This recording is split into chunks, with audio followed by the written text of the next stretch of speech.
But enough of this palaver. Let's get the show on the road.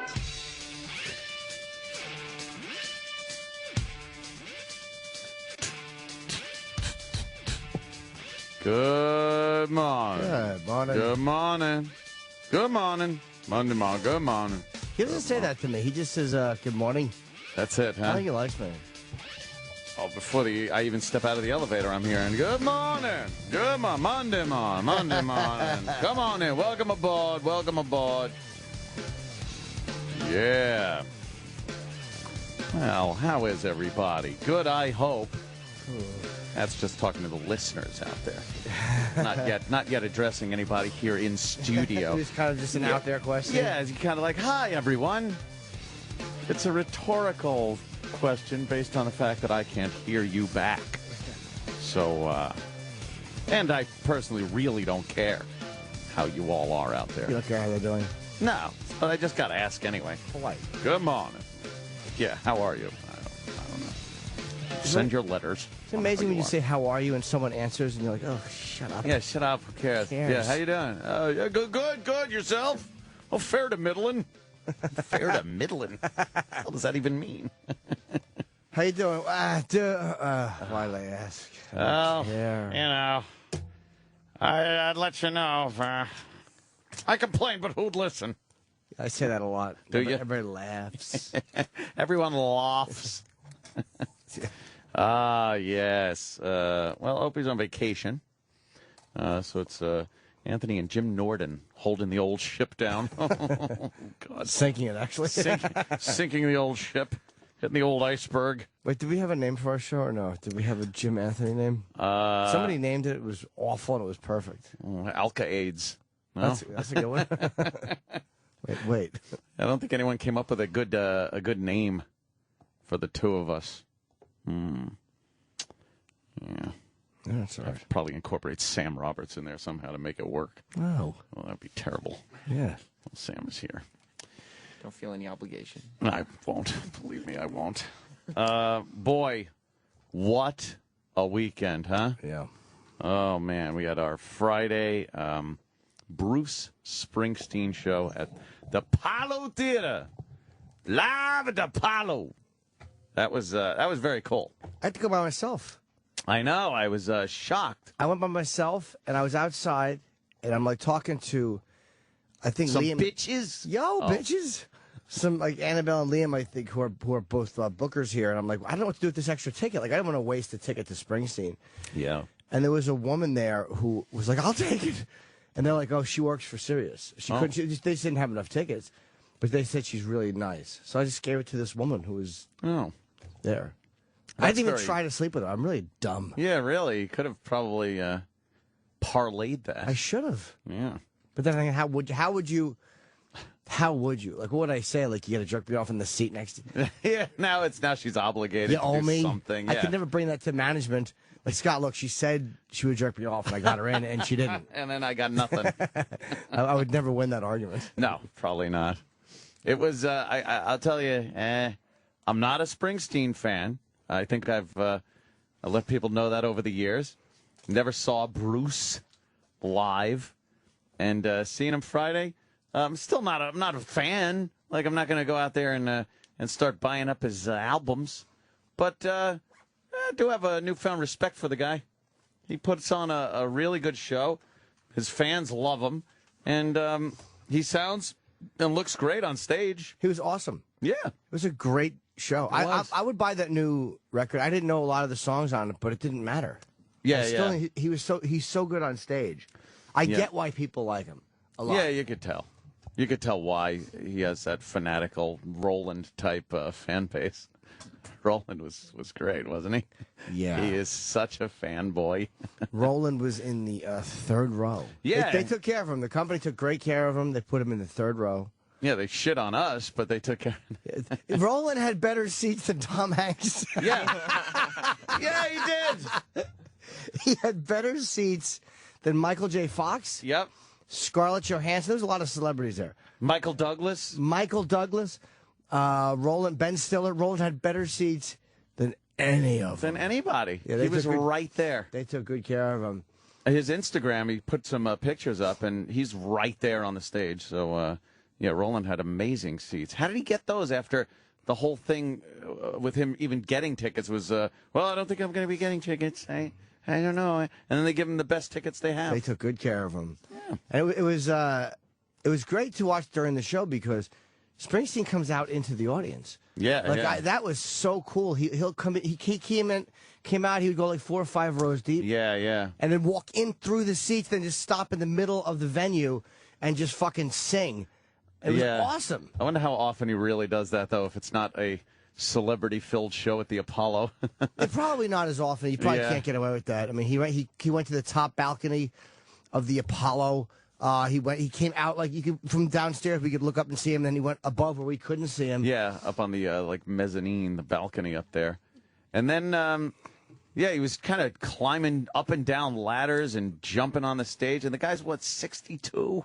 62. That's fucking amazing. He came out up to where we were. I was sitting next to Aunt and Melissa and the woman who, my de facto date. Your ticket. Who was very nice.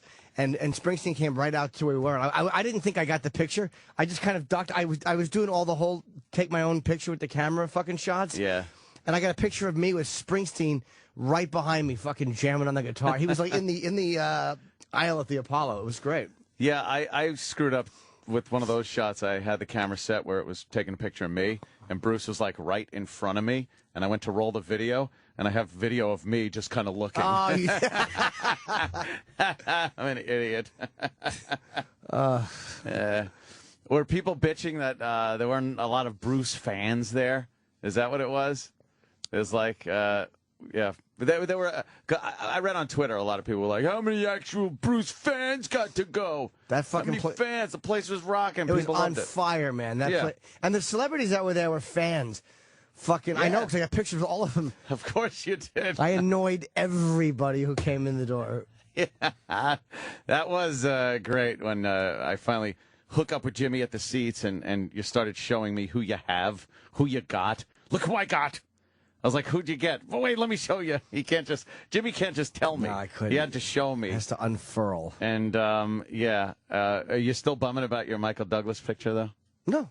Yeah. I wasn't bumming even then about it. And the Hanks one. Because I had to hold the camera and point, and I'm such a shrimp that when I took the Hanks picture and the Michael Douglas picture, like the very tops of their heads got cut off. Yeah. But it doesn't. People who looked at it, nobody noticed. I noticed that. Mm-hmm. But it's like everybody knows it's Tom Hanks and it's Michael Douglas. It doesn't matter. Yeah, it doesn't matter. So no, I'm not that bummed about it because literally I was talking to this guy who's this New York City cop who's just kind of breaking everybody's balls when they walked in. But he's like a big fucking burly cop. He didn't give a fuck. He wasn't in uniform, but he's like one of those guys. Yeah. Hey, Detective Gadget. You know, a guy with a suit. You know, just like one of those dudes. A ball buster. The dude who you never want to be walking by him when you're with your chick because he's just like, hey, shit. So I was going to piss, and he's taking a picture with some guy in a fucking, like an overcoat. And I was just going to go around him and piss. But I'm like, who is that? Fuck it, I'll ask the guy. And it's Hanks. Like, you turn around, it's Tom Hanks. It was Tom Hanks. Like, yeah. I literally almost just walked by and went to the bathroom, and it was Tom Hanks. So I was happy. If life was fair, I wouldn't have gotten him at all. And then Michael Douglas walked in very quickly. With Catherine Zeta-Jones. Oh, was she with him? I didn't even notice she was there. I don't care about her. Indeed. She wasn't in Wall Street. I didn't need her. Sure. So I got him. And the only one that said no to me was Tom Coughlin, the Giants coach. What the fuck? But he wasn't a dick. He's a dick for saying no. No, I was on the wrong side of him, and his wife was with him, and they were all chanting. Like they were all go. And then if he stopped for me, he would have had to stop. So he's like, and he just kept walking. But he wasn't being. I can't say he was a dick. Yeah, I can. Nah, it was one of those things. Yeah, I saw when Tom Hanks was walking in. It was Tom Hanks and his wife, and then Colin Hanks was with him, and they stopped like. I guess the line wasn't really moving to go down the aisle, and they stopped right by where we were. And I was like, "Hey, Colin, how you doing?" He was like, and he went like, "Hey."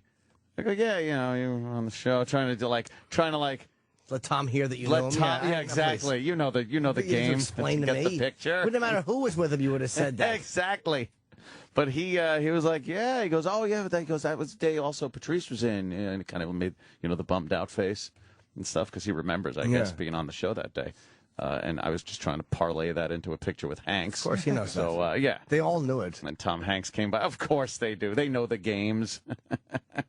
And then, you were. And then when we at the after party, there was a VIP room, yes. And that's where Bruce was, and a lot of the celebrities that were hobnobbing. All the with celebrities. Bruce. We could not get in. No, we were not in that section. But I think that was Springsteen's list.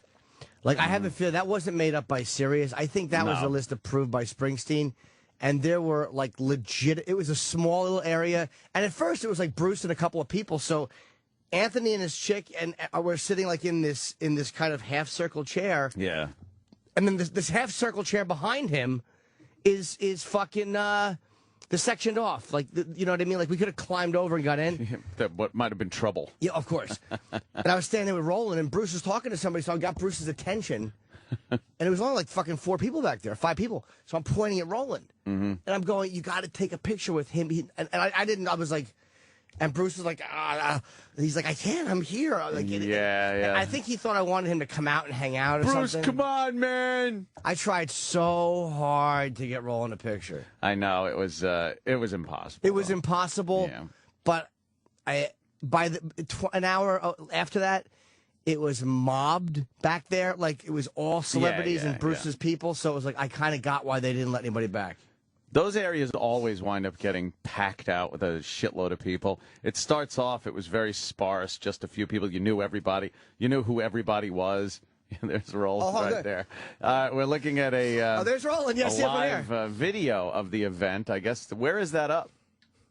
I don't even know. You don't even know? Is it on? It's That's just from on up in the YouTube? balcony? You know what? It's Sirius's on video. Yeah, it's got to be, because it's a multi-camera shoot that's going on here. You can see Roland. You can see Roland is, like, right the fuck there. Oh, by the way, we talked to Bruce's manager upstairs. We said hello to him because Bruce knew who he was. He's like a legend. I mean, Roland knew who he was. So we were chatting with him, telling him how great the show was.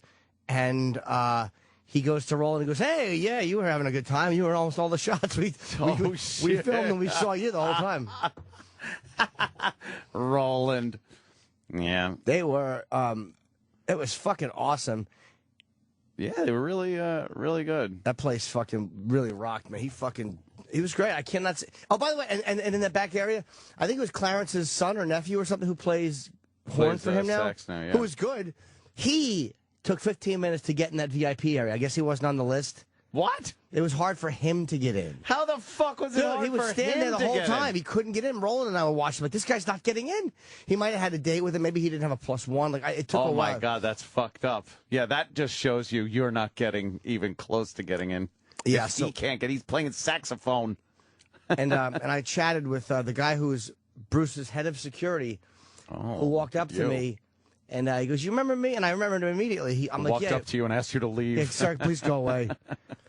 But he was the guy who, when Bruce was in Minneapolis, and I fucking followed Bruce onto the elevator. Oh, the I elevator, had talked to him right. first. He goes, yeah, you and I were talking, and then you followed Bruce onto the elevator, and I took the picture. Wow. It was just by default he was there, but he was very nice. But he goes, yeah, it's crazy tonight. So even he couldn't do it. Yeah. And so nobody was being a dick. It was just one of those things where it was just a lot of people back there, and Michael J. Fox. Yes, now the Michael J. Fox photo, what, you walked up to him and were like, hi?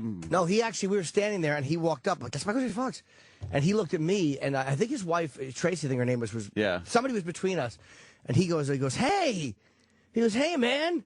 He goes, how you doing? He goes, you're hilarious. Fuck. I was like, really? Can you believe that? And nobody heard it. I was so bummed. I was furious when I heard that. I was furious. I was like, oh, thanks, man. And I took a picture. I was like, can I get a shot with you? I think I lose status when I say that. Yeah. I just do. Why? Because you think that they think you're on par with them, and because they don't live that light. Like Michael J. Fox knows. But Paul Rudd said hello. He's like, oh, I love.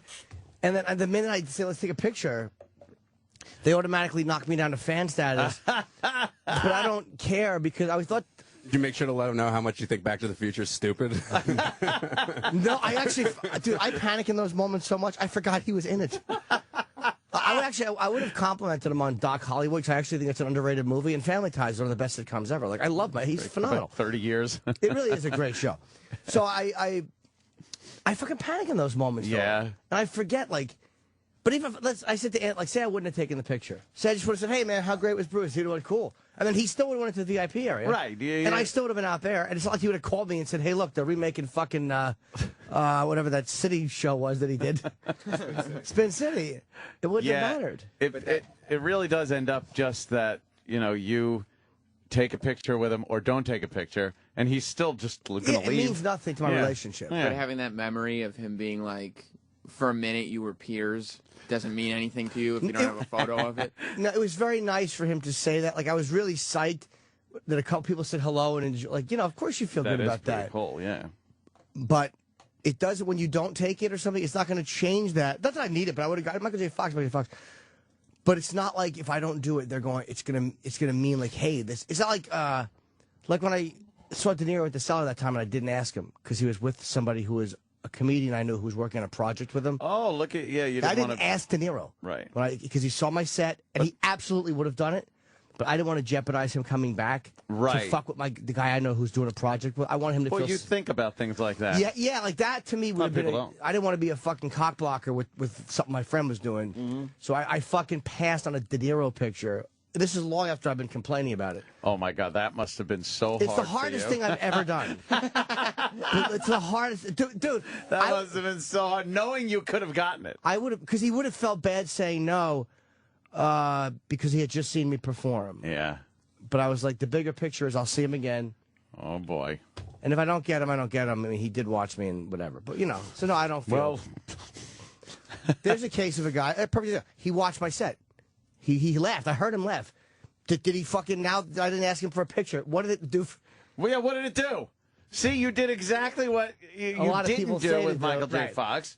You were on level with him. He's seeing you. Yeah.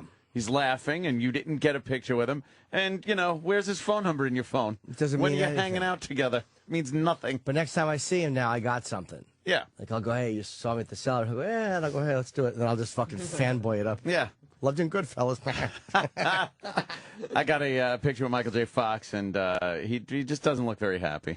I wonder if, you know what, because we talked, and then he kind of backs up when he talks to you. Like, I noticed that in the room, too. I just saw him talking to somebody. He was kind of standing back, and he looks... I wonder if he takes Parkinson's medication. I literally just wonder if that makes him tired, because or whatever it is. It's probably heavy meds. Yeah. Because people in the picture were going, oh, he looks like a dyke. Like, I was getting Twitters. Jesus. But I thought he looked great in person, considering the fact that he's fucking in his 50s now, and he has Parkinson's. I was like, he looked way fucking better than I would have thought. He's in his fucking 50s. He's not a 30-year-old guy. Parkinson's, and he actually does look good. For how short he is and the way he was moving, I thought it was Ben. He's like, his arms are going. He's fucking 2 feet tall. But he was in better, like, he was, like, if you didn't know he had Parkinson's, there was nothing he was doing that would have indicated to me that he had it. No, not at all. So I wonder if some of that is like a little bit of the medication just kind of making things manageable. Might be. See, your picture's nice. He looks happy. I think he looks great there. You know what I've noticed with your pictures, though, Jim?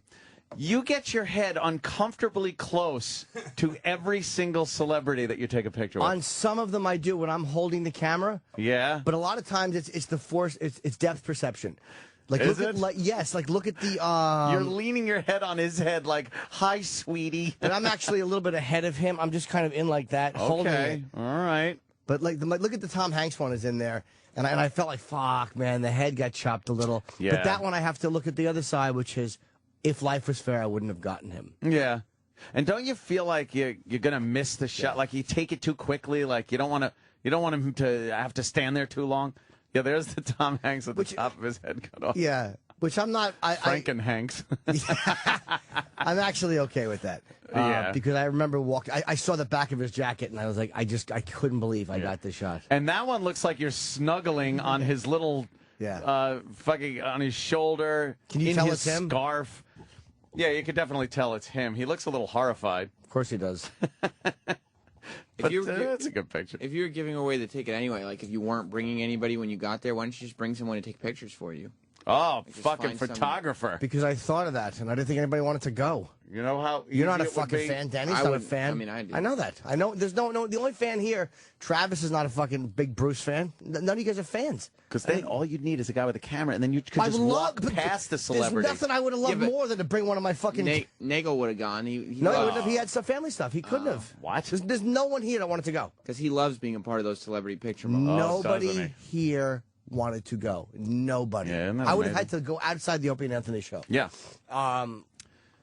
Which, wouldn't have been that bad. Nah, Just but to get somebody competent. I figured that people didn't want to go because they were afraid I was going to ask them to take celebrity photos. And you would have. Yeah, of course I would have. been the But I figured nobody wanted to be burdened with that. For the exchange of the ticket. But then you really don't even have to ask the celebrity. It's like, okay, there he is. I'm going to walk past him Can I tell you- look at the camera, and you just snap the picture. Sometimes, dude, but let me tell you something. Sometimes with a person going, okay, sometimes me holding the camera is faster. And when Yeah, I'm it is. holding it up already, Right. they're just obligated to look at it. Like, I never would have got Michael Douglas with somebody else because I was walking when I took that. Yeah, I was yeah. walking.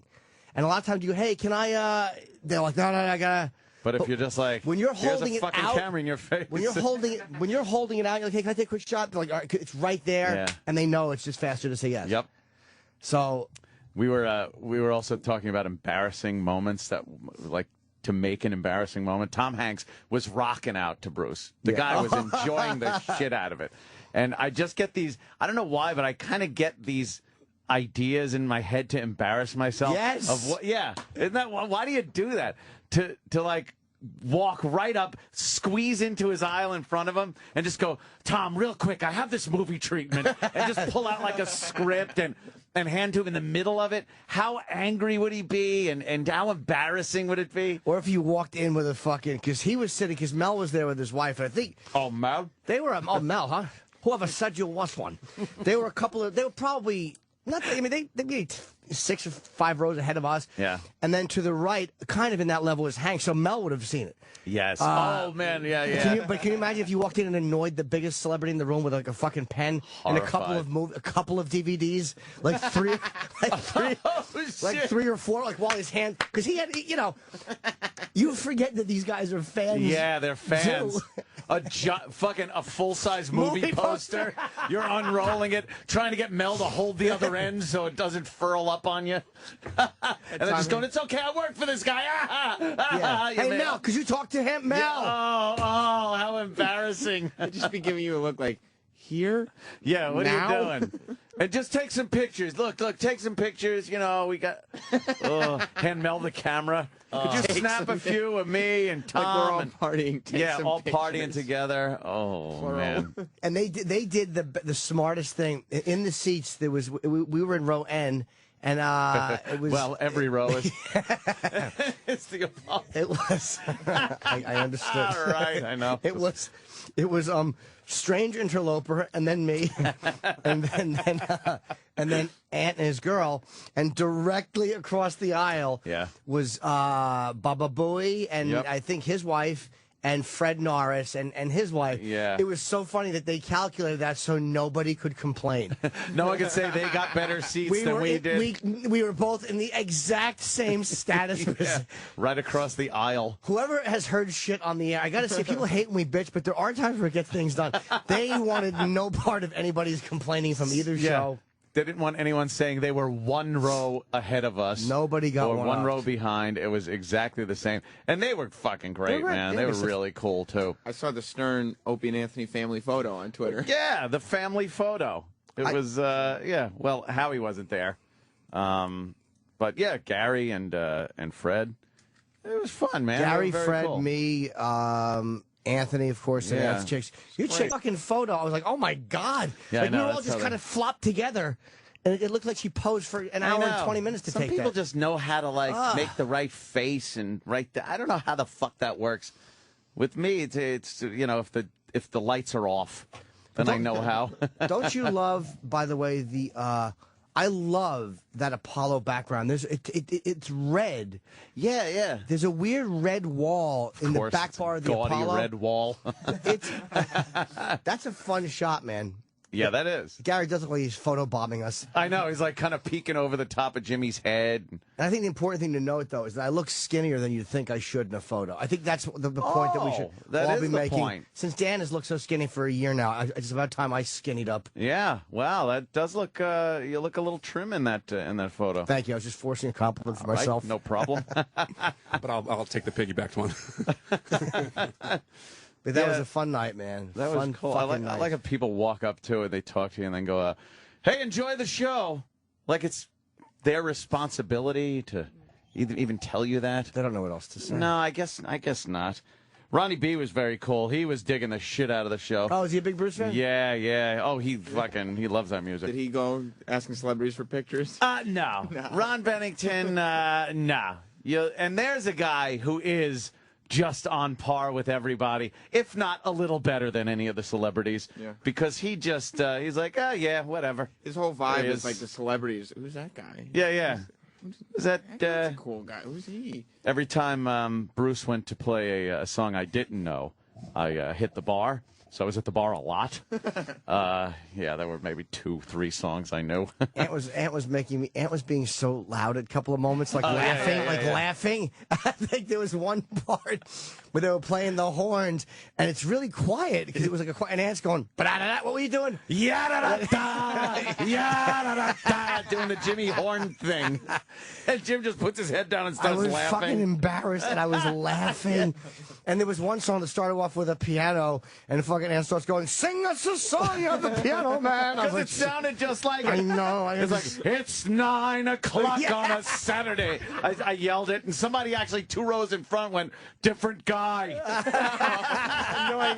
I was just being obnoxious. Because the Springsteen fans are so hardcore. Roland says that when he goes to Springsteen shows and people are singing along with what he's singing, he gets annoyed. Oh, man, because he wants to hear Bruce. You're 2 rows back at this Singing Billy Joel. once-in-a-lifetime Apollo show going, Yada, yada, da. Yeah, like those big, E Street horns. I just couldn't stop thinking of the way Jimmy does horns. Da yada da. Womp womp womp womp. Yeah, that too. Womp, womp, womp, womp. Womp womp womp. I really. Here's the E Street horns. We have some exclusive audio. Yeah. Boy, they sound great. Is this Born to Run? All right, thank you. I kept thinking I was hearing like Glory Days. Every song, Chip would turn to me and go, "Is this Glory Days?" Or Pink Cadillacs. Like, no, Chip. No, it's not. I do love that thought of somebody passive-aggressively saying, "It's a different guy." Oh, yeah, the guy was like, "It's a different guy." Oh, really? I thought it was at a Billy Joel concert, you fucking asshole. Of course not. You ruined that moment for him. Yeah, It's probably his song, too. Like, he's like, yeah. I know this one. He was probably like, had his phone up to record the whole thing, and now he's got me fucking singing Piano Man at the beginning of it, ruining it for him. Fuck him. I don't care.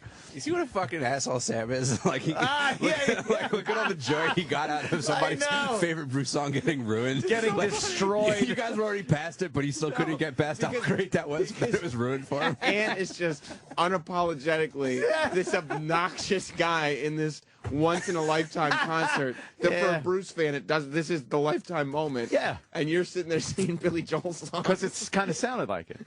I'm sure it didn't. It was just the same instrument. What are you going to do? It kind of sounded like There was a couple of moments where I was really embarrassed. Yeah. A couple. It got quiet. Like, when he would do it quieter, he wasn't too preachy. Like, I was expecting way more political stuff. So, Not very little. Mm-hmm. And a couple of the songs he sang were fucking, like the ones I didn't recognize, which I didn't recognize most of the tunes, and they were still great. Yeah. Did I recognize, because I don't know, like, Badlands he did. I don't know Bruce's stuff. I don't know if I recognized anything. The most popular song he played that I knew was 10th Avenue Free Zone. That's the only I never one. heard that. That's it. I don't think I knew one song. Yeah. I've heard, like, Badlands, when I heard the chorus, I was like, okay, it's Badlands. E Street Shuffle, is it called? I don't know. I wish Roland was here. We'll talk about it when he gets here, too. I knew every song. He was singing. Roland was. Dancing It was fun. I really wanted to get him that picture. It just wasn't. I know. We might have made a connection for the next show. Yeah. Well, that's what you did. You laid the groundwork. Yeah. For the next one. by talking to everybody involved. But it's because I know how much it means. It means much more to him than it would, to most people. Yeah. But Springsteen's a superstar, man. You can't. Oh yeah. You can't watch that show and not go. And you forget like guys like Hankson, like this fucking Michael Doug. These guys are just fanboys like we are when it comes to a guy like that. They're just fans. Yeah, they don't have to be there to be seen. They're not like, hey, I better go to this event and, be seen and have pictures taken of me. That's Michael Douglas. They don't want to. He does, yeah. They just wanted to see Bruce. They want to just run in and fucking... And when you watch them, like, sing along, like, you catch these guys It is sing. weird to see, isn't it? It's so out of context. It's so out of context to see them acting exactly like I'm acting or anybody else is acting. Yeah. Being a rock star must rule. Yeah, it's got to. It's got to. But you get why he's famous for that long. Like, you get why his fans love him so much. Like, watching that, I kept thinking, like, now I understand why they're fucking so hardcore, these people. Yeah. What else was I going to say about Bruce? There's something else I was hitting on that you were doing. Oh, I was at the after party, the bus ride. When we got on the bus, you go outside. They had a special wristband for us, and there was buses outside to take us 3 blocks to the party. 3 blocks because they don't want people walking through Harlem. I guess. Of course not. It was smart. Yeah, and they had nice big buses that took us. There was only like 10 people on our bus. 10 people in a giant fucking tour bus, and then we got to the after party, and it was like a soul food layout. Oh, yeah. Was it? I didn't see the food. The food was upstairs, and then you had to go downstairs carrying your plate and everything and find a table, which was almost impossible. I wound up sitting down and started eating, and I realized I was at the reserve table for the E Street Band, so I had to get the fuck up and then found some other table. But, oh, man, they were laying out some fucking some soul food, yo, and I was digging it. It was good. Yeah. I've never eaten soul food. Sylvia's in Harlem, I think, has. Yeah. I want to eat some good soul food because it's like that many people can't like it that much, and it's awful. Yeah. Like, I don't know why I always think that it's not like sweet potato pie. I used to motherfuck sweet potato pie. Fuck you. It stinks.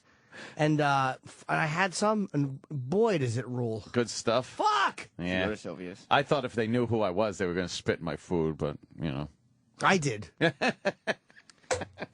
I was getting some big laughs on that bus, too. Oh, yeah. Oh, my God. Chip was everywhere, and he was doing the forearm push thing with the hand. He bombed so badly on that bus. Yeah, it was the line. It was one dud after another. Was it horrid bombs? Whatever they were about the everything. bus and being late for the show, and it just, ugh.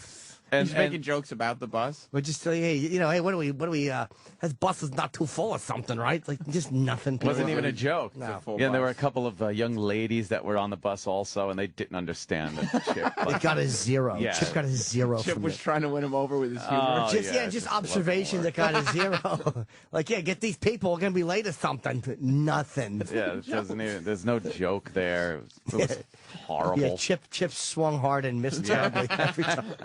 You gotta respect him for his swing. Just banal nonsense. He does try. It's very, very hard. I got a picture with cousin Brucey downstairs. Oh, you saw Brucey? Yeah. Cousin Brucey was down there, and the washroom attendant at the Apollo, the worst washroom attendant ever. Why, he just sits there like a fucking blues guitarist with his sunglasses on. Yeah, he sat in the chair. And like they make the effort. They turn the fucking faucets on, make sure the water's the right temperature, and then as you're washing your hands, they're getting the paper towels ready for you. This guy sat there, did nothing, and then when I went to grab for a paper towel, which is just in a stack right there, he literally took his pinky and pushed the stack of paper towels 1/4 of an inch, like toward me, like yeah. I know where they are. He knows it's fucking white night. Everybody's tipping. Oh, yeah, it doesn't matter. Yeah, and I pulled a buck out and gave it to him. Yeah, me too. Fuck. Yeah, that must be like banner night for them. That's like Black Friday. That's their Super Bowl. Which is ironic. Oh, yeah, the shopping. Yeah, it's White Friday. Whenever they come in to work and they see the marquee and they're like, yeah, D.L. Hughley. Ah, shit. Fuck. But then they see fucking Springsteen. Oh, yeah, Here it is. Tips for everyone. Yeah, it was cool. That bathroom is where Aunt and I met the Stones last. Yeah. Keith Richards and who was the other one? Keith and Ron Wood. Ron Wood. Yeah. No big celebrities in the bathroom this time around. It was, well, unless you consider Cousin Brucey a celebrity, because I did see him right there. I think Springsteen knew him. I bet you he did. Probably did. You can't not know Cousin Brucey. But I don't think he's going to yap with him like you did Ed Burns, you know? I don't know, but maybe not because he didn't break him, like, you know, because that was after Brucey's. But then again, early 70s. Yeah. Cousin Brucey's a legendary guy. Oh, man. yeah. How did you get the picture with Ed?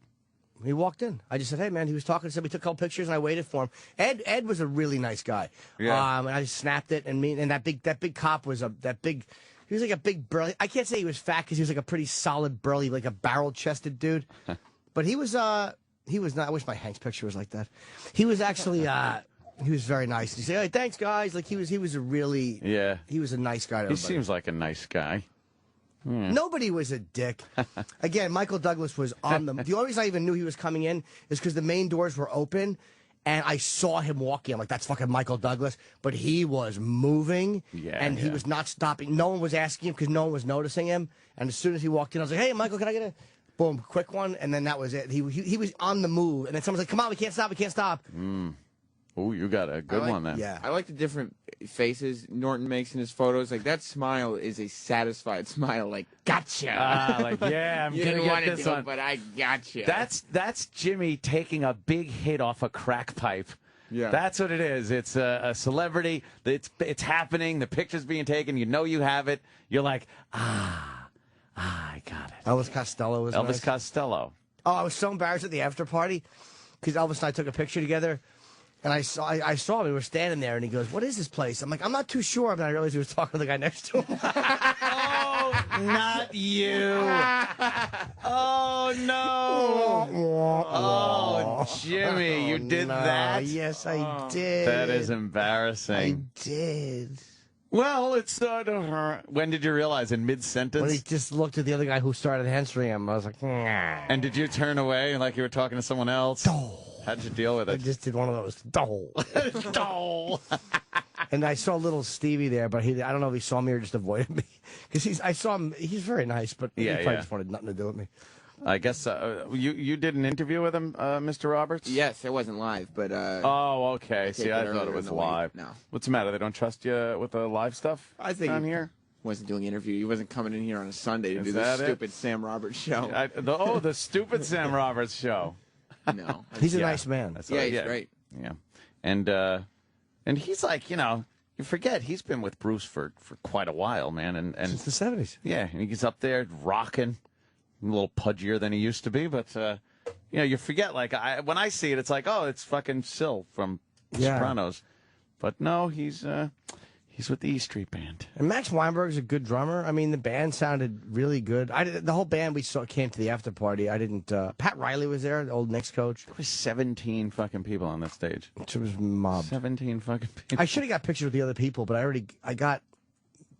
With who? The whole band? The whole like E the Street piano band? player. I guess so, right? all the fucking people. That would. Yeah, that's kind of like, what are you going to do with that picture, though? Who's the main guys? It's Bruce. And then Max Weinberg and Little Stevie. Yeah. And Clarence was one of them, but he's gone. Well, he's not around anymore. And then, Bruce's wife was up there. That redhead. I didn't see her at the after party. She might have been there. I just didn't see her. Yeah, I didn't see her either over there. She's that redhead. She was sexy, though, man. She looked good. That's gotta suck, though, working with your fucking wife, though, every night. If you're getting into an argument or you have a problem and you gotta go up to her and sing to her while you're fucking mouthing the word cunt.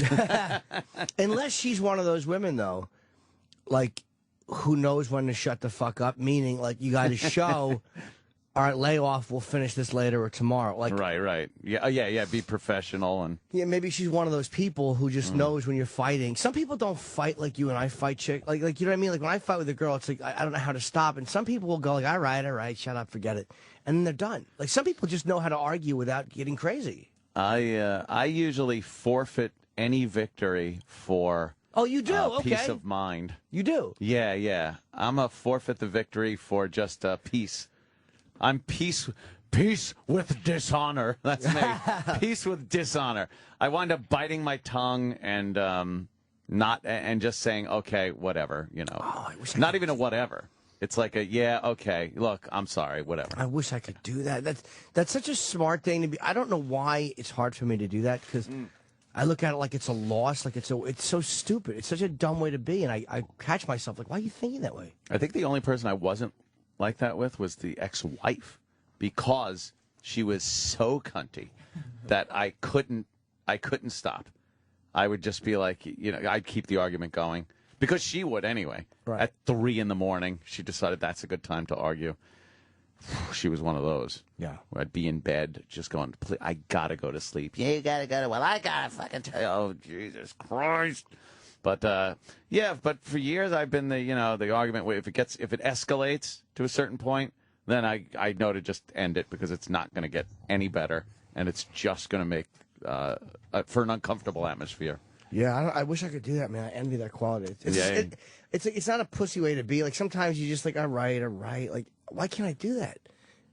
It's if something's important, I'll stand my ground. No, but I mean in bullshit arguments. But 99% of the arguments you get in are bullshit arguments. So why the fuck am I gonna, sacrifice that? And then you realize if you do that, within 15 minutes, 20 minutes, it's like it never happened.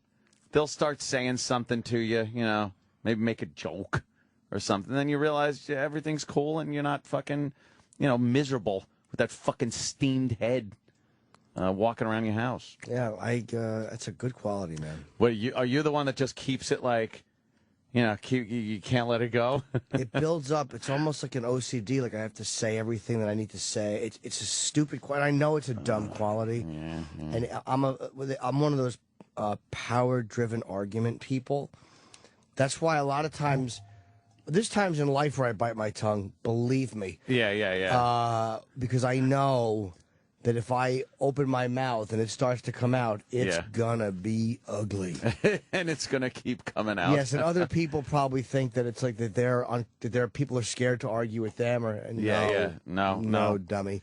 Believe me, I know myself, and I don't trust myself. Yeah. So sometimes I learn to shut my mouth for that reason. Yeah. Or I don't try not to fire out fucking angry emails or text messages. I mean, I sent some angry ones to like my ex-girlfriend when we would fight. But I'm careful with work stuff or professional relationships or clubs, or you got to be fucking kidding. Angry email, man, can really. I am second guess my email guy all the fucking time. Yeah. Even when I'm completely justified, and I write an email that's maybe a little terse, but and I'll word it. I'll toil over how I word the thing so they can't interpret it as anything but what it actually is. But then right when I hit send, I start thinking like, oh God, what did I? Maybe I could have did it. But that's because I really am not a conflict guy. I'm not good with conflict. I don't like the uncomfortable feeling of being in the room with somebody that you're having an issue with. Yeah, it's smart to think before you send one of those off. Yeah.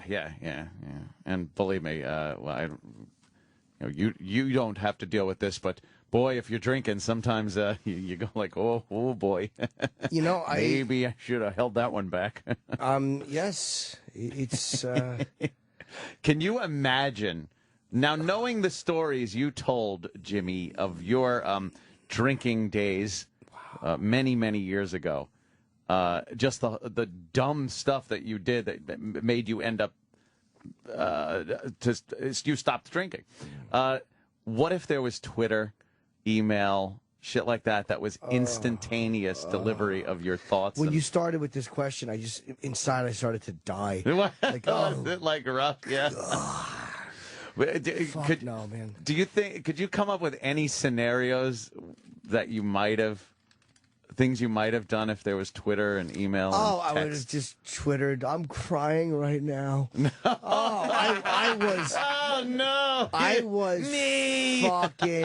was melodramatic teenage jizz bucket. Would you constantly be tweeting that you were ready to kill yourself, or you should have killed yourself. Yeah, just a maudlin sap. I really was awful. That's all I would be doing. The pain. Nobody understands the pain. Jeez, no. Or I would have tweeted quotes that I thought made me sound good. like when I was in high school. Again, I was a senior. I put a John. I just saw Ant's lip go like. I know. Oh no. But I put a John Lennon quote in my yearbook. But I didn't even listen to John Lennon. But if I was being honest, I would have wrote "Go fucking crazy, crazy train." If I was. But you were trying to be cool and fucking. Yeah, and I wrote "Silence sometimes says more than trying to say what's been said before." Ew. Why would you even? Yeah, that's not anything. That's actually a great quote from a non-douche, but from a douche it sounds terrible. It stinks. It's terrible. But I didn't even know what it meant. Because all I did was say what had been said before. Yeah. I never displayed silence. Yeah, wait a minute. I just drank and babbled.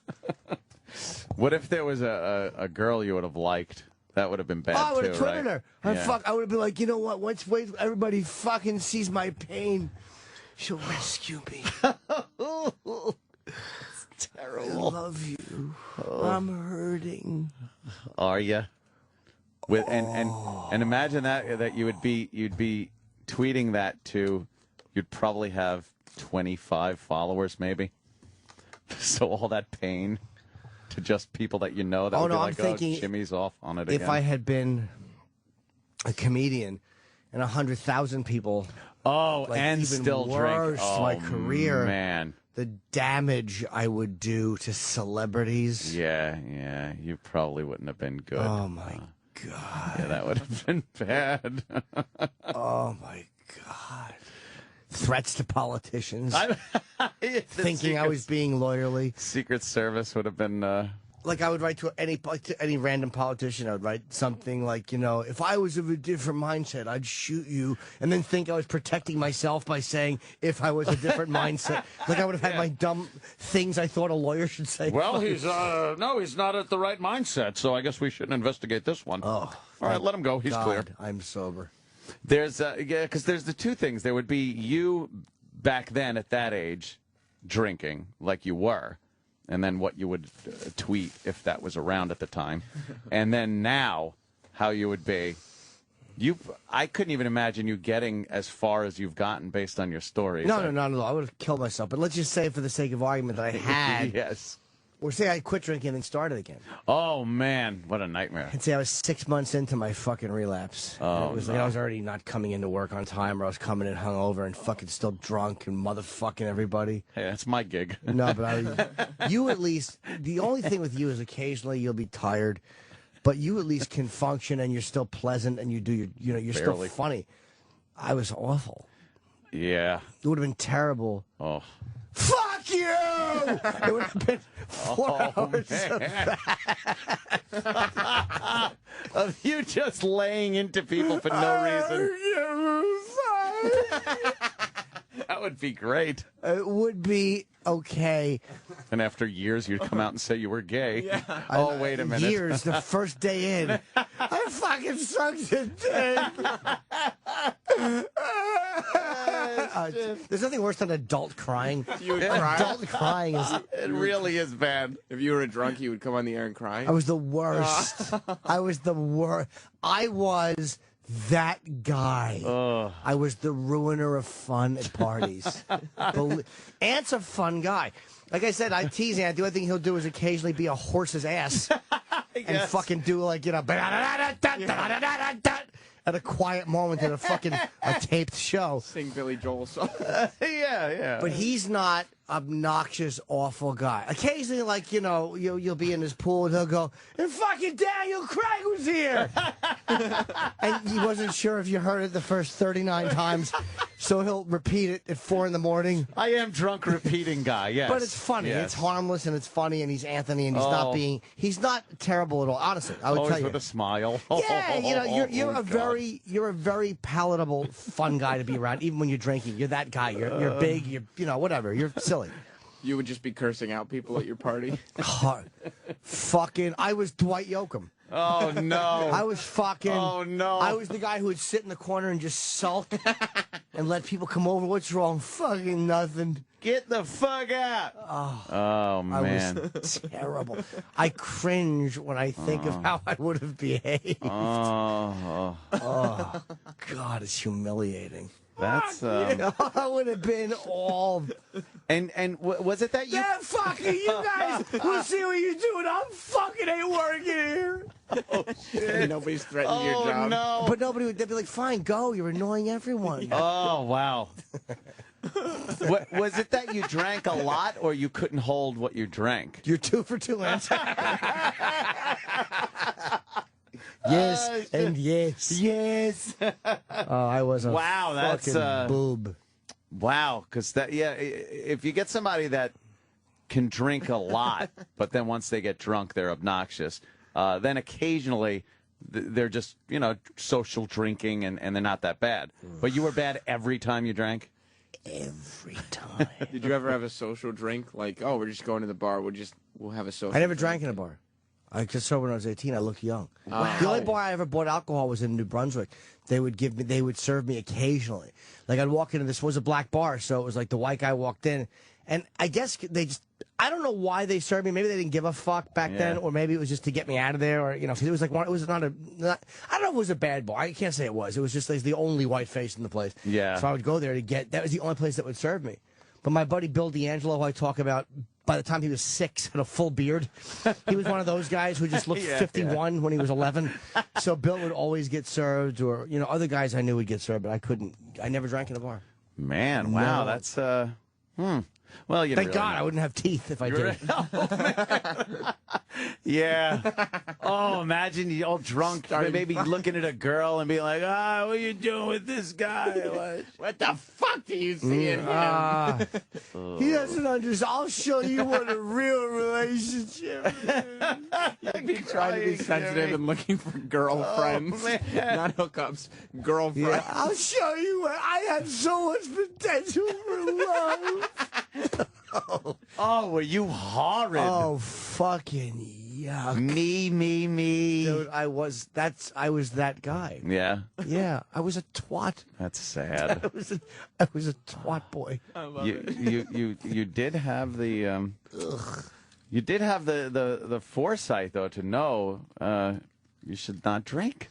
That's what keeps me away, is knowing there is a Twitter and a Facebook and email. And oh boy, you could destroy your life and career. One drink in one drink. One fucking drunk, one night of not remembering, and you'll go like, and the phone rings. You're like, oh boy, what did I write? Oh. Now it's not just what did I do; it's what did I write? What did I write? Yeah, what is on permanent record somewhere now? Where no one gets drunk and pulls out a typewriter. Fold, envelope, stamp, mailbox. Nobody. No one does that. Nobody pens a letter in anger. Yeah. But a tweet or an email or a text.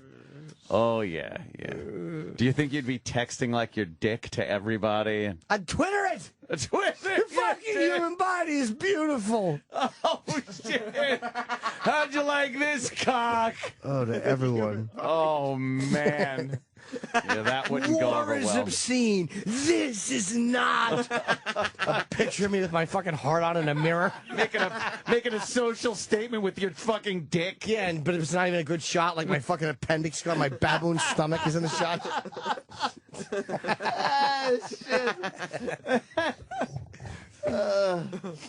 I don't know how you guys survive on Twitter, man. It scares me. Yeah.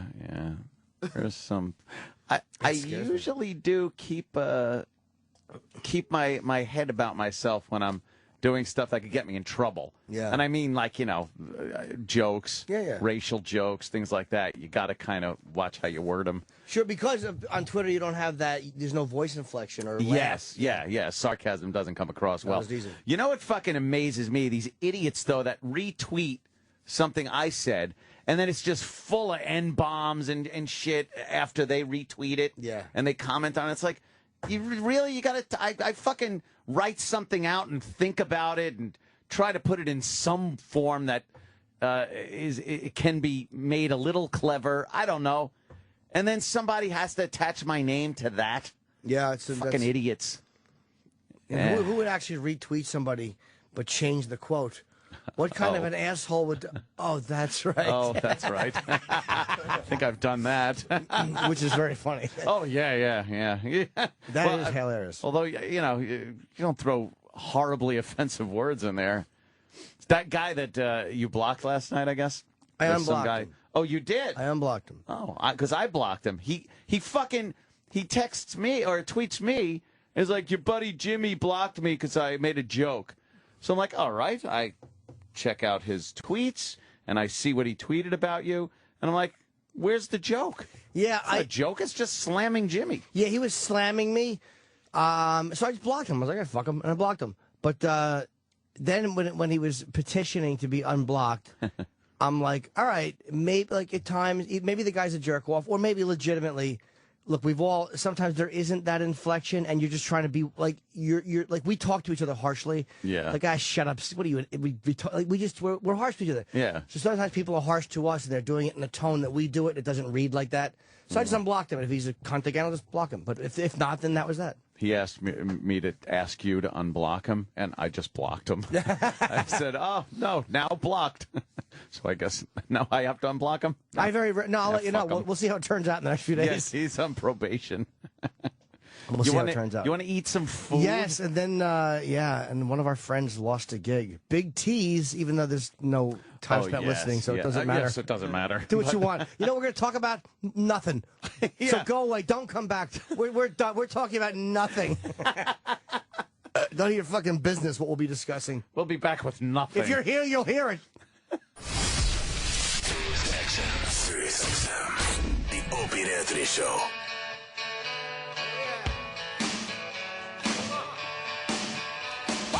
Oh, boy. A little glory days. Glory hole. Come on. I know. Amy Schumer. Hi, Amy. Good morning. I follow Amy Schumer. Not on Twitter. I just follow In life, her around. I know. Can you stop doing that? Waiting for the restraining order. It's getting really weird. I follow you, and I was seeing pictures of you in strange lands. Right? What was that about? I have a residency at the Riviera, the Starlight Room, that theater, for the next couple months. Well. So I am setting up shop there.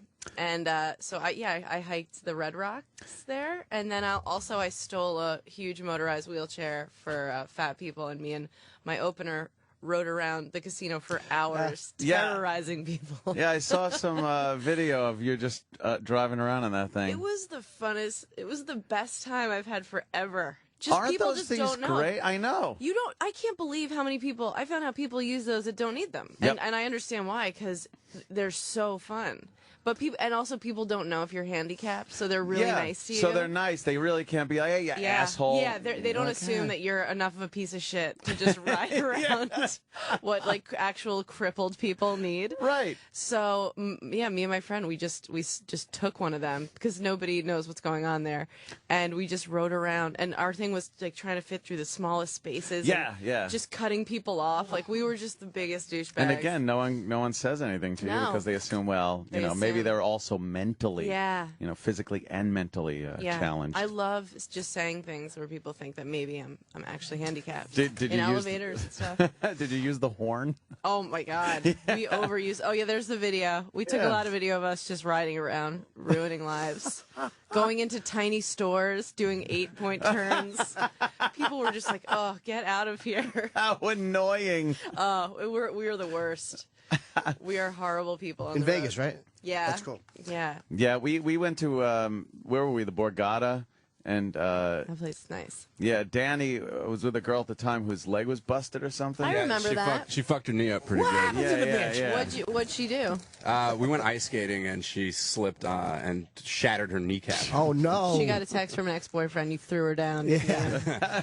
Did you read the Rocky poem to her? I'd always be there to catch you. It was completely legit, and I happened to catch it on video as well. So shattered her knee. Yeah, it was pretty fucked up. up. Yeah, she was fucked up for a while. Yeah, and like, you know what? I felt like shit at the time because like no one knew how bad it was. Because you fall, you get your knee a certain way, it hurts. Yeah. So I didn't expect it to be all fucked up and stuff. So I was like, you're fine. Like it blew up. It's good. But that's what it's gonna do anyway. It's gonna get all big and swollen. So I was just like, fuck it. Don't worry about it. Yeah, fuck it. Turns out it's just completely shattered. Yeah, she is one You should have leg. said it's going to get all big and swollen and then grabbed your pole like this puppy. Come on. That poor girl. What a team player, though, that she still came to the Borgata. Yeah. Well, yeah, I don't think she was too happy. No, probably not. Yeah, no, she was not. They gave her one of those scootery things though, and we were racing it around the suite. Not even out in the hallway or anything. We were in the suite itself, racing from one room and to the other room on the other side, and then in between was the real thin spot between the table and the couch, and that kept getting hit. That's a gamble. Yeah. Well, we were at the casino, so Yeah, we're in that kind of the spirit. That's so fun though. But I kept like running into people in actual wheelchairs, and I would just, but I would kind of look at them like, I know how it is, man. Yeah, I know the struggle. Yeah. The best thing about the motorized wheelchair thing is that you could keep your extra booze in the basket, so you don't have to keep going back up to the room. That's right. We figured out all the secrets. It was pretty great. Where'd you get it? Did you just decide? It was just sitting there, and you stole I it. saw somebody stumbling over who needed it, and I said, "Not on my watch. Mine. This is mine." No, we saw a bunch of them, and we just like turned it on and took it. Recreational. No one said anything. Hours we were gone. I get pissy when I see somebody that's just fat in them. Just fat it's people. the worst. And they're like, and all that fat is just hanging off. over it. Yeah. And they're just, and you just look on, really? Not even an effort? You need to walk more than anybody. So what? Yeah. Yeah, and that's what we were on. It fit both me and my friend. Oh, you were on the fat people We were one. on a fat person one. Oh, it was man. Sweet. They make ones custom for just fat people? They shouldn't do that. I guess they should to It's make money. enabling. It's Oh, fucking Look annoying. at that. Where is that guy's cock? There's just this in the big basket. wall of fat. It's in his basket, yeah. But just look at him fucking lumbering along. How does that happen? How do you get to the point where you need wheels to drive you around? His big fat feet are spread out. I don't His know. asshole must stink. He probably has skin tags on his balls. Oh, That God. is so hot. What is with that Humpty Dumpty shit they do? You know, Yeah, that just like- big lump of fat. It's like they're constantly doing a split. Right. Like I can't get my legs like that. And their legs go completely out to the side with that big lump of fat that goes between the legs. Never eating a salad.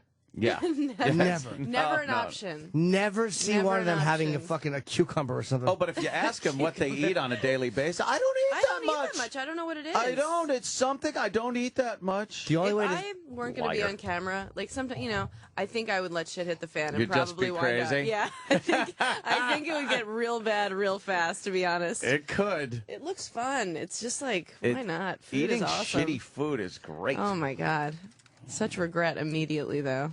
I was talking about Ange bought some crumb cake, some delicious fucking crumb cake, and I've gotten the point where I'm not even using a knife with it. I'm just picking it up and breaking a piece off and shoving it in my mouth. And then when I get down to like the last couple of bites, I'm thinking I should grab another piece. Yeah. And I'm still on cruise vacation mentality where it was just eat, and I really gotta knock that shit off. Oh, you went on a cruise. That Yeah. is where you will see the fat. Like that's where horrible fat people. Just, and they said it's set up perfectly. It's just like the buffet. It's just like a trough. They just want to strap a feed bag to themselves. You're like, there's the oceans out there. They're like, oh no, thanks, Yeah. I'm cool. No, this is the place I wanted to be. It's the chocolate event at midnight. And that You actually went on one? chocolate thing. Yeah, I've gone on a couple of cruises. I went one time with my grandma. She had like a gambling problem, and she would like mask it in, oh, I'm going to bring my granddaughter. I would never see her. She didn't even want to hang out with me. Casino the whole Yeah, time. she's playing craps the whole time. I'd be like, Grandma. She'd be like, get away from me. You're bad luck. You're a mush. Yeah, that was awkward. Did you enjoy the cruise? Yeah, I did. I was like still in college for that one, and it was just the best time I can remember. I was drinking port wine. I didn't know that was just like a after dinner thing, so I Yeah. looked like a vampire just walking around. But I remember I made out with this guy. Yeah, didn't you make out with I that did. guy? That I made out with a guy on the top deck of the cruise ship. It was really late, and it was awesome. I remember like looking up at the stars, having a sweet orgasm, and then climbing back into bed with my grandma. And I was like, I love cruises. I should tour on a cruise line. You didn't bang him? No. He was wearing sandals with socks. Oh, okay. Yeah, like that's it right you there. know, it was like I was going to, and then last second I caught a glimpse. I was like, oh shit. Guy doesn't know how close he this came. This guy's in store for a blowj, and how much more. That was it. That was all. That was all. Shit. Yeah, they're pretty good, but they do get your eating shit all fucked up. Where you know it's just okay to just shove pork down your fucking mouth. They make you feel like that's what you're supposed to do. Yeah. Yeah. And you get home and realize, you know, I better do something. Yeah. Yeah. Better scale it back. Yeah. You're one of these attractive, smart-assy girls on Twitter. Have you noticed the influx of these? What do you mean? There's girls that yes, that describes. They're too pretty to be funny, but then they're funny. That's so nice. On Thank Twitter. You. Well, you know, I observe these things. It's my job.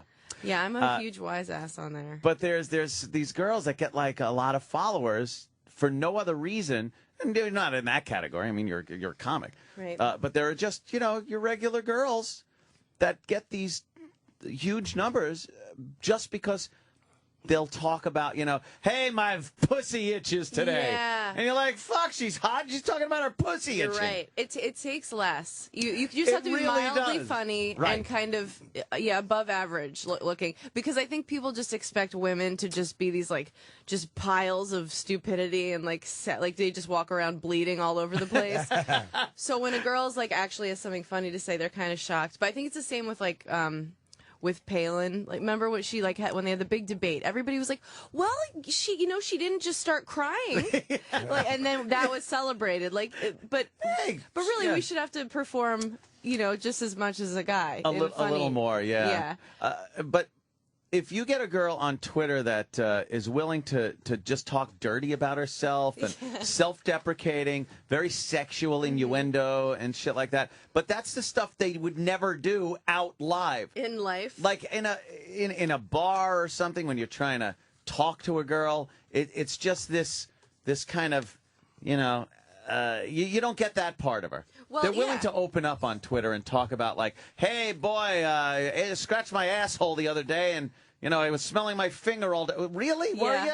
You fucking ate? Who is this girl? I want to follow her. Exactly. There's awesome. She sounds like a great girl. Many of them. Sounds like a winner. There's so many. Yeah, they're like this thing. It's like it's a thing. It's attractive girls that are willing to just talk about their awful female body parts. My shirt's on inside out. Is it? Yeah. I blew it. I'm the worst. I'm just like, is this happening? I'm like, oh, God. Amy's a guy. I'm really, like, I think somebody tweeted to me yesterday, I think you're an oversharer on here, Amy. Because yesterday I tweeted I had to take Plan B yesterday. Oh, yeah, I saw tweeted a picture. Oh, nice. Yeah, you tweeted a picture of it. And people were just like, how was the audition? I didn't get it, but I did get a call back. Yeah, but people were just like, oh, you're disgusting. And I was like, I know. I went into the pharmacy. It's my pharmacy I go to every month. And it was just, I'm on antibiotics, so I forgot that makes your birth control not work. And nobody wants a tiny Schumer coming into the studio. So I was like, well, I better get it. I went in and I was like, hey, you guys. And they were just like, oh, no. I had, last night's makeup was like, it looked like I was melting. Wow. It was falling down. Nice. And they just openly laughed at me. Like the pharmacy guys, because they know me, they were just like, ew, you suck. I was like, oh, just give it to me, you pieces of shit. So all the old people know somebody blew their cookies inside of you. So awful. So when you take that, does it make you sick? Because I knew a girl who took it once and she's like she felt sick all day. Or what does it make you feel? This was my second journey nice. with Plan B, which I'm apparently using as Plan A. And the first time I got really nauseous, but this time was fine. I went to yoga. I went running. While I was getting somewhat of an abortion. I was like, am I having a 24-hour abortion right now? Chemically induced abortion. This is not positive. Wow. Yeah. What a special, and I text the picture to the guy, and I was like, miss you. I was like, this is what I think about committing to starting a life with you. God damn. Yeah, don't they say you're not supposed to use that for birth control? Yeah, of course not. You can't. No, it can't be good for you. Like, but yeah, nobody wants to see me breastfeeding. Yeah. But occasionally you got to just fucking Clorox the whole system out and fucking get rid of any potential errors. Yeah, I hope it's getting rid of anything that was in there. I'm sure there was some stuff happening. Did you read the warning label? Was there anything? I did. If you're But pregnant, it's a beautiful package. What is it? Like A smiling couple, or it's a girl alone grabbing her hair, like why? and a guy doing jumping jacks in the background. Oh God, yeah. A guy holding his bank book and smiling, like 18 years of money. We got it, Jim. I started like when I go through a breakup right after, I just have like tons of revenge sex, I'm like, let me try and forget this person. That it works. never works. But that works for fucking up the guy's head. Yeah, I guess. Yeah, she's just not fucking everybody. It's like, that's right, just a revolving door. No, but honestly, this time I was like, I'm not going to do it, but I started dating this guy, and he was so paranoid about me getting pregnant. And it was like we were using, I'm on the NuvaRing, and we were using a condom, and he was pulling out. I was like, if I get pregnant, shit. I was like, it'll be Jesus. Like if we create a baby, it'll be divine intervention. But I had to end it with the dude because it was just so weird. I was like, you're like unemployed. You're like starting a website. You think I'm trying to like lay groundwork and roots with you? But some guys are really paranoid about that. So wait, he would wear a bag? Yeah, everything. The Nagel is very paranoid about that. Really? Back in the day, rumor has it, Eric Nagel would go into the bathroom and take his condom with him. He would actually take the condom full of the Nagel seed. Yeah, golden. The golden Nagel seed and put it in his pocket and take it with him because he was afraid the girl was going to take it and, like space food, squeeze it out into her vagina and impregnate herself with the golden Nagel seed. What a megalomaniac. Like, who's scrapping to get your seed right now, E-Rock? Come on. The birth of the Prince Nagel. Wow. Right. Yeah. I feel like that's what this guy was like. And I was like, look, I don't even necessarily want to see you again. You think I want to start a family with you? I'm not even spending the night because I don't want to wake up next to you. You think I'm, want a toddler with you? Oh, God. Yeah, but guys, but there are a lot of chicks that do that. I mean, so it's many crazy. fucking psychos. Yeah, I can't even fathom it, to be honest. I'm a piece of shit in other areas, but that's like, but girls, I guess, do that. Oh, there's so many needy, fucking clingy zilches and anything they can. You gotta watch who you fuck. You do, and now with Twitter and everything, it's like you don't know. They'll just spout it out to the world. I don't care about that. I mean, fuck, if they don't, I will. Go ahead. Go ahead. Oh, God. Yeah. I don't know. Yeah, that is a scary thing. You don't want your seed laying around like that for later use. I don't even know how long it lives in the Well, condom. I did some research yesterday, gentlemen. Oh, wow. And I think it stays alive for 5 days. 5 days? 5 days, boys. Listen up. That's got to be inside you, No, though, inside right? you, yeah. Yeah. In a condom. It's swimming around. It's hanging looking out, for something. Yeah. checking out alleyways. Yeah. There's that egg. Yeah. Come here, you Hey, motherfucker. girl. Hey. But in a condom, I wonder, it can't last that long. Like, what girl is going to, warm. baste your yeah. ejaculate inside Apparently, her? everyone, Eric, E-Rock, Eric, everybody's just like, I want your baby. And Eric, Florida money. Did you? Oh, are you a trust fund kid? Oh yeah. He's got plenty. a lottery winner. Dress better. He's got plenty. Was there ever an instance, something that happened that made you go, "Oh, I better start taking my jizz with me," or did you just assume got thirsty? that you were so fucking great? No, there was one time this girl was hanging out, and we didn't even do anything, but we would just watch a movie and everything, and then she left, and about 20 minutes later she calls and says, "Hey, did you put anything in my water?" And I said, "What are you talking about?" And she goes, I'm not feeling good. I can't focus. I don't remember like when I left." And I said, It's just a night with Eric. Just gets you. You try blacking it out as soon as you're done. You roofied her on movie night? That's what weird. the fuck? Yeah, so This is a Doctor Watching Who. Titanic. Yes. So I'm like, no. And then she called again the next day asking this, you sure you didn't? Because I'm going to the doctor to get checked out. And I'm like, I didn't fucking do anything. You left. You said goodbye to my parents, you know, when she left. Maybe your dad did.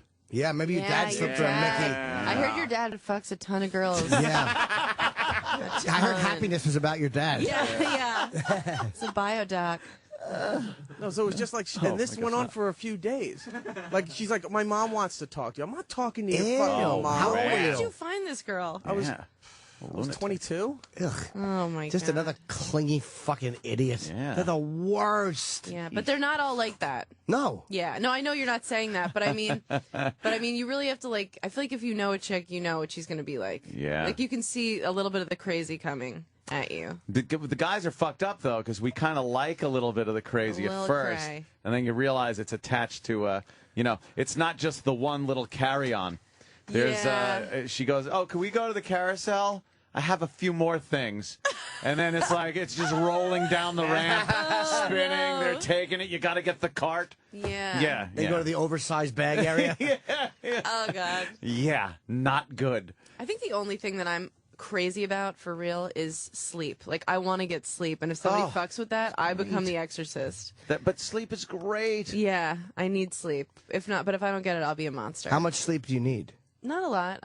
I need 5 hours to function. I'd like that's 20. Okay. Yeah. Yeah. I'd like to sleep forever. I like those days I could just fucking sleep until I'm disgusted with myself. Yeah. That I literally say it out loud. I go, get out of bed. You fucking disgusting. Yeah. Just laying in your own filth. I love it. Oh, it's great. Go back to sleep. You wake up for a couple hours, watch a movie. Fuck it, back to sleep. Back in bed. Oh, I love that, yeah. But, 5 hours is like the minimum. Yeah. 4, I'm worthless. I've been here on like 3 with drinking. I got 2 last night. It was 3:15. I'm looking at the clock. I just couldn't sleep. Oh, that's bad. No, I couldn't sleep. You get sleepy Jimmy at Yeah. 10 o'clock. You start No, snapping. don't be fretting. Come It's all right. But man, drinking, if I'm on a couple hours sleep but I didn't drink, I'm kind of okay. Yeah, but if there's booze involved at all, then I'm How do you I'm function at worthless. all with that, though? It sucks. You just like, but it's also funny. Like getting up early, if you have to like do something like this, you're all hungover. It's kind of funny because you're so miserable, you don't care if you die. So that creates a sort of Takes light the pressure air. off of anything. Yeah. Don't you get sick? Like puke in the car or something? I haven't puked from being hungover in like a really long time. Wow, yeah. But yesterday, I was obviously really hungover. I enjoyed a nice cocktail of Plan B. I had to get up. I was working in Grand Rapids. I had to get up on 2 hours of sleep, really hungover, drive to Detroit, 2.5 Holy hours, shit. return the rental car, fly home. It was rough. How do you do that? Just by not respecting myself. How do you not just fucking fuck this and go back to? I could never do that. I thought about starting a life in Grand Rapids. Just like, you know what? Put down some roots. I saw a help wanted sign at that diner. What am I doing? Telling jokes to strangers? This is weird. I feel like shit. I really just need to sleep. I just want to sleep and just start over here. Could you sleep on the plane though? I slept on the plane. The guy next to me was trying to start a chat. I was just like, God, nope. Shut the fuck up. So, where are you going? I just literally was To like, sleep. nope. Yeah. Z. Otto has the fucking best joke. He's like the old guy goes, where we go? Look at your ticket. It's the same place we're all going. This is a funny joke. I can't. Yeah, the hangover thing. I have the worst hangovers. If I'm just drinking a few beers, it's fine. But if I really get tooled the night before, Yeah. I cannot function. It's a 24-hour hangover where I will be in writhing pain with a wet rag on my head, just fuck, puking, and then like I won't feel like I'm gonna puke, and then 18 hours later. I'm puking. Going, what is this? Oh, I poisoned myself. That's right. Right. You're like so shocked. It's so unjust. Why am I throwing up now? Right. From the poisoning of earlier. This couldn't be from me abusing my liver. No, not at all. I've been fun. very good with coming in here. There was a little phase I was going through for a while where I was coming in here really hungover. Ooh. And oh boy, there were a couple of times I would do the live read and you'd hear a gulp in the middle of it, and make sure you go just sweating, and then I got to go to the bathroom. Blat, blat. Your aunt never goes to piss. Never. So whenever he's gone for more than a few seconds, it really did. I don't know how you do it. Yeah. He'll sit there for 4 hours and not piss. I piss my pants. Oh, good. Yeah, that's good. I knew I liked your sense. Nice. Sometimes, though, a dump is in order in the bathroom there. I don't like doing that. I like the home field advantage. Sure. But sometimes I'll do that. But, yeah, I guess it was about probably a year ago or so where I stopped kind of doing that, coming in here really fucking torched. Danny would just look at me and go like, oh, yeah. Like, Danny would know. Half the time I was right there with you. Yeah. Do you ever have to shit on a plane, either one of you? Have you ever shit? I was just going to ask you that. Wow. I swear I was just going to ask you I think once I've shit on a plane. I'm trying to think. I don't think I've ever taken a dump on an aircraft. I'll drop heat anywhere. Yeah? Yeah, Have you anywhere. shit anywhere, really? One time I had to go on a plane. It was bad. Wow. I was hungover and sick. I had some sort of a virus. I came out and the flight attendant just looked at me and I was like, fuck you. You think I wanted to do this? Oh, fucking Kenny? Well, Kenny can't not shit. We were on a prop. No, it's worse. Oh, no, that's the whole cabin. A prop. And I had been flirting with the flight attendant, which I never flirt with the flight attendant, but I was like, she's fucking sexy. And then she came over and she's like, I'm a big fan. I'm like, oh man. Music. Come on. So we're stopped at the fucking gate. We land. And there's some kind of problem, and the fucking bathroom is at the door. And all the passengers are standing up, and Kenny's like, I got to use the bathroom. So he sneaks in and fucking just causes damage. And then he opens the door, and it just fucking reeks, and she has to stand. She still has to smile and ask him if he wants a beverage. No, we all had to get off the plane, but everybody had to walk through. It was fucking, I don't know how he did it.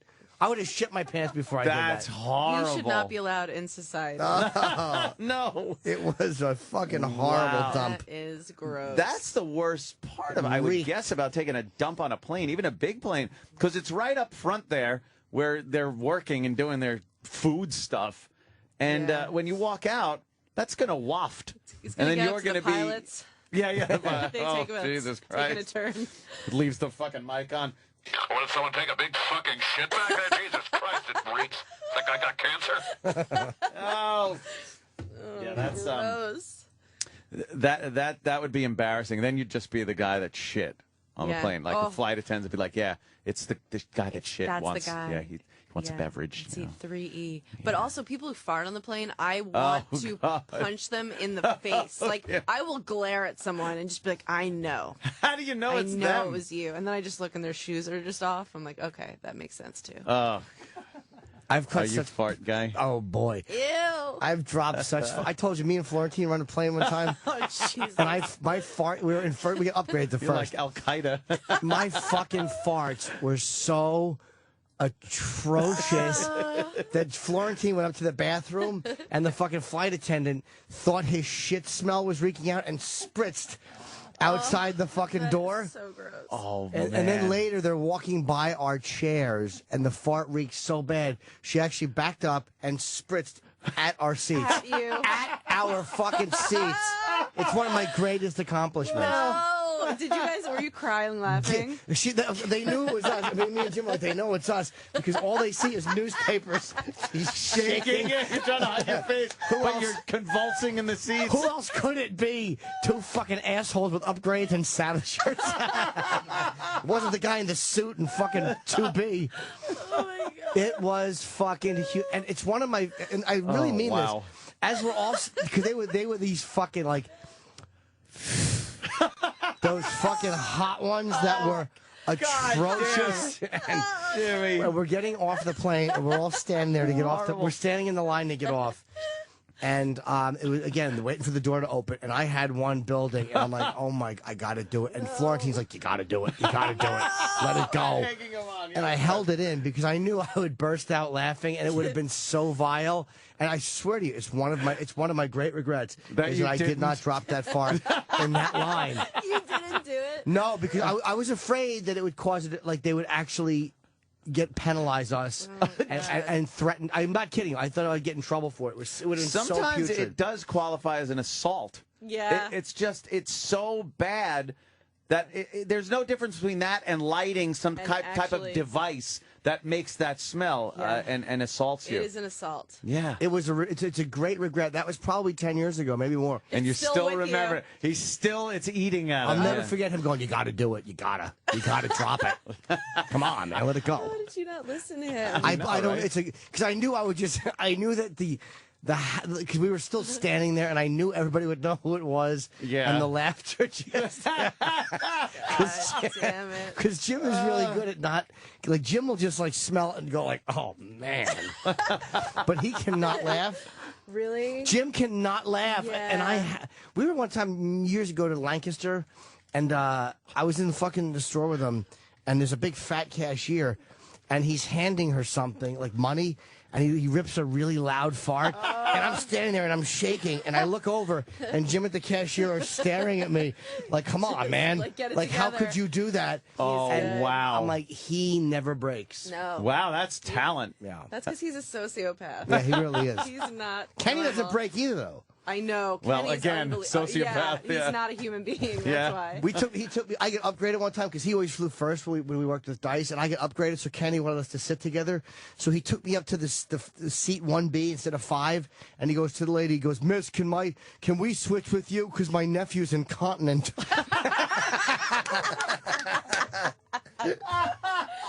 Not an entire lie. And I started brilliant. laughing, and then Ah, she you wouldn't lost switch it. with us. Oh, yeah. my God. Shit. Oh God. She wouldn't You switch? blew it. No, because she thought we were fucking around. I'm like, why didn't you tell me you were going to say that? My nephew's incontinent. There's such It's a skill. I hate the stress of not having the seats together and having to wait. Yeah.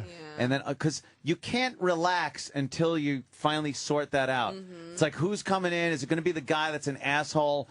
Is it? And then there's like it shouldn't matter to him at all because obviously he's not sitting with anybody. Right. If I'm It in would be this the same seat, seat. somebody else. Yeah. So it's like, can we switch seats? Window, Okay. aisle is fine. But you want Yeah. somebody to give up an aisle seat, that's hard. Well, Yeah, you can't. Jimmy, you don't understand. A lot of people do like the window. Unless they got a real, unless I like the they're window. incontinent. I like a good window seat. Yeah. Yeah, especially in first. You get like 3 of them. Oh, you put that seat back. I got the whole side of That's the plane. it. I can look out. It's panoramic. Every window. I'll tell the guy, like, if the only time I wouldn't switch was one time. It was a couple because I had an aisle seat and they wanted me to switch Black? to window. They were One actually. of them. Okay. Oh, boy. One of them. Even worse. I- Not doing them any favors. No, but I said to the guy, I said I would prefer to stay in an aisle because I pee constantly. I said, but if you can't get anybody to switch, I will do it. So I would have given up the seat, Yeah. and I think I actually helped him find a switch. You got someone else? Yeah. That's tough, though. I don't like moving. I like other people moving for me. Yeah. I don't like moving I don't for mind anybody moving else. if it's like an aisle for an aisle, or I'll always do that. But like the flight attendants, they'll be like those last 2 rows that they put the trays down and their bags. Yeah. And you could have a whole row. So now what I do, I just go back there, I put up the trays, I'll move their bag over, and I will take that row. Wow. Because I fly all the time. I'm not in first class. I'm in the back with all the Oh, scaries. Amy. I know. And I just, but I take the whole row and I sleep the booze off. How do you let guys unload in you, Uh-huh. yet you still can't fly first? These guys should be doing something. Oh, I've never banged anyone with money. Oh. Yeah, no, that's never Is that happened. religious? I have my belief system. I like to fuck and- somebody with miles. I would, yeah, seriously, that would be the way to my heart right now. My If they could, vagina's I'll taking a vow upgrade of you. poverty. Yeah, I've been upgrading like half the time, but it's so hard to go back to the coach after. I mean, you guys don't have to worry about it, but That's not true. I mean, for years and years and years, I upgraded. Yeah. And I got so many miles now because Kenny does the flights in advance. Yeah. Usually you can fucking use miles to upgrade in advance. yeah. It really is It just changes the special up game. there. I just started upgrading and staying in nicer hotels, and I'm just like nicer as a Oh, person. you're making that little notch I up guess a little so. bit. Yeah. Because you stop being afraid that you're not going to make enough. Yeah. I'm Like- like, people are showing up to see me. I don't have to battle bed bugs at this point. Yeah. Let's yeah. just put me somewhere that the sheets don't feel like paper. Louis C.K. told me he would do that. He goes, I don't care how much it costs. He goes, I fly first, and I fuck it. He goes, and I just tell them to take it out of my pay. This is years ago. Yeah. I guess he wanted to. He didn't care if it went to him or his. I don't know why he did it, but he didn't give a fuck. He's like, it's part of the trip for me, and it makes life bearable. Do you have to mention his name on this show? I'm disgusted with Louis C.K. Oh, I don't care for My Louis. God, the language. Poo-poo, Yes, Lou. indeed. I can't believe that. That persona non grata here. Yes. I'll tell you that much. That fucking dumb Greta Van Susteren. But again, a typical media person. He said something I don't like. Meanwhile, and I even Twittered to her, I'm like, you have a career because you talked every day about a guy who murdered his wife. Like, it's amazing the fucking hypocrisy in these people. The morally bankrupt people. Oh, they stink. I'm sure she justifies it some way in her head. Of course she does. Because her husband, I think, works as an advisor for Palin. And Louis did on Twitter call Palin a cunt or whatever, but that's Louis. It's what he does. Yeah. Who cares? But, everybody, you can't stop someone from having judgments because they're a piece of shit. Like yesterday, I was literally in line to get the morning after pill, and I saw somebody buying, like, all these candy bars, and I was like, ew. And I said, oh wait, I'm a whore. Like, everyone's going to judge and make these. Yeah. People love to be angry at somebody. They like they like to get something done. Yeah. That's why I think we're spoiled, because we're used to like asking mommy and daddy for something and getting it done. So we don't know how to just object from afar anymore and go, I don't care for that. I'm not going to do that. We want other people to not do it because it's that spoiled little fucking kid thing. Yeah. But that's what it is. But, people just don't go, that stinks. I'm not going to watch that. We don't want you watching it either. Yeah. Right. But Louis, you know what? I'm sorry to interrupt you. No, I was going to talk about I think Louis was too. hesitant about that gig anyway, to be honest with you. I'm not saying he didn't want to do it, but Louis is a fucking harsh comic. Right. Yeah, and what's in it for him to do that, really? I think it's one of those things that, it's kind of a big thing to do if you're a comic, You're performing for the president. Yeah. Oh, okay, never mind. That's the White House Correspondents' Center. Damn. That's Obama sitting right there. Wow, and he's like, I don't want to do it anymore. That's nuts. Yeah, I'm kind of glad he just instantly pulled out like that. Oh, did he pull out? Without saying, well, I'm going to try, or trying to make excuses like, what? This? Okay, bye. Yeah. Fuck you. I'd love to ask about that. I personally think he said something to me about it, like, that's a weird gig, but he didn't say he didn't want to do it, but he's like, it's a weird... Yeah, that's weird. So I forget what he said, but it indicated that he knew that, Seth Meyers destroyed on that thing. Mm-hmm. But it was all, political humor, and, Louis fucking could do political humor, but he's a hardcore, man. Yeah. He's not cute. He likes the truth. There's no little cuteness. He can't soften things up. That's not him. No. No sweetness. And who wants to walk into that situation where... Even Obama, if there was the big thing was, he called Palin a cunt. Even Obama couldn't be seen enjoying him, because then people are like Obama, well, how could you do this with this? Right. You called this woman after Rush said that, and then he calls her a cunt, and you're enjoying. I think Louis did the right thing. It was the right move. Yeah. This whole fucking atmosphere though, we're really getting crazy now. The Rush thing, Louis. I mean, now they're just looking for people. They're going back years to see what people said. Bill Maher, what he said, and it's like, well, Bill Maher contributed to Obama's. Now it's like 6 degrees of fucking who you called a cunt. So who fucking gives a shit? Just, first of all, they're comics or entertainers. Even Rush Limbaugh, he's not a fucking. They call him the de facto leader of the Republican Party. Jesus. And he shouldn't say that. And that's the difference between him and Bill Maher.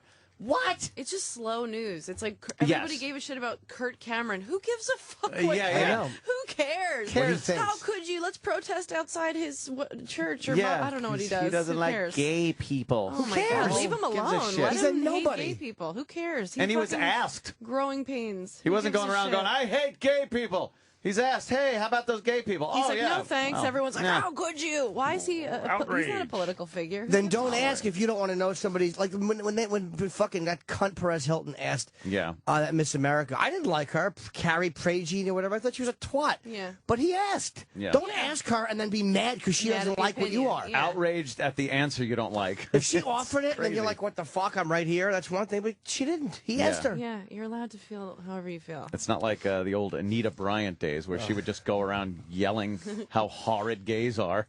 And by the way, radio fucked themselves because now there's 98 major companies, car companies, that will no longer advertise these cowardly motherfuckers on shows like Rush. Really? Or, on controversial all our fucking shows. Car commercials are going to be gone now? I know. Oh, that's right. We don't have a one.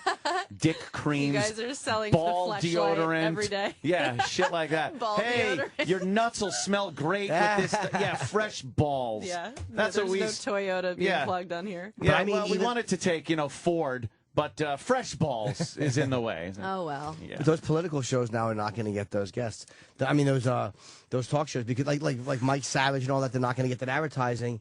So radio, you fucking have fucked yourself so good. I love it. It's just so random, the snippet or the clip that's picked out. That does it. Yeah, it's the stuff you don't even see coming, you know? Yes. Like what happened to Bill Maher, or even like what happened to me on the roast. Yes. Yeah. Like that joke about Steve-O, that wasn't a big deal in the room at all. And then, Right. But they cut to him looking sad, and then all of a sudden, you know, It's you a big don't know deal. what the big deal is going to be. So I think because you have so little control over when that happens, that you can't be worried about it. But nobody, people got to start defending each other, because it's like when somebody is fucking smashing you and people are coming to your defense, it means something. It does. But it's like everybody just sits there and watch everyone else's dick swing in the wind, and then when it happens to us, we're like, where is everybody? I do appreciate that about you, Yeah, Jimmy. but No, everybody I know does that's that. not why you It's do fine. it, but it really meant a lot to me that you like defended me. Well, we're friends. I mean, it's like it almost doesn't count with you because you're a good friend. It's like friends are going to help.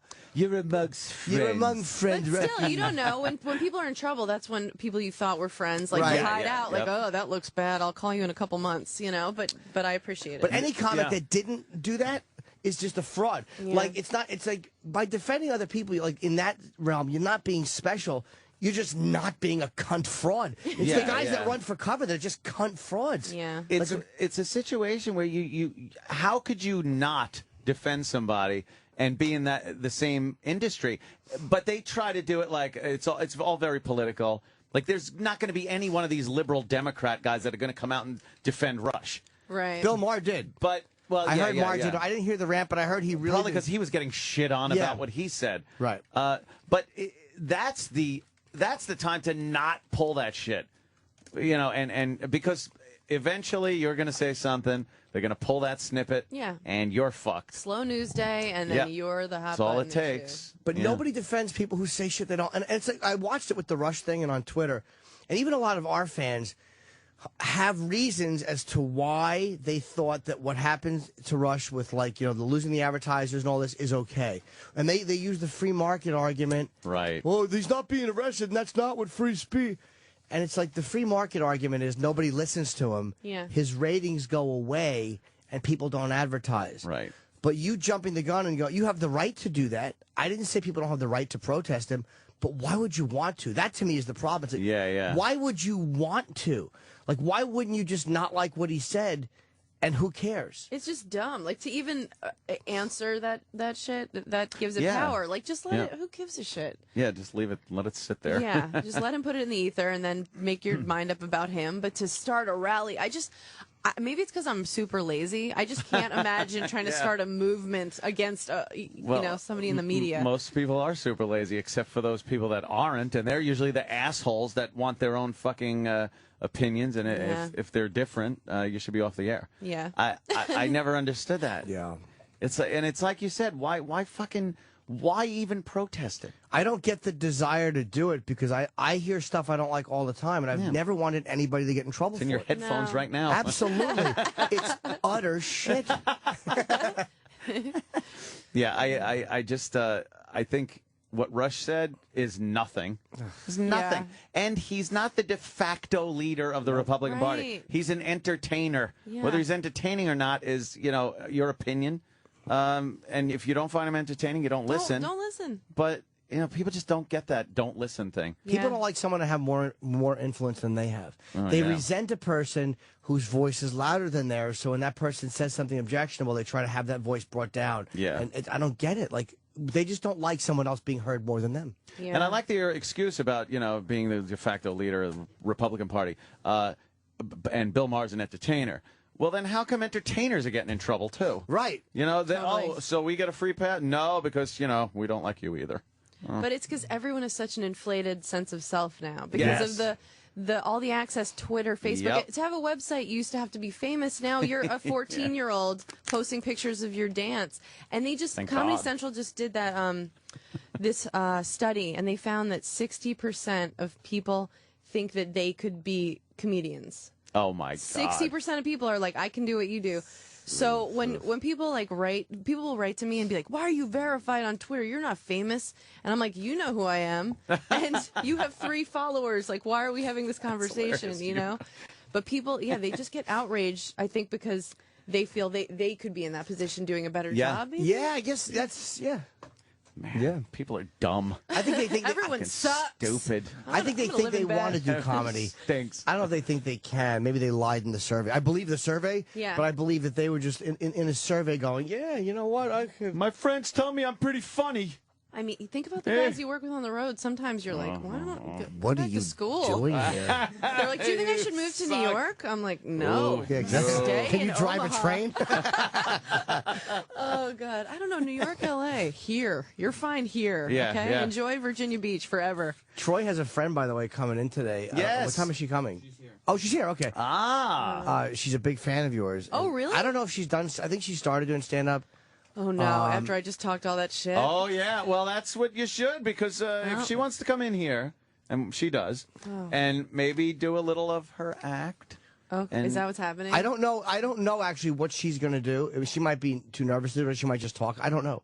I don't either, know. but that's what But I she's hear. a big fan. Okay. I hear one of Troy's friends, right? Yeah. Well, I hope she's funny. And yeah. You know? Yeah, let's I feel you guys are setting me up for No, a no, horrible... No. You're not rich. No. You're not rich, Quick break, boss. head to tinkle. Yeah, we'll take a break. And can I plug? Come back. No, Jimmy. Thursday, Friday, Saturday, I'll be in Orlando. And what's the fucking date? March 29 through April 1, Caroline's here in New York. Ooh. That's actually selling much better than I thought it was, and so is Orlando. People so. love you. I wouldn't go that far. I think there's just a lot of people in town People who are wanted something bored. to do. People I'm have going nothing to to that do. one. That's And like a block away. I'd like to say on March 24th, I'll be at the Pabst Theater in Milwaukee. And I'm going to be at South by Southwest all week with pale Robert Kelly. Damn. Yeah. Oh, the festival? Yeah, I'm going tomorrow. Oh, cool. South by You know, Southwest. Amy, then he's going to get all fucking... Dude, I want to see him in a cowboy hat so bad. Oh, man. Please let them make I one want to big see him with a enough. saddle on his back. I cannot imagine him. It's like 85 degrees there. I just want to see him shit. sweating all over that festival. I want to see him with a hat like Midnight Cowboy. Oh, God. Exactly. Couldn't think of somebody who got killed in a hat. Dude. Yeah. Where are you Jean June Benet.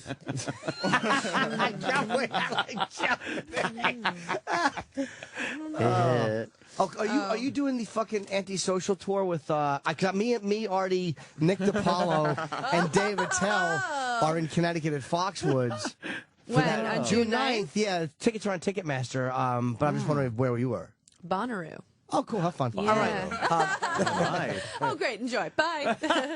Yeah. And in Vegas. I'm there the next couple months for a week at the Riviera. That's Come really out. cool. That is Yeah, really fucking cool. I'm there when Dice isn't there. Oh! Hey! Hey! I keep stealing all of his merchandise. So, I heard about that. Yeah. Did you? I'm going to be away, but some who is coming in. I get to be there when he's not. I do Yeah. his whole act. I smoke his cigarettes. and That's shit. great. Yeah. That'd be good. But come to the Riviera. Do. Old Vegas showroom. I want to do something Bring after your I own shoot. Plan B. Yeah, God. I'm going to take it before. That is BYO Plan B. Yeah, BYOPV. Damn it. Yeah, get Plan C and D ready or something. Come on, Chip, please. Now, Chip. Please, Chip. You really know how to make were us on a roll go to and you break, just- don't you? I'm going to go cut myself. I guess Troy's pal. Oh, God, he's doing the forearm thing. Isn't that uncomfortable? That is awful. You don't like terrible. the I feel bad. I want to shower now after that it's move. terrible. You don't like the elbow? That is No, I awful. hate it. The chip and his forearm? hand kind of almost hits you. It's, No, I got Ant like 40 times at the fucking. oh, God, he wouldn't stop. At the It was table? nobody likes uncomfortable. that. No one likes that. We'll take a break, and then, Troy's friend will come in, and we'll see what she's all about. We have Will Ferrell at 9:40. Ooh, he's a big star. He's a star. A star. All right, I'll be right back. SiriusXM. This is the Opie and Anthony Show.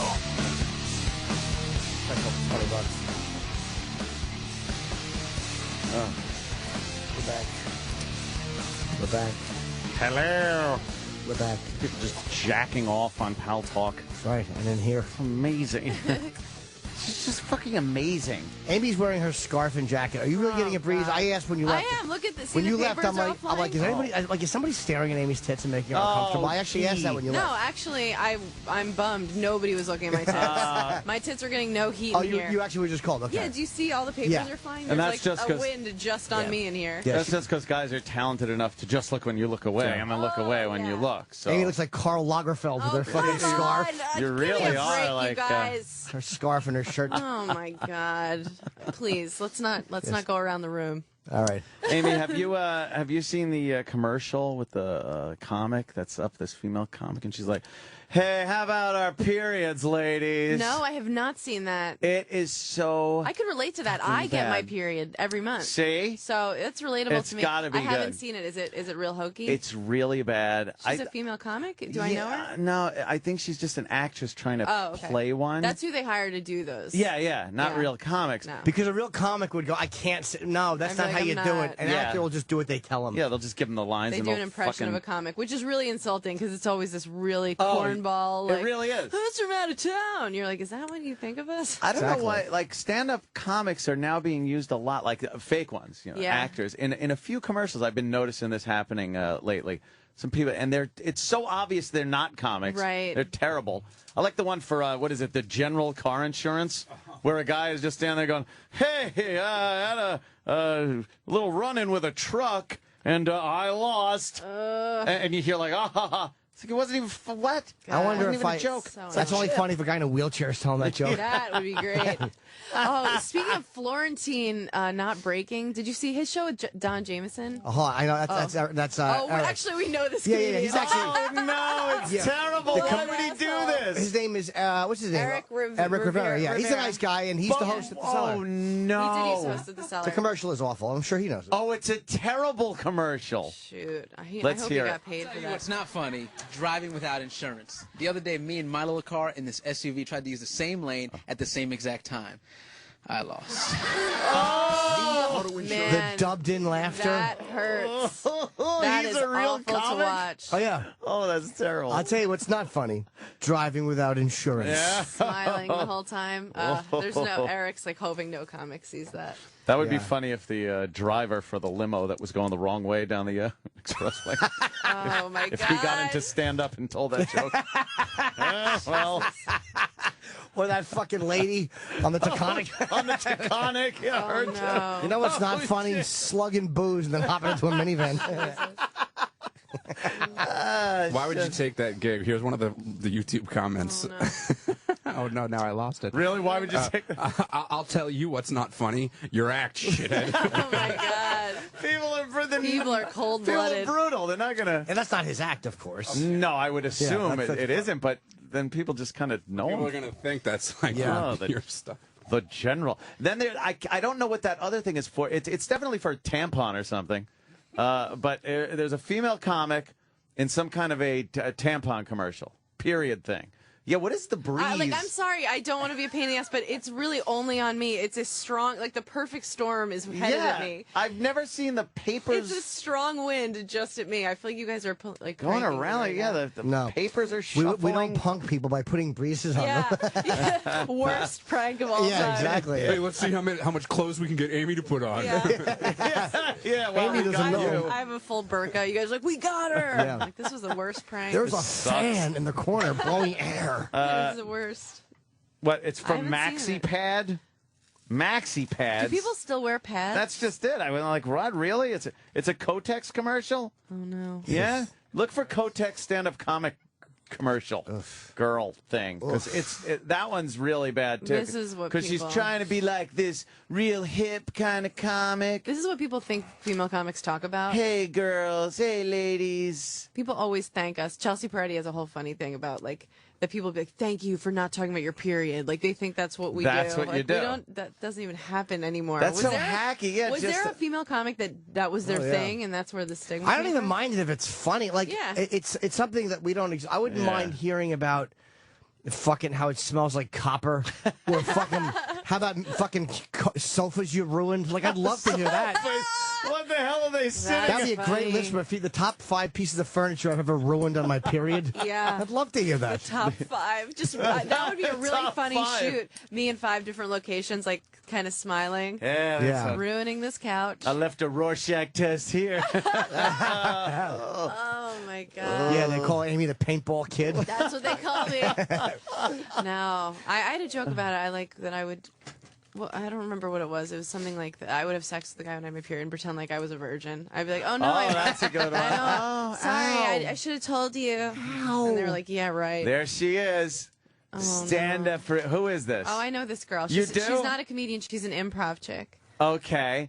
Yeah. Listen to this. Let's see it. Newsflash, sometimes my period's not awesome, but you know what helps? Those ads that are like 60 times sportier, says the cheerleader, or 500% better, says the sexy lab technician, or 300% more zen, says the yoga teacher who's wearing all white. Wait a minute, go back. Yeah, go to the beginning, because it's... Hold on. The beginning is the worst part. Sometimes my period's not awesome. Oh, she's doing but you know what Sarah. helps? Yeah. Those She's doing ads that are Sarah. like Yep. 60 times sportier, says the cheerleader. Yeah, she's totally doing or Sarah. 500% better, says the sexy lab technician. Or 300% more zen, says the yoga teacher who's wearing all white. Yeah, when I hear all those statistics, I'm just like, wow. These maxi pad wizards really get me. Hey, that's Stephen Lynch's friend in there, too. Get real. Ty. Introducing Kotex Natural Or Balance. Tyke, whatever his name is. God, I wish I Kotex. was bleeding right now. Yeah, right? Doesn't that make you just want to bleed? Yeah, I like that it's marketed toward like the edgy young girl, but no girls my age are wearing maxi pads. No. Just with wings. No. Maxis, you That's shove insane. a tampon up there. Yeah, no, I think, I don't blame Andrea, or I forget how you say her name, but she's a really funny improv chick. But, Yeah? But I mean, whatever. If you give me the right check, I would do that. I would too. Yeah, give me $200,000 and I'll just actually bleed in your commercial. Literally, just stand there bleeding. Yeah, just bleeding. Just in the commercial. Yeah, just like, hey guys, guess what I'm up to? Just dropping tons of blood. If you don't have been a baby. If you don't have insurance, there's some funny stuff that can God. happen. there's I'm some warming funny- up. But Funny she is doing things. Sarah. That's weird. That is a It's a Sarah. Sarah impression. Can I hear her Silverman voice again? impression. Because I was too busy looking at the yoga girl because I thought I knew her, which I don't, of course. Here's a great line. Newsflash, sometimes my period's not awesome, but you know what helps? Isn't it? Those ads that are like 60 times sportier, All right. says If I have to the hear this one more cheerleader, time, I'm going to or fucking 500% Yeah, this is better, this says is the getting sexy upset. lab Kill myself. technician, Or 300% more zen, says the You just yoga wanted to see teacher the who's yoga wearing instructor all again in her Yeah. white leotard. Lovely, She yeah. is gorgeous. Like, wow. I would love to These wear maxi that, show you what I look like in that white I'd like to do the same thing. jumpsuit. Yeah? We're It both would wearers. not look like that. Come on. It's like, do you have cellulite on your ankle? I'm like, yeah, I think I do. Do you have cankles? No, I've Thank got God. good legs. I've got good legs going on. My problem areas are elsewhere. Problems. What's the Yeah. problem area? Like the stuff that you're insecure about. Oh. Yeah. The things that guys should really pick on. Yeah, the in stuff order that to you guys- get yeah. you in bed. What do you think is with a problem area for you? For me, I would say, like, if I were wearing a bikini, like, I feel good about myself, but I have, like, cellulite right on the top of my like most girls, I think, Okay. on the top of my thighs in the back. All right, and that bugs women, right? As Well, long as it it's doesn't just, look like you you've been know. sitting naked in a gravel driveway. It looks like I've been just soaking in a pot of cottage cheese. Yeah, no, it's not gross. It's not like insane cellulite, but that's, the flaw to focus on for me. What about you, Jimmy? the Everything from problem. the fucking pubis to the fucking forehead. Oh, yeah, you like your legs. Yeah, I've been the leg compliments just Yeah. go on for days. Oh, yeah. People just are obsessed. Yeah, it's fucking calves McGillicuddy or whatever they say. All the times I opened for you on the road, the number of people that asked if you were a dancer was just unbelievable. wonderful Look at legs. those stems. From the pubis. You know, like from your pubis up. Yeah, 'cause my dick's fine. It's just like whatever. It is what it is. But my fucking is legs what it is. are good. I have a decent hiney. Yeah. Yeah. But it's like on the right at the waist is where it the fucking Shit trouble just hits the trouble fan. begins. Yeah. No, I feel, like I can walk around confident in a bikini, but guys don't give a shit, I think. Like, no guys are looking. It's girls. Other girls you stare right, at each yeah. other like, where is it? Oh, okay, good. Yeah, you Cankles. really have to be a monstrosity for a guy to start like ragging about a bikini. Yeah, and, guys and get shit. erections if a cat rubs against them a certain way. And on the beach, it's like, fuck, man, we're looking at girls pretty much in their bra and panties. Yeah. Totally. No, I can bring it. I still feel good. Now, I could bring it. Now, being an accomplished comedian, Yes, I sir. really think that we should get somebody who looks up to Amy. I think so, Jesus too. H. And we've been Christ. talking about Yes, we comedy and have. these wonderful Sarah Silverman impressions from that. Mm-hmm. And I should have known, like, when I brought up that topic of the commercials with the comics, that you guys would know them and not really be able to shit on them. Well, Eric Rivera, I believe me, if know. I saw him, I'm going to do nothing but make fun of him for that. Good. Okay. Hope you have insurance now. He'll probably be like, it was a paycheck. You know, it's a gig. I am being political about it for Yeah. sure. He's handsome, though, and he smiles a lot, so I think people I like just gave you the up and down. I wasn't Yeah, even. you I didn't wasn't even- even fucking. You know what? You're You right. just stared at her crotch. I wasn't even subtle about that. No. You were still saying hi to her while you were I know, staring like, at her body. Yeah. Like you were analyzing it. Anthony actually terrible. said va va voom. Va va voom. Oh, man. 23 skidoo. Oh, jeez. So your name is Carly, Yes, my name's Carly. and you're friends with Troy? Yes. Are you dating Troy? No. He's very handsome. Troy's very handsome. No, Yes. like you've never even caught a finger from him? No. Come on. No. It's okay. I haven't. All right. No. If I was a chick, I'd probably bang Troy. Which Yeah. one's Troy? Troy's the guy with the hip hair. Yeah. Oh, yeah. Troy could eat it. Yeah. So how do you know Troy? Because Troy just said, "Hey, look, there's a friend of mine. She's a big fan of Amy's. Do you do stand up? Yes. Oh, I you like do? your Okay. outfit. I like everything happening. Thank you. How long have you been doing it? A few months. Not very Wow. long. Oh, this is Yeah. the time when you need exposure, Carly. This is Get the it out time. there. Get it out there. This is Yeah. the time. You could be the star of a Kotex commercial in the near Yeah. future. That's my dream. Now, what was Troy said that you were going to come in? What was the thrust of you coming in? Because I'm in love with Amy. Are you gay? I want to be lesbian with it. I'm not a lesbian. Wow. I didn't walk in a lesbian, but You might with her? I might be a That's lesbian really right now. nice. Yeah. I'm It open really to is. experimenting. Yeah, it's cool. Yeah. I'm Now- not having very good luck dating, so. Me neither. Oh no! What happens hear with that, your girl. dating? Snaps. What happened? Well, how come dating isn't? I don't know. I mean, What? I don't know. There's a bunch of. I feel like guys Assholes? are just assholes. Yeah. Yeah? Pretty much. They are. I could attest to By the that. way, Let this is me the tell difference you. between the genders. Can you imagine if a male comic came in and goes, I just want to suck Jim's dick? Like, how uncomfortable that would be. That is way different. That is way how different. fast he'd get what he wanted. Well, today's your lucky day, Bobby. Exactly, because Jim hates himself. Okay, so how old are you? 21. Oh, you very young. Okay, you have 21. That's the perfect time to start comedy. That is a good time to start. Yeah, you're allowed in bars. Yeah. That's good. That's always a good You can first vote. thing. You Yeah, can- you right? can vote. Right, I That's can good. vote. So you Voting. got that going for you. What is that? You just turned 21 or? Yeah, I turned 21 in November. Wow. Yeah. How many times have you done comedy? How many times have I done it? I've done a couple shows, but I do like open mics and stuff, like the beginning stuff. Yeah. So, Cool. yeah. You have to. Bringer shows? I don't like bringer shows. I No, don't- they suck, but you have to do whatever They're for stage sleazy. time. You Yeah. got to do whatever it takes, except for some man. things. Well, You know. no, that too, though. Well, yeah, do that too. So If he's hot, so- whatever, who cares? just make sure you got that plan B. I used to bark for those shows at the Boston, you know? Oh, yeah. They'd send me out in the freezing my cold. I'd be God. out there for 2 hours just to get 5 minutes stage time. Holy shit. And I'd go back and they'd be like, all right, embarking is, standing on the street saying, do you like Yeah. live comedy and giving a flyer? Just Does that have your name on the humiliating. flyer so they know who got it? No. But I mean, they wouldn't, it was just lies. I'm like, if this is from Chappelle's show, it was just like 3 borderline homeless comics. But then I would go back and they'd be like, you got it. There are enough people. You have to go out for another hour. Or you could, come and hang out with me for a while. Oh. Really? And I'd be like, well, let me just zip up my coat and head back out to the streets. Sorry, Polly Confusion. Mikey. What did you Showtimes. want to do? Did you want to just meet Amy, or did you want to do your act for Amy? Whatever you guys want me to do. I'll do my act if you want. It'd be like nice her. to get a little, she's got a lot of confidence. Yeah. I hope that like you that. are really funny and that you become, really great. Oh, wow. Yeah. Yeah. That'd be good. Good for the biz. More girls should do stand-up. Get better at it. Yeah. That's nice hair, too. Gorgeous hair. What's with the hair? Thank you. That's, yeah. Very, very strawberry almost, or red. What would you say? What color is that? It's not I don't know. I think it's like a pinky red. Pinky red. I guess. Yeah, like pink red. I don't really know if it's. Does the curtain match the... Yes. That's good. Then guys won't know when you are bleeding. Are you normally blonde or? I have brown hair, Oh, but I have okay. to make it blonde and then put the red on it. Is that your hair or a Fucking wig? process. No, this is my hair. Oh, okay. Wow, Yeah. it's cool. Yeah. Yeah. Everything's good. Everything looks How good. did you get blonde under and red on top? How the fuck did you swing that? It's a separate thing. You gotta make it separate. Jimmy wants tips from Shamika's salon. Yeah. Is that a we? What's happening? Okay. Wow. Okay, Carly. So, do you want to, I guess, do a minute of your act?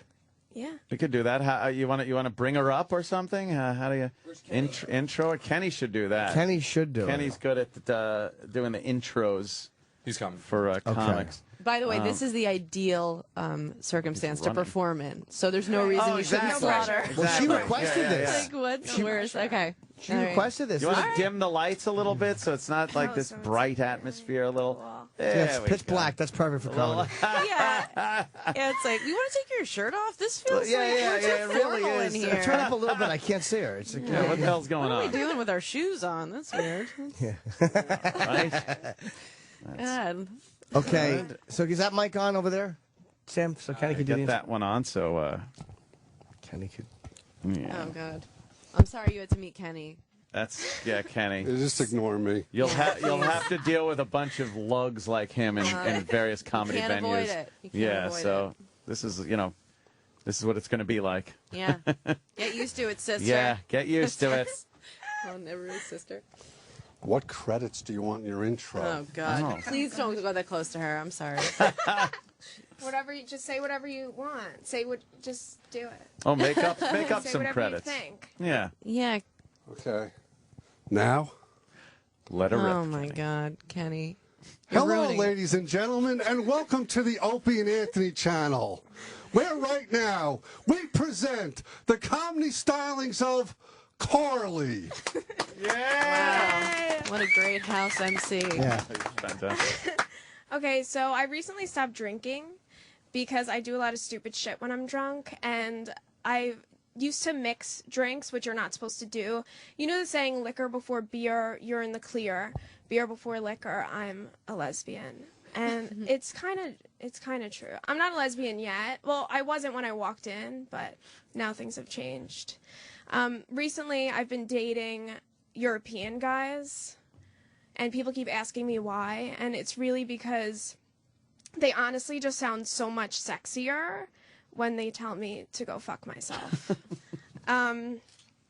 My friend told me the other day that she likes her coffee the way she likes her men, which was confusing because I didn't know that coffee could go to jail for stabbing someone. But I realized I actually do like my coffee the way I like my men because my coffee doesn't have a job and doesn't answer my text messages. I like it. Come on, I like it. Yes. I think, yeah. I mean, 6 months. Come on, that's great. When she said I like my coffee, she likes her coffee like her men. I thought you should have said raping her. Jesus, that's really nice. Really Not you, nice. but your friend. It's about her friend. Your friend. it's Yeah, about no, he wants your friend to get raped, Right, so it's right, okay. it's Yeah. Yeah, I think for 6 months that's great. What do you? Yeah, that's what I think. Yeah, that's pretty good. You got a little personality. How did you thing that downgrade goes from there. great to pretty good? I don't know why you Yeah, did that. well, that's a Thank big you. jump. What's happening? Oh, I should have stayed with great, right? Yeah, you should have stuck with great. Yeah, no, it was great. Oh, Jesus. No, 6 months in, that's good. No, that's really really good. Yes, I swear. You know, great, really good. What else could I say? It was hard because the lesbian thing you said when you came in. Yeah. So you kind of blew that one. You burned that one. Yeah, you Yeah. already burned that material. On my own list. I know how it is. We all, And it hurt my feelings because I thought it was like the first time you'd said it. Right. Yeah, and it's just part of the act. Yeah, just doing your material. Yeah, you were the black guy in the audience or the Spanish guy in the audience. You just happened to be there. Yeah, Right. You were the one. your stock material. It's okay. But you got a little, like a little personality character type thing that goes along with that whole thing. Is that you? Yeah. Is that like really who you are? You're kind of like Yeah, I think this is her real a vibe. little sheepish, a little bit. Maybe a little, yeah. A little, yeah. You should say like when the guy she's like, my friend likes her men like her coffee. I'm like, yeah, what he's spelling guys or something. So anyway, what else is going on? Fucking God, man. Let's see if you have what Wow. it takes to be a comedian, though. Do you have a good relationship with your father? Yes. Then no. fuck. I'm sorry. Wrong job. I'm sorry. Wrong It's job. not gonna Yeah, work. this market's not for you. No. What substance do you abuse? What's Not a wrong big with you? drinker. Yeah, what's What's your There are a lot problem? of things that are wrong with me. Like? I mean, I don't drink a lot. I don't like really smoke weed, but I'm a little cuckoo. Were you ever I'm 100% institutionalized? cuckoo. No, I was not. Have you ever been into any sort of self-mutilation, like cutting? or- No, not a Damn. cutter. She is nutty, though, because she's like most people doing stand-up. If you say, well, you want to do your act, and this Oh, my off God, would go, I know. no. Would just be like, no, it's But too she's like, weird. okay, Yeah, do you yeah. want me to? Yeah, she's like, whatever. Yeah, you're too Yeah. comfortable to do things. That's the No, that's the I sign think of a it's crazy good, person. Yeah. I don't drink all Only that much crazy anymore. people, yeah. Only when I have to drive 3 hours and take a money after pill. Are you promiscuous? Ooh. Not really. Oh, shit. How do you know Troy? Is he from a club? No daddy Yeah, issues. I know Troy. Not We've been promiscuous. friends for a little while. What's I don't she even know doing what here? to say to her next. I mean, I yeah. know. Oh no. No, So I what- just no. mean because we're all degenerates. How are you a comic, though? Because you seem pretty healthy. What's wrong with you that makes you a comic? Yeah. I don't. Social issues? Anxiety? Were you maybe- bullied a I'm very lot? anxious all the time. Oh, you get anxiety? Very, very That's good. anxious. Okay. Take Xanax? No. Ah, shit. Drug I don't free. do the substance thing. Yeah, no, that's cool. That's good. That can come with time. Yeah, But I'm that'll afraid of develop. everything. Yeah. Yeah. I'm really afraid of everything. Oh, you're Do a afraid of week everything. in Cleveland in front of all that's black good. crowds. Trust me, you'll Did you find really? the bottle. Yeah. Were they coming to see you? Not on purpose. No. No, it was just the club, the improv there. They didn't tell me. Like, Oh, man. I'm happy. I love black crowds. They're fun, but you want a heads up if that's what Yeah, you're walking yeah, into. yeah, you gotta I literally know. got there late, so I walked on stage. That was my first time even in the club, and I was like, "So who's? Oh, everybody's black. Okay, here we go." But they were a good crowd? They were good, but it's a totally different. I'm not going to say animal. Totally Yeah, different it's a- energy. Right. It's a different It's energy. a different energy for sure. Were the comedians black on the show? Yes, they were. Yep. Mm-hmm. Yeah, the Improv's a black club in Cleveland, right? Yeah. And I text Tom Papa. I'm like, everyone's black. He goes, didn't you know white comics do hilarities? I was like, no, nobody gave me the 411. Whoops. Yeah. Well, you know what? It's a great life if you like isolation and Yeah. sleeping with strangers. So Have comedians been nice to you, or have they been kind of creepy and trying to bang you? They've been kind of creepy. What have I they mean- promised you? What have you been promised? No, not anybody like good. Like the comedians that are doing like open mics. Oh, no. yeah, Don't really. There's not Wow. a lot they can offer up. Yeah, There's they're not gonna really give you anything. they could Like, Do really they want do. to maybe. do they want to get together and riot or something? Like, yeah, we should meet, or they just try to? Do they just talk to you like a woman, or do they do some comic shit? I feel like sometimes guys feel like they have to be funny all the time.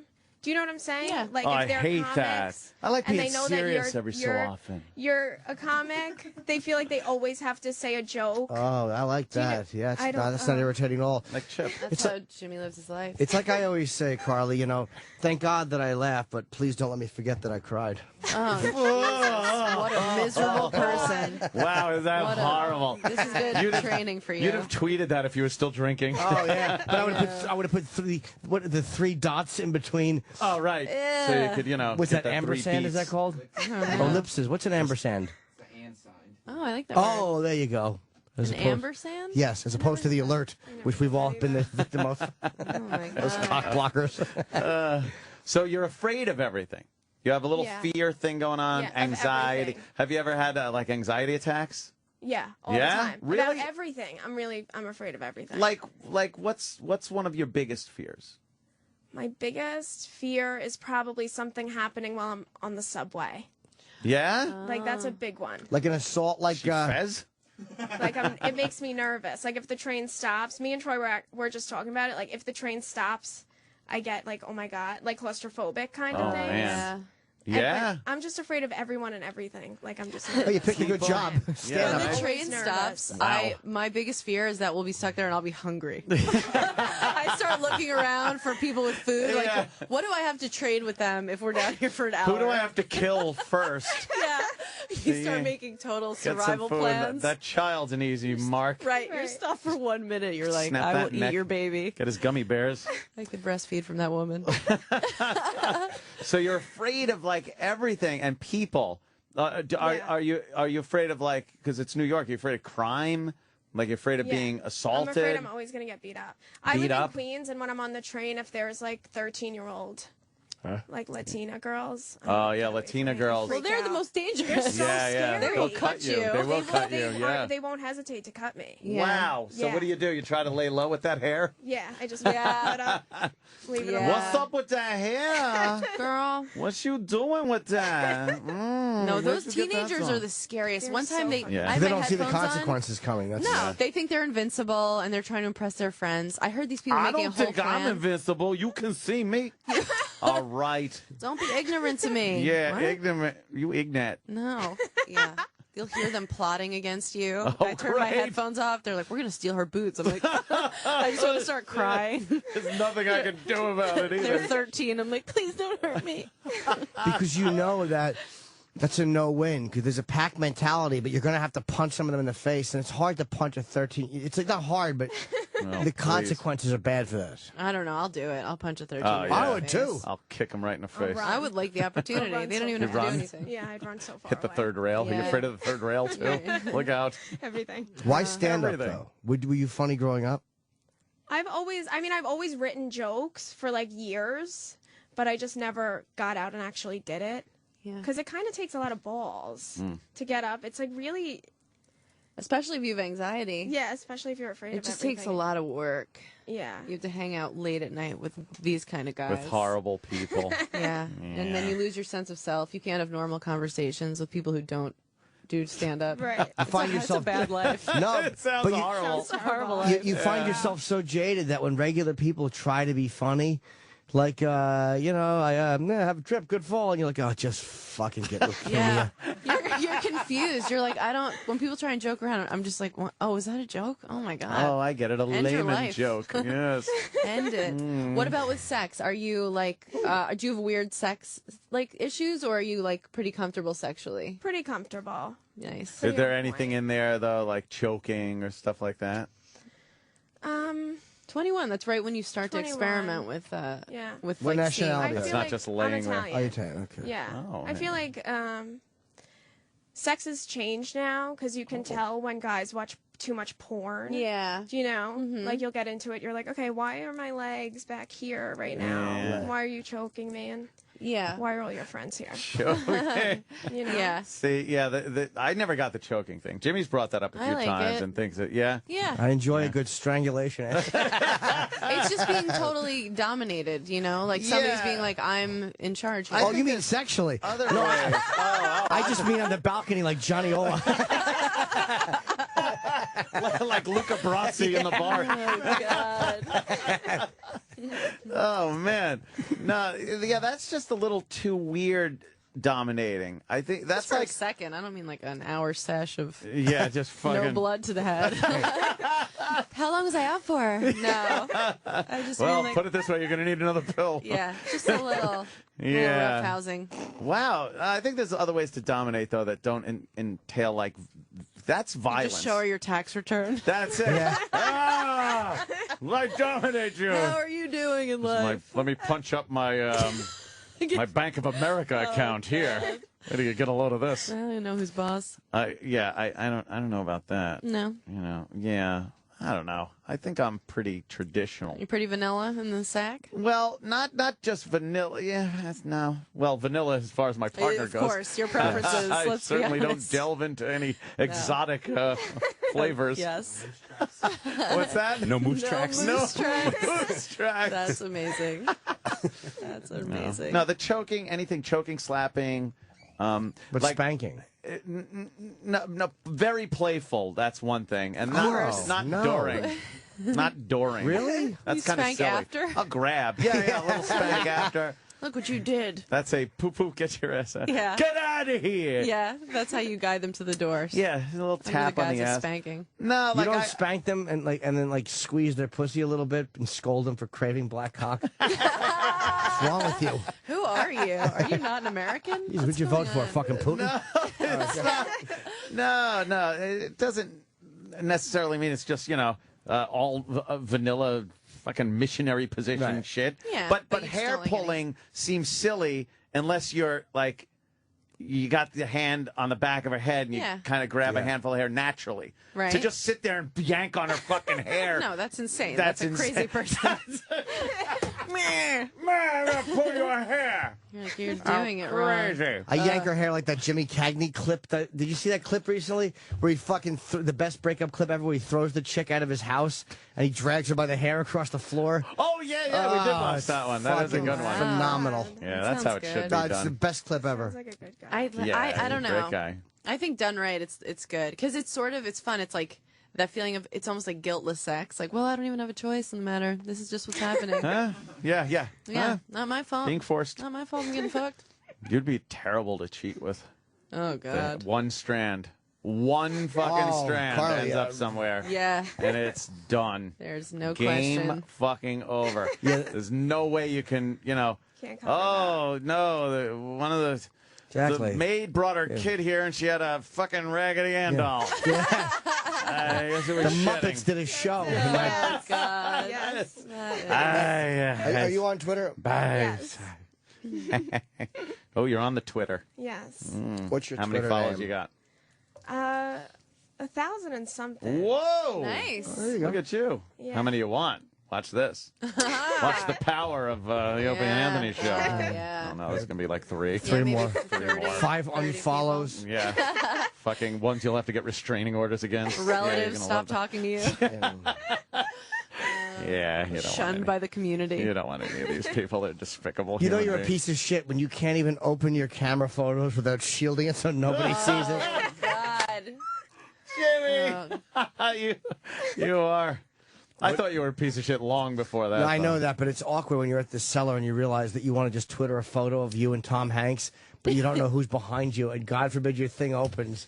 Oh, SDC's right. What's a greater vagina. What's a greater fear than when you hand somebody your phone to look at a photo and they make them move like they're my scrolling? God. Oh, God. Yeah, let me look Anxiety through your attack. pictures. Don't look through my fucking pictures. Knock yourself So out. nerve-wracking. God Oh, my damn. God. Do you have nude photos of yourself on your phone? No. Well, you have anything to be ashamed of then. Yeah, but I don't like people touching my phone, like my text messages. Like, it's just, I don't. Are you a dirty texter? No. Oh, so they're not going to find You've it. never sexted? I hear it's a problem with the kids. I don't get the point of it. Yeah? Sexting? Yeah. It can be really fun if you're alone in a hotel room for enough time. Yeah. It's all necessity. Yeah. I write really sexy shit like I'm gonna come up your crack, LOL.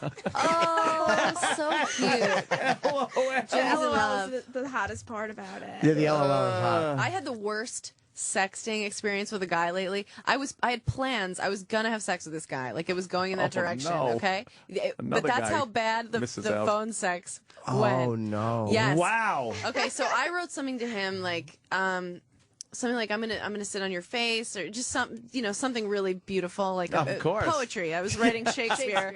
So then and something about I don't know. I don't remember, but it was something like pulling his hair or something. I don't know. And then the guy wrote back, yeah, like I'm gonna go down on you, like it's my job, but oral has to go both ways. And I was like, Whoa. This Wait, isn't a laying down ground negotiation. rules Yeah. on.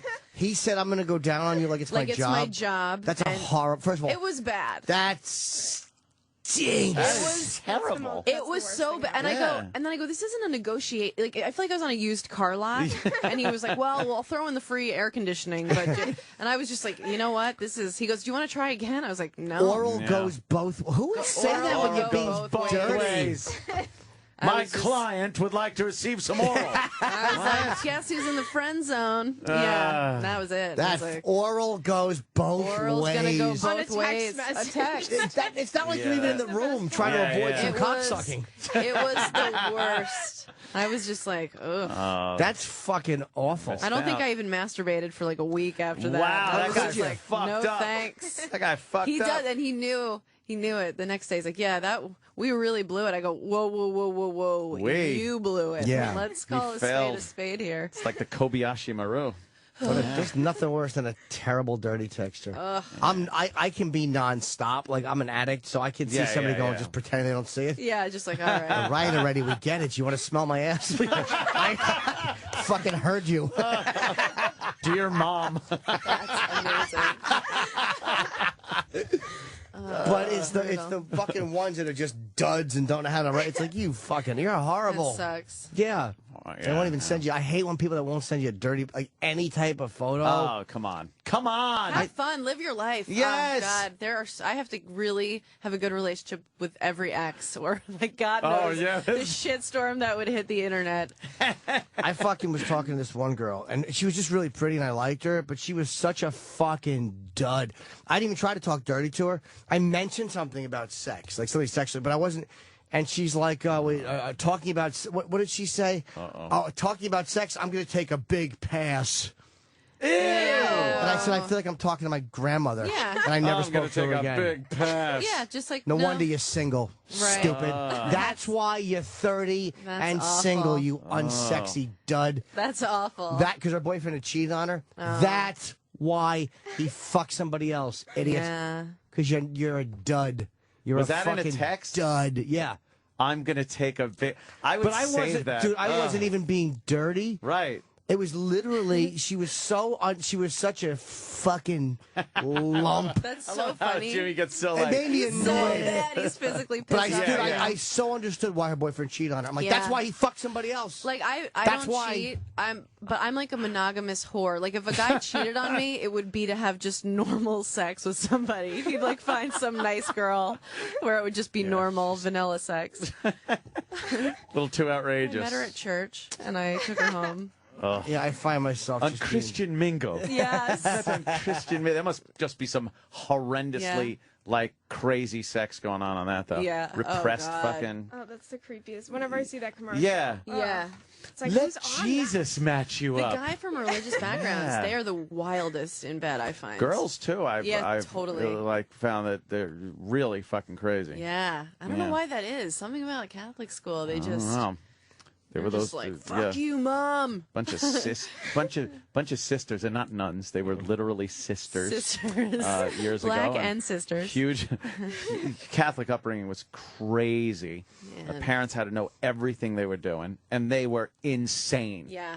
Insanely wild. Could not get out of the house and get into anywhere to have sex faster. They just loved having sex. Just wanted something. Get away from that whole Jesus A thing. lot of leaky submarine going on. Yeah. Religious, are you?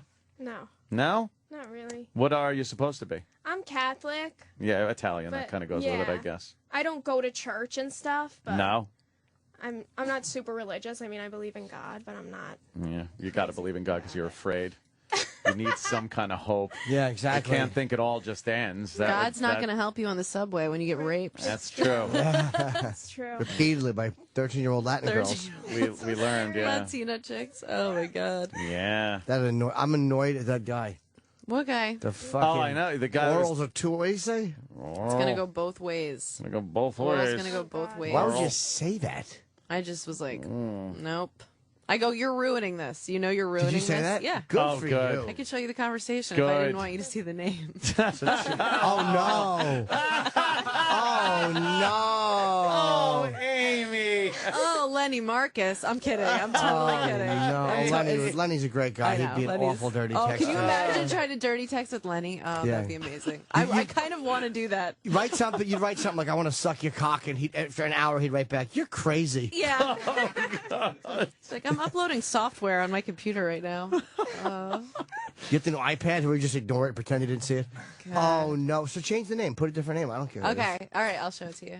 You ever use the same fucking scenarios in your sexting hope that they never talk to each other about it? Like two people out randomly. It's like, this is a good one. This is a proven scenario I have here. I actually have it in my notepad. I could just copy and paste. Yeah. Copy, paste, sexting.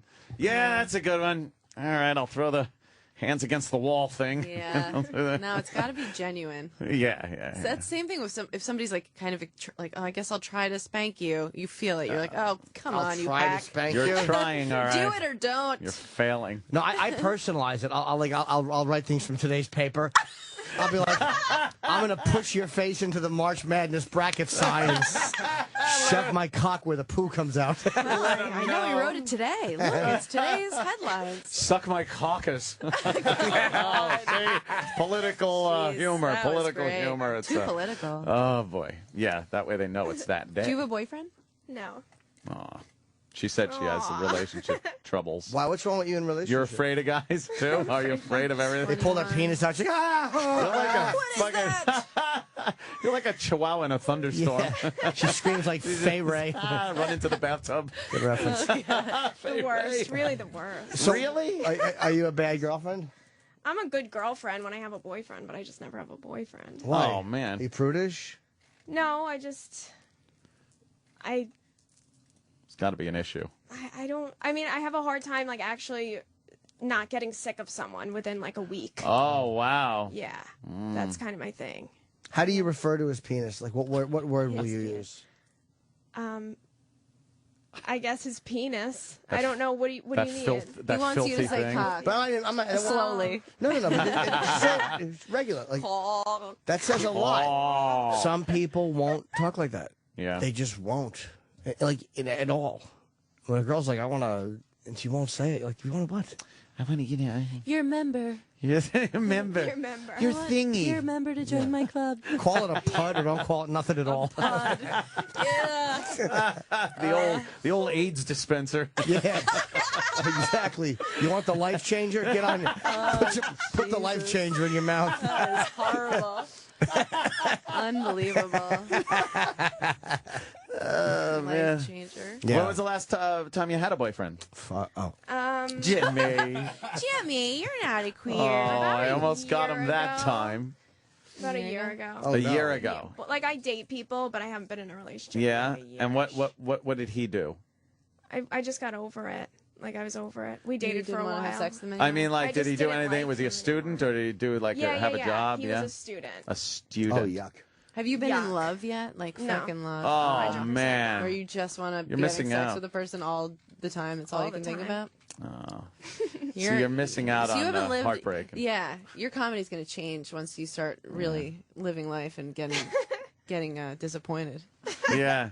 A Let guy the pain never really made you feel like, wow. I don't mean sexually. I just At mean like, first, yeah. I mean, Yeah. the beginning of the relationship's always exciting, but then after that, I just get bored. Did you have your heart Yeah, it's broken like at rape. a young age? Like a young crush? You were 14 and some guy, you found out he was fucking all your friends? Oh, wait, who are we? wait a minute. Sorry. Wow, sorry. I don't know what just happened there. I don't know what just happened. Then he got busted for selling coke, and you went and visited him in Fishkill, New York, while he served time. No, wait. Who is saying this? Who's saying How this? old would the guy have been? How old would the guy have was he? been? You may have been 14. I'm not. Why do you guys just Wow. assume I'm talking about me? No, I'm not. I'm just saying. I yeah. got the plan B for my friend yesterday. Right. For my friend. What? Wait, what was the question? How, When I was- how old was the guy? It was when I was. Yeah, when I was 14. How old was he? 14. Oh, I'm thinking he went to regular jail. Oh, just went to a juvenile. No, he didn't get arrested till he was 19 for selling coke. Oh, You were still boy. with him? No. 14. But we were just still like in touch. 19. Yeah. Little 14-year-old Amy, all wild. Yeah, not really. I was not a Catholic school girl, Yeah, but I was so- friends with all those chicks, and they blew my mind. They would just be like, I just blew him behind that dumpster. I'd be like, what? What? I'm still That's teething. Jesus Christ. I was a late bloomer, but then once it happened, Then it you got to happened. make up for lost Yeah, time, I as was they like, say. well, what time is it? I have a lot of catching up to do. I catch this freshman 15 in my own way.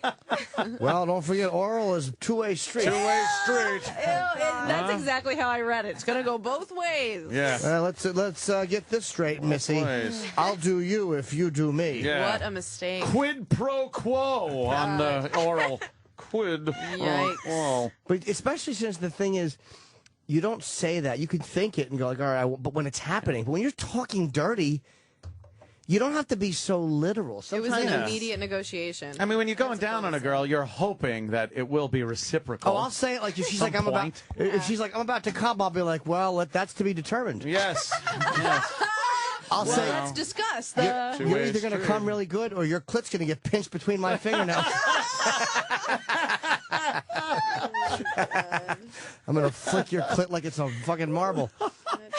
So where do you go on dates with guys? So I can't let you I don't. see. Where do you go on just the change the date? I'm going to change it, but Danny's looking over his shoulder. Oh, that's hilarious. You would know. Yeah. Oh, no, boy. he's a famous comic. Oh, yeah, he's no. really famous. It's Rosa. She goes, ugh! But the text will give it away. Goes, ugh! If she says, "I want to rub my pussy on your shoulders," we'll know who it is.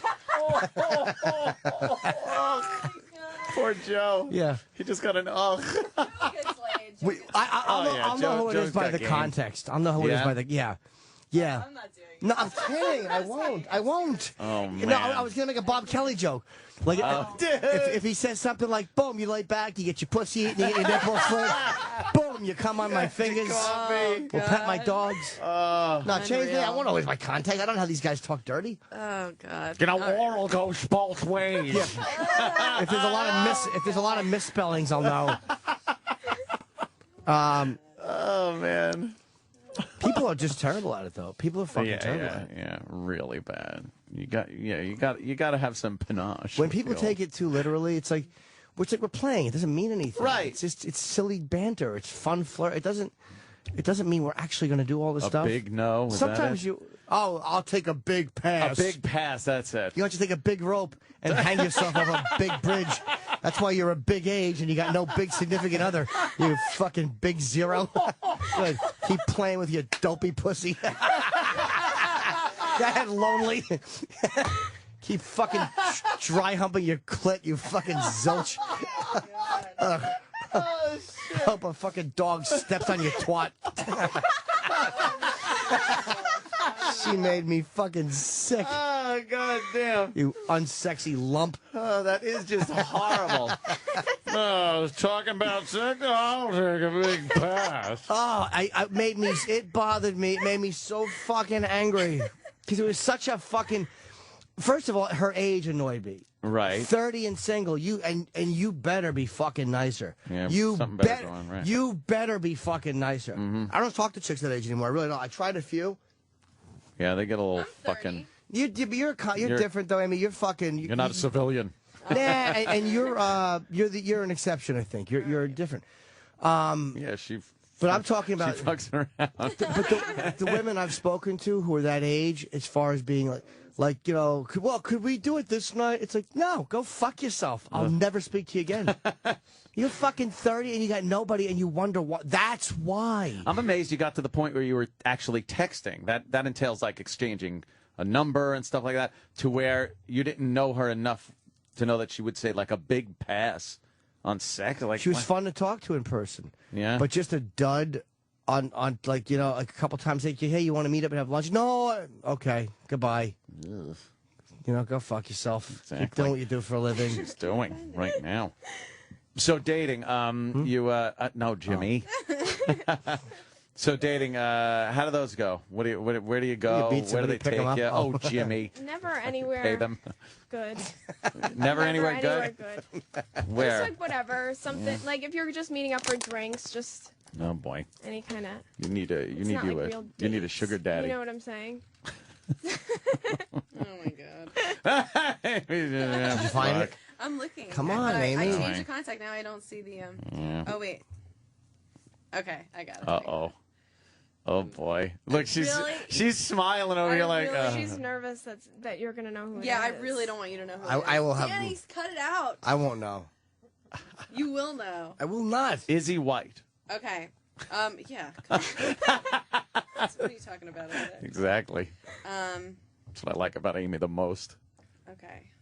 All right, she's scrolling. I'm just trying to delete anything that would let Jimmy know who it was. Oh. No, you just read it to me. Just don't delete it. Just read it around. Oh, okay. All right. Here it is. All right. This was the I'm not going to read exactly what I wrote because I'm a lady. All right. Okay. Okay. I said something about straddling his face because I'm a sweet lady. Yeah, you can do that. And he goes, no hair pulling, but I'm going to go down on you like it's my job. Wait a minute. You said you'd pull his hair? Yeah. I was like, I'm going to pull And he his hair. corrected you? Yeah, no hair pulling, but I'm going to go down on you My like it's my job. tooth might come off. That's sexy. I go, I'm not hard. I go, nothing weird. I go, this is my fantasy. What? It's not about you. And I said something about wanting to treat him like my toy. And then he said, sounds okay, but it's It's about me too, so the oral is going to go both ways. Holy fuck, this guy's terrible. Guys. I said, you ruined it. He said, haha. Yeah, now he's trying to get away with an LOL. That was fun. I go, it just became a negotiation. He said, yeah, not even a good one, like a shitty dealership negotiation. Should we try again? I went, forget it. Oh, and that was it. That was it. Oh, man, face. That was it. Amy does not play fucking games. No, that's it. I'm not going to, that's it. That He's was my like friend now. Two texts separated from, I want to straddle your face, and he fucks that up? Yeah, that's it. What a And she was going to have sex with him. Yes, That I was was. That's it. Oh. Yeah, well, you know what? When you mess with William Stevenson, that's what you're going to get. The oral goes, no hair pulling. You don't correct somebody. And half the shit that I text, I don't even mean. I just feel like it. I'm not going to, oh, yeah. Like, yeah, it's like, it's just fucking a game. People, there's a way to say, if someone asks you directly, do you like something? You can go, no, I'd try it, though. And then in the moment or in an unsexual moment, you talk about it, like when you're in the car or something, and then you let the person know that that's not my thing. But if it's just texting, like you're just texting, it's just fun. It's you're texting. flirting. Believe me, I've never gone down on anyone for hours. All right? Okay? Right. So. Oh, yeah. I've never even written that. No. I wouldn't I wouldn't put it in. Do you think I've really fucked the shit out of anybody? Yes, that's really funny. Shit will actually. Yeah. I've never actually throat punched somebody and came on their children.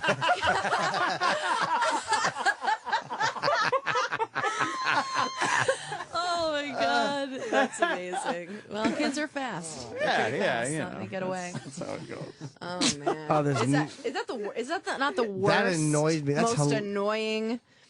But yeah, it's infuriating. Both of yours are terrible. Yeah. That guy should hook up with fucking a big pass bitch. Oh, that one gets me more. That she I'll sucked. take a big pass. I deleted it. Shut up. I took her number out of my phone because she was really pretty. I didn't want to be tempted to text her again because she was such a dud. But I was nasty to her, too. I was annoyed. Yeah. wait, he wrote, okay, I go, I can't believe how much texting just backfired. That was really the worst. And he wrote, good for you. He wrote, agreed. He wrote, agreed. Didn't go the way either one of us thought it was going to go. I said, no. The blame is on you. Yeah, he's trying to I wrote, own it, learn from it. And I wrote, friends forever.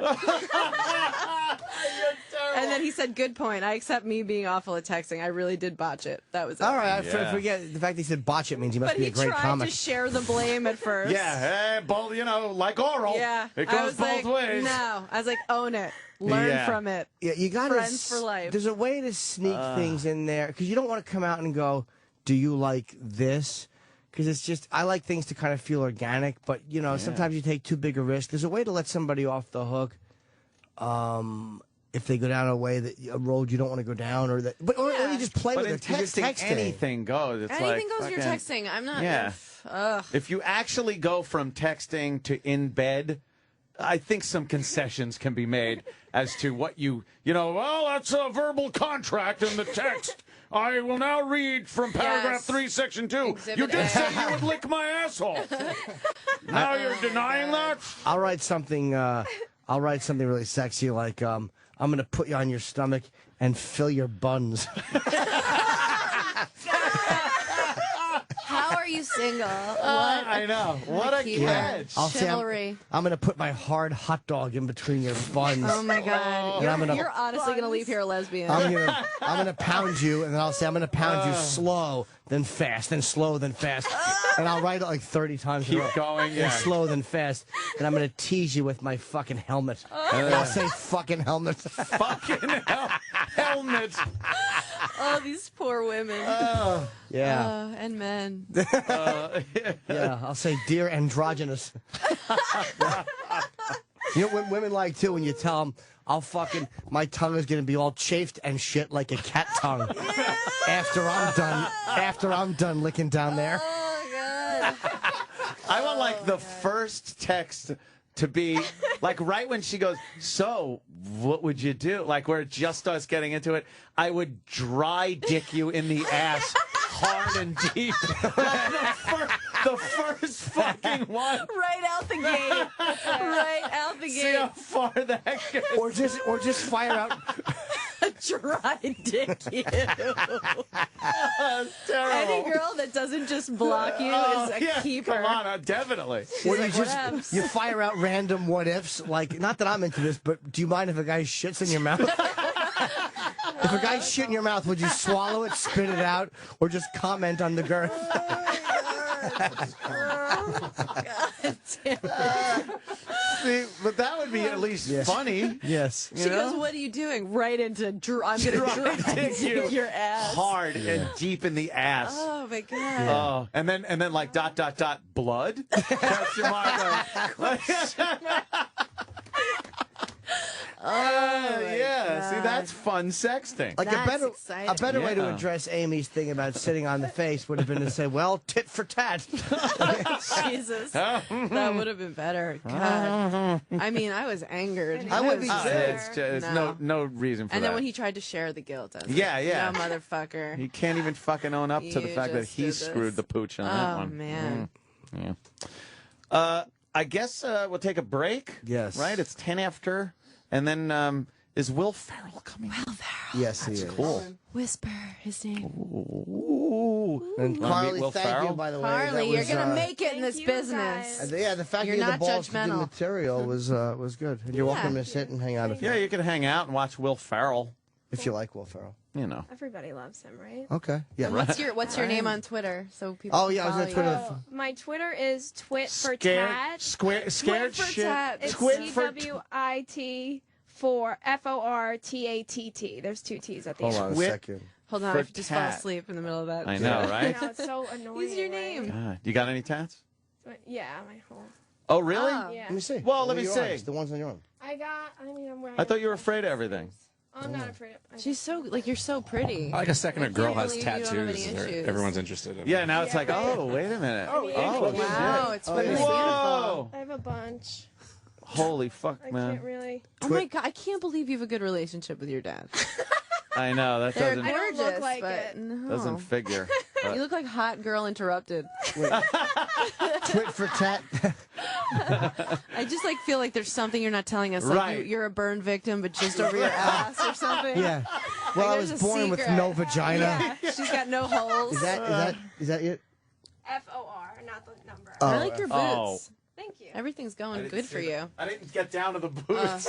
I Have you stopped at vag. had sex with a comic yet? No. Just don't. I mean, for Don't. reals. Listen to me. Hold on a second. For Or at least reals. don't dirty text with them. Yeah, apparently they stink. No, don't with an unestablished comic. No, it's Carly, Carly. Yes. Okay. This guy isn't. He's like one of the hottest comics Hoboken has to offer right now. I don't know what you're. The Hoboken circuit. This guy is making moves. Killing. Yeah. like That's those tattoos are gorgeous. Yeah, that's really good work. It's like Do you go to the same artist? Like no prison tats. I've been to a couple people. No, actually. blood no. drop tattoos. Where do you have them all now? That arm? I have this arm. I have one on my ribs, one on my hip, and one right above. What's the benefit of being flawless physically? You can get them on your ribs. If I went in there, they'd be like, "Where are your ribs? Please." Please. I'd be like, "I think they're supposed to be under here somewhere." He's got to take an X-ray before he tats you. God. Oh, here they are. They line up Jeez. somewhere. Wow, that's pretty good. I thought the kind of timid girl, you wouldn't have tats, or you'd be afraid of the needle or something. No, Don't actually, judge I'm a not book. afraid of that. Believe You I like don't know that? You why. like the pain? Yeah, I like it. Yeah, that's Yeah? why I got a All vibe right. like There's you had been something into going on, self-mutilating at some point. Nothing. Yeah. Never. No, but the tattoos a little bit. That's not mutilation, Yeah. but that's a little bit Liking of. that If you pain. have more than 3 tattoos, there's something mentally actually wrong with Yeah, it. yeah, Like something's science, going on. There's something mentally has wrong with studied that. everybody. Yeah. Right. exactly. What is normal? Right? Oh, Jimmy, right? Jimmy poses a great question. Oh. You don't have those I say that a big, lot of times during text, but that's not normal. calamari earrings, do you? I'm uncomfortable. Yeah. I Yeah, don't good. have those. What's calamari earrings? Oh, Those big ones. rings that go in there and I- hold the fucking thing open like Doesn't a Troy have ubangi. that? Look Doesn't like Troy have rings. some crazy? Oh, shit going on? if it's hip, he's got it. He's got Oh it. boy, look out! That guy's on the cutting edge. Why do Being a you murderer. hang out with Troy if you're not having sex? Yeah, what do you guys Troy's do? nice. Talk? We're friendly. He's Yeah, nice. We're friends. He wants You're it. friends? He's a nice Charlie. guy. Oh, He he'd wants love it. to bang you. Yes, Trust believe me. me. Yeah. He has plans for you. He got you on the show. He's like, well, How'd now you- what? yeah. Now what's up? Yeah. How'd you fall into the two-way friends? street. Yeah. What happened when he made the move? Because he made the He move. never made the move. We're What? just close friends. Like we're friends. We talk all the time. Yeah, He that don't actually, the work. most interesting text message I ever got from him Uh-oh. was a couple weeks ago when he asked me if I had any friends that would shit on a table for this show. Oh, well, Yeah. we were asking. Are we going to take a That quick was- break? Downstairs. We were asking for I girls was to one sit of on the those- table, so those hopefully texts. you do. All right, we'll be breaking Good back luck, with Carly. Will. Nice I'm meeting back you. with Will Ferrell. SiriusXM. SiriusXM. Yeah, this is the Opie and Anthony Show. Are we back? Oh, good. We're black. Hi. And Will Ferrell Will Ferrell, yes. will be coming in studio. He's actually coming in the studio as we speak. No way. There he is. He's very Hi, sir. famous. All right. Grab Hello, yourself how are a you? seat. Yes. The wonderful Jimmy Good to Norton. see you, man. Good to see The you. lovely Amy Schumer. Hi. Nice to meet you. The Yeah. worthless Sam Roberts. Totally and worthless. I'm Anthony, and you're Will Ferrell. Yeah, and that's Carly on the couch. She was just showing us. She's been doing stand-up for like 6 months. 6 months, and she did a little of Right her in that act corner? for us. Yeah, Yes. right in the She's- corner. she lives Wanted over to there. feel how it is to be a comic in the early. that's a tough. It It's is. a tough room. I mean, It- literally a it tough really room, is. tough corner, and Yeah. a tough Tough room. corner. Yeah. And she did material. She stood up and did material, which is pretty ballsy because I wouldn't be able to do that. No. Yeah. She's that's obviously great. a sociopath. Is that your real hair? Yes. Okay. That's all. No That's all. follow-up Yeah. questions. No, I just Needed want to that. know. Did you ever do stand up? I did. I did it very painfully. You started doing it or after you got famous? No, I did it poorly for like a year, and maybe got 15 minutes of material. Right. That's a lot for a year. You ever sexed with Amy? God. I thought maybe it was him. Yeah. Okay. Yeah. I'm a tough crowd. She won't tell us. Tough crowd. Yeah. Oh, she won't. Yeah, imagine I'm like, No, when she he won't laughed, tell I'm like, us it who that was Will. It was Will. It was Will. No, I had some excellent Star Trek material. And, Oh, nice. Yeah. So did I for years. My opening joke was an awful Star Trek aliens Oh, joke. what was it? What was it? Come on. Oh, that's bad. It was humiliating. It was something, but it was such an obvious setup. Like Yeah. it was something like Star Trek. They would always meet these aliens that speak English, and like you don't know it's going to be it would be some Miami joke after. Like He's you still can't- trying to sell it. Yeah. Still He looking for really that is. target So, demo. like, I'm working trying to it. find some redeeming value. it's going to work. So what'd you one do? day. One day it'll You'll work. find it. You just did like improv after that, like from stand up to improv. No, I was doing stand up, and then I found the Groundlings Theater on Melrose, and they had a whole, you could take their classes, and I immediately found out that I was more suited for that. Oh, plus, when you bombed, you weren't alone. At Right. least when you bombed, You you can were with a blame it group on of somebody people. else. Yeah. There's no one a You place could to walk blame off on. stage going, "What the hell was that? What were you doing?" Yeah.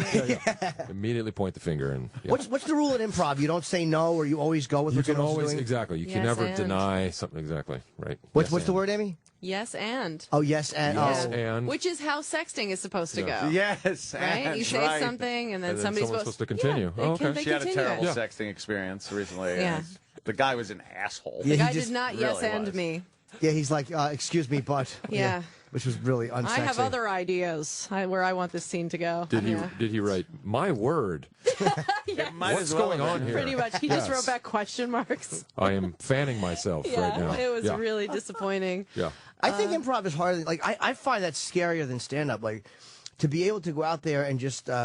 I've watched some bad improv is unwatchable, and good improv is fucking awe inspiring. Right. Exactly. Yeah. Good improv feels like you're watching a magic trick. Yeah. And Yeah. it's incredible. But you're right. And you have to go through the bad to get to the good. Yeah. Who else Yeah. came out of the groundling? Some great Yeah. people. Bad. Yeah. Like Phil Hartman. Is Phil Hartman or Pee Phil Wee? Hartman, Jennifer Coolidge? Pee Wee Herman, Jennifer Coolidge, Lisa Kudrow. Not familiar. No. Okay. Not yeah. ringing any bells. No. Who are the ones though that you never hear from? Like you always Yeah. hear, well, the Groundlings. Let me blast Let off me some do the names for you. list. Oh, And it's like, what about Joey Pepitone yeah. lives in Boca now. Not doing a whole lot. Isn't John Candy? Was he ground? No, he was Second City. He was Second But City. there's you the Groundling, Second City, and then UCB now in it's New York. UCB. Those are like the three Those are big the ones, right? Three factories of comedy. Yeah. If you want to make it, go right there. Just guaranteed. Knock on the You're gonna be door. a star. Pay your money. You're in. Your teachers who were in your class the year before. But that's the thing with improv. It's just like stand-up in that you can kind of seem like you have to suck at it for a while. I've seen friends who graduating shows at UCB, and they can't find the end to scenes, so they literally just put the lights out. So they move on to the next scene. They shut down the electricity because it's that uncomfortable. Kind of like an SNL sketch when they just bring the applause up. Yeah. Go to commercial. Yeah. What do you do when you're bombing in an SNL sketch? Because that to me is the scariest thing. Because I've never seen anybody break the fourth wall and address it. Like they're actually really good at not. Wow, this is going nowhere. I know for me in dress rehearsal, if it was not working, the tendency is to speed up and just get off the stage, but I would just purposely slow down and torture the audience. If you hate this and hate me now, I'm just, you know what? I'm going to make it twice as long. You're all going to need a shower myself. Twice as long. That's amazing. That's balls. I don't know what. I don't know why the masochistic side of me would allow that, but I was just like, okay, you hate it, you're going to hate it a lot more. Yeah. Do you have a trick for not breaking?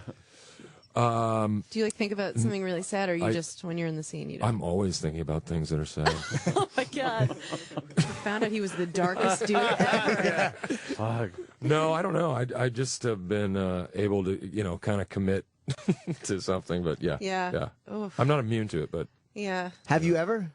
In a sketch, have you ever ruined it laughing or ruined it by breaking the fourth wall? I've been lucky that the times I've started breaking, at least on Saturday Night Live, was usually when I was wearing a beard of some sort, so I could kind of hide my laughter with keeping, my beard from falling off. So, in fact, that Blue Oyster Cult cowbell sketch we did, if you watch it, I'm totally.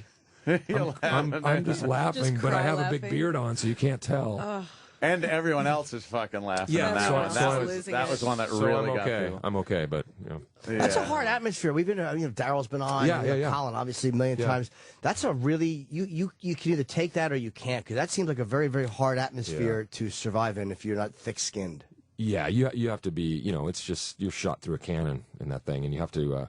We were lucky when I was hired. We had 8 new cast members, whole new writing staff. So we were all thrown in together, and we didn't know any better. Yeah, no one expected anything either. It was like, oh, fuck, Saturday Night Live. Let's see what these clowns can do. Totally. And then it ended up being like amazing. The worst part of it was the big press conference we had to do. We're like Warren Littlefield, and we're like in front of all this media. And we're just all sitting there, and we're all sweating and nervous, and in our little brand new clothes that the network's dressed us up in. And so, what funny little sketches are you going to be doing? Hey, what kind of wacky sketches? What's your plan? What are you like? And we were just like, my plan? I'm just hoping not to get fired. Right. Keeping my job. I just want to get picked up. Yeah. So. Do you have that fear at first that you're going to get dumped? Is that like scary the first few times, like if they cut a sketch like the first time you're supposed to be on? Oh yeah. Once again, like Lorne, he had to use all of us, so he couldn't. There wasn't a time to really pick favorites or anything like that. So, so we were kind of all used a bunch at the beginning, and you're kind of bummed if you're in one thing, but then later, if you've been on the show long enough, you're like, oh, I'm only in 2 pieces. Great. You get lazy. I don't got to go to rehearsal. Right. The Rolling Stone article that was just out about you. Yes. It made it sound which like I haven't read. Oh, it's great. Yeah. You sound great in it. Okay, good. Yeah, everybody likes you. That's a relief. Everybody likes you. Yeah, everybody really likes you. Yeah, but they did. The interviewer painted it like you've had this very charmed existence. Yeah. Did I kind of. Let's face it. There's, like we were saying, there's just as many people I can think of at the Groundlings. Who have he's got the who were just as funny as me. Automotive shop. Yeah. So when I got hired at SNL, I'd come back to the theater and downplay it because you feel kind of. I'd be like, yeah, it's okay. It's all right. Yeah. Living in New York, I don't know. I don't know. Is it scary there? Yeah, it's scary. Yeah, it's there's nothing to do. There aren't any good restaurants or anything.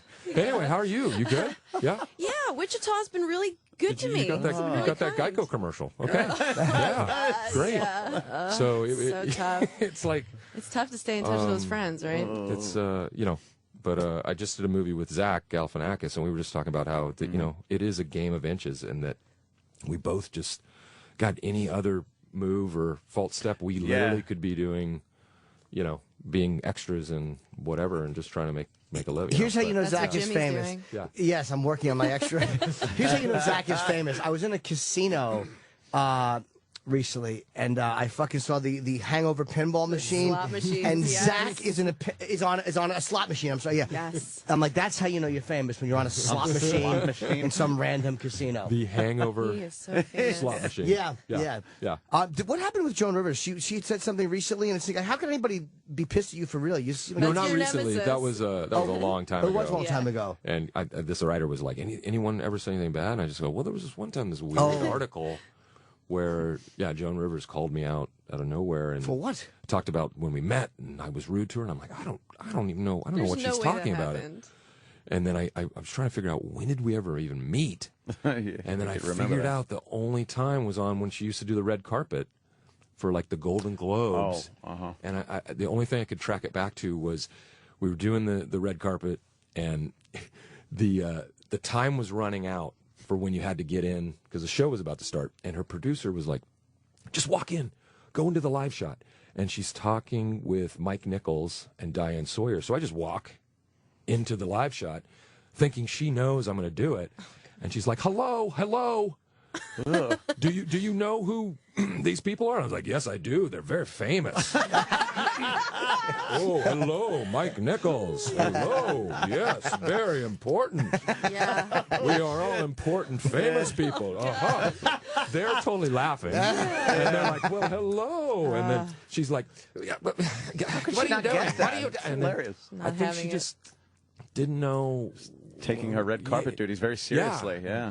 I don't know. That was the only place I could figure it out. Why didn't you read the article? Do you not read stuff about yourself, or you just haven't gotten to it yet? Just lazy, yeah. Oh, okay. Sheer laziness. Yeah. No, I will read it. I just, haven't. You get involved in a lot of like underground shit now too, on the internet. Just kind of friends of yours that are throwing stuff up online.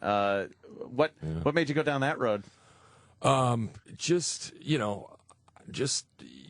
Funny or Die has been this great kind of playground for stuff like that, and I think it kind of scratches that itch you still have from doing sketch comedy, where you have an idea and it's not really good for anything but a stupid 4-minute thing on the internet. And but it's amazing. Just get together and take a half hour and shoot something, and but it's not. I mean, I've filmed a couple of things with Funny or Die, and they are. It is run like a. They're like, here's your call time, here's your call sheet. Yeah. You're like, isn't this the internet? Wait a minute. I did my own makeup. They're like, oh well, we're starting over because we're a real thing. It's no joke. Funny or Die. Yeah, it's a whole well-oiled machine now. Yeah. There was another comedy website which I had done something with Florentine on, and I forget what it was even called. Yeah. And it was doing okay. Right. But then fucking that video with you came along, Funny or Die. The Landlord? And wiped that site off the map. My mom just sent me The Landlord. I'm like, wow, you're really on the cutting edge, Mom. Right. You were ahead and of the curve. she did not like it, by the way. Oh, she was against. Yeah. She was against. Hey, how much Spanish can you... Because I'm kind of amazed that you did a movie where you're speaking Spanish for real. Yes. Well, Spanish is my first language. Oh, my gosh. Yeah. All these movies in English, I've done phonetically over the years. Yeah. So I'm finally just showing off the Spanish. Yeah. Are you going to do like Spanish radio interviews and stuff? Are you fluent? No. Sadly. No. I just I learned it for this movie. I took it really seriously because I didn't want the joke of the movie to be that I spoke Spanish poorly. Right. Mm-hmm. So I wanted to be that you sat down and you're like, wait, he's really speaking it. It sounds halfway decent. So I had to work, probably a month prior to the filming, and then I would literally the translator would show up at my house at 5 a.m. We'd drive to the set and go over the lines, and then drive home and start the next day's work. And were you having nightmares in Spanish? I totally was. Yeah, really? I was dreaming in Spanish and all these things, but it was the only way I could kind of do it to make it authentic. The movie's really funny. I saw it. I was at the South Beach Comedy Festival. Oh, okay. So yeah. it was like that was a great crowd, actually. Yeah. And what an interesting crowd, because it's like the real telenovela stars were there watching it. It's intense. Yeah. What's it about? It's It's like telenovela meets a bad Mexican spaghetti western, and it's one of these heightened epic stories of two brothers trying to save the honor of their ranch that's fell on hard times, and Diego Luna's my brother, of course. Yeah, of course. Sure, Natural. yeah. Natural. Twins. We've been bugged for years. When are you guys going to do a brother movie? Finally happened. And he comes back to help. He's gone off and as an international businessman, and comes back to save the day. But it turns out he's a narcotraficante. Oh no! Yes. Ooh. Yeah. And my character does not like it. You're bringing the family name down. What are you doing? So it's it's all that kind of stuff. Did you shoot in Mexico at all or no?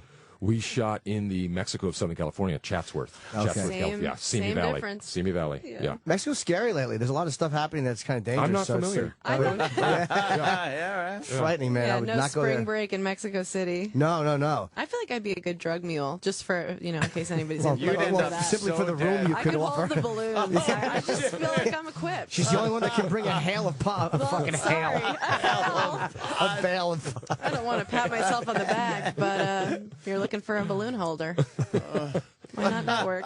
And Will and I have worked together one time, and I thought we did very well together. We did. Tough crowd sketch. Right. Oh right. gosh, yes. Well, you were the worst name of all time. Oh, that's right. Yeah. Yeah, Legendary. The Tough name. crowd sketch. It was Will played the lawyer. Pete. Wait. What was his name? Come on. Pete Bentley. I think that was Colin gave awful names, and he goes on purpose. Yeah, and mine was Marv Gresto. How do you remember Marv Gresto? That's Because a good it was the greatest bad name ever. When I read it in the fucking script, I went bananas. I was like, this is the best thing I've ever read anybody write. Because it was such over the top nonsense, and he goes, and my associate Marv Gresto here. He's got to say So the whole bizarre. name. Yeah. Pete Bentley. Yeah, first name and last name. Colin's hilarious. He gives you quite a bit of guff on Twitter occasionally. That's right. Yeah, there was a whole right. scandal. Blaming you for things. Right. and- But it was such drug use. obvious Yeah, drug nonsense. use. Right. Nobody believed it except the media asked him about it. He's like, that's scary that you guys are asked. Yeah. Like, read by Twitter. He's Yeah, joking. if you did Yeah. any research and read 10 of Colin's Twitters, you would know Right. that he They're does so lazy. nothing serious on the But Twitter. that's what's so crazy. Everyone's just trolling for that stuff to pull a thing out, and then, One tweet. Right. Here's the Every tweet is a soundbite. press Ooh, conference. ooh. Yeah. Look at that! Look at that! Right, exactly. Uh-huh. So What happened? insane. What happened? Explain this. Yeah. Right. Yeah, Louis C.K.'s in some shit because of some of his Palin tweets that he made. Yeah. But he had admittedly made those drunk from a plane. I remember when he did that, and then he deleted them, and he's like, look, the next morning he was like, I might have written some shit last night. I didn't mean any of it. Like Plain trying to drunk apologize. Plain tweeting. drunk is a That's bad a whole drunk. different kind of tweeting. And you're bored, and now you have the ability to tweet And you up might there. die, so you can say whatever you want. Yeah. It's bad. Exactly. It's all bad. Are you in a place? Your back's up against the wall in that What was I tweeting supposed You're almost to do? compelled to tweet offensive, horrid things. Yeah. Are you in a place where you worry because you have a great career and you're well known, and like where you worry about saying things like this could be a problem? Like, do you find that you have to edit yourself a little bit? I guess that's like the only downside of mainstream real fame is that you kind of have to watch it. Yeah, I mean, I definitely, I mean, especially with the whole social media thing, and anything that you say in an interview could be carried anywhere, at any time, and blah blah blah. Yeah. Did that concern you when that happened with Colin, or you more like, oh, what the fuck? Guys? What I are you didn't know doing? about it. I didn't know about it till someone brought it up to me. Oh, that's so so sad. I It's never, all Colin talks about. I never would have known. And someone was like, "Did you see what Colin was tweeting?" I'm like, "Whoa." You're what was Colin it? Firth? Oh, yeah. Wait, what Colin? Yeah, Colin Ferguson from jail. Colin Powell? Yeah, was it wait, Colin Powell? I mean, were we talking my good buddy, close circle of friends? former or? Secretary of State. But I loved you in that sketch because Will played. He was right after the Elf movies, and they were so successful. And you come on with an elf hat playing a lawyer, and Colin just brutalizes you for being fucking wearing an elf hat in a movie. But I was like, what a funny dude to come on and do that. And then most guys would have a movie that big and like, oh no, I'm not gonna. No. But you just came out with that elf hat, and it was really funny. Yeah, you gotta kind of make fun of everything when you can. Yeah. I just felt that my part in it Well, you good. carried it. You carry. I mean, that's the thing. That's how he gets brought on stage. Yes. You know this next guy from the Pete Elf Bentley sketch on Pete yes. Bentley, of course, he played Marv Gresto. Over here. I just was watching the Today Show this morning, and there was a bunch of kids with Marv Gresto signs. Yeah. Yeah, They know what they want. MG sometimes, you know. It's just a fucking wristband. What was going on down the street? There was some British boy band. Was that what it was? All right. You guys have to get out of here. One Direction. Is that their name? Why am I pretending like? Yeah. Why am I pretending? Why am I pretending like I don't know? Yeah. Of course, it was One Direction. We see your T-shirt underneath. Yeah, I was driving up, and there were just a bunch of kids crossing the street and looking at it. Easy pickings. Have you done anything dramatic? Because or do you want to do anything? Because Sandler went into he did I think Spanglish and sometimes for and Jim Carrey has done some stuff that's dramatic. Sometimes for comics it works. Sometimes it doesn't work. I had a thing come out last year called Everything Must Go. That was totally dramatic, which was kind of an indie thing that a lot of people didn't see, but. That was great. Yeah, I loved it. Yeah, it was. And you were in the Woody Allen movie. I mean, you were funny. I was. Yeah, that was kind of. Yeah. Okay. Yeah. All right. Stranger Than Fiction's kind of dramatic. Yeah. A little bit. What are you the most? Tim and Eric. That's a that was a huge, very dramatic role. This movie's pretty dramatic. Oh yeah. It gets heated. I cried. Mostly I had my own stuff going on. It was all about your sexting. Yeah, well, you don't know how awry things went. You got plain drunk and went right to the screening of my movie. Oh, when you hear something, if people because do you read what critics write? We always ask you because sometimes people on Twitter will tweet me and I'm like, you fucker, and I'm like, why am I responding to this guy? There's 5 people following him. What do I care for? Yeah, I once again laziness, but I don't really look at the critique so much in a way only because even someone will send me one like, hey, pretty nice review in so and so, and I'm like, okay, great, let me click on, I'll read it, and it inevitably starts with considering most of the things he's done, I hate. This one actually surprised me. God damn it, yeah. And I'm like, it can't even be good Everyone the needs whole to way through. Right. So I'm like, don't even read the good one. Shit on you. Yeah. Oh man, It's true. This Or guy's even if it's all usually good. a loud asshole, but he showed amazing restraint in this role. Yeah. He's not a total buffoon. Yeah, it's praising you by destroying everything you've ever done. So, yeah. But you're not fazed by it. You're okay with that, I would be if I looked at it. Yeah, if I went through Rotten Tomatoes and checked it all out, I'd probably be. Yeah, I wouldn't leave my house probably, but we were talking about how I just stay away from. I just try to stay away. How with Twitter and Facebook and whatnot, they have accessibility to people now that they never did in the past. Yeah, we talk about what it would have been like to tell Clark Gable he sucked. Back in those days, it was impossible. To write a fucking letter, it would never get to him. It was like Remember that scene in Mommy Dearest when they're signing the pictures? Yeah. And it's like the help and the maids are stamping the signatures and putting them in envelopes. Now it's like, hey, huge Hollywood star that's grossed billions. You suck. Yeah, you can basically text them with Twitter. They give a direct text to you. It's like you're texting people you never had access to. Absolutely. Do you tweet? Yeah. Are you on Twitter? I tweeted for 4 days. That was, wow. You had your full. I had your my. fill? I had. It was a glorious 4 days. But I got criticism on the tweets that came back. It was like that wasn't funny. Not funny. Dude, this is not what Twitter's for. Because I was like trying to promote some charity thing I was doing. They're like, that's not what Twitter's for, man. Come we're on. not here for AIDS. Make it count. We're not here for AIDS. That's not why we're here. It's amazing how some shithead in his basement can actually tell him that's not what Twitter's for when he's trying to promote a charity. But it's like, as performers, we read it. Most times you don't let it get to you, but sometimes you're like, ugh, there's just something so irritating about it. Not that they don't like it, but... I would love if there was a way, and there's no way, to track the percentage of population that actually tweets. Like, it's probably, numbers-wise, this small handful of people that are on their thing every day that all drive us crazy. Yeah. I thought you were going to say, I wish there was a way, and I was going to blow their phone up in their hand the next time they try to tweet. There probably is a way. CIA probably has that way. Yeah.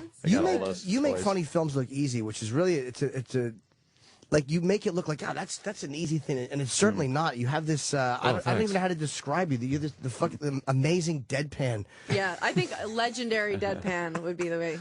Yeah, just like how do you caricature all these? You play an amazing parody of things. You have a gift of showing how ridiculous things are. Yeah, you know, I mean, I think it's a lot of those movies I've gotten to do with Adam McKay. You know, we met at Saturday Night Live, and we're just kind of like, you know, kindred spirits. Like we both just thought the same thing was funny and the same approach, and I don't know, that's kind of, you know, put that together, and it seems to work. What are you the most proud of right now? Me or Will? No, Jim, come on. All right. Probably my antique. Lasting 2 minutes is not an accomplishment. We want to hear some real gold. Yeah, just I'm most like proud right now, of? yeah. Yeah, my antique gun collection. Okay, Probably. Yeah. okay. Yeah, Not your 4,000 children, guns. okay, Yeah. Wow, that's a lot Look of at them guns. every day.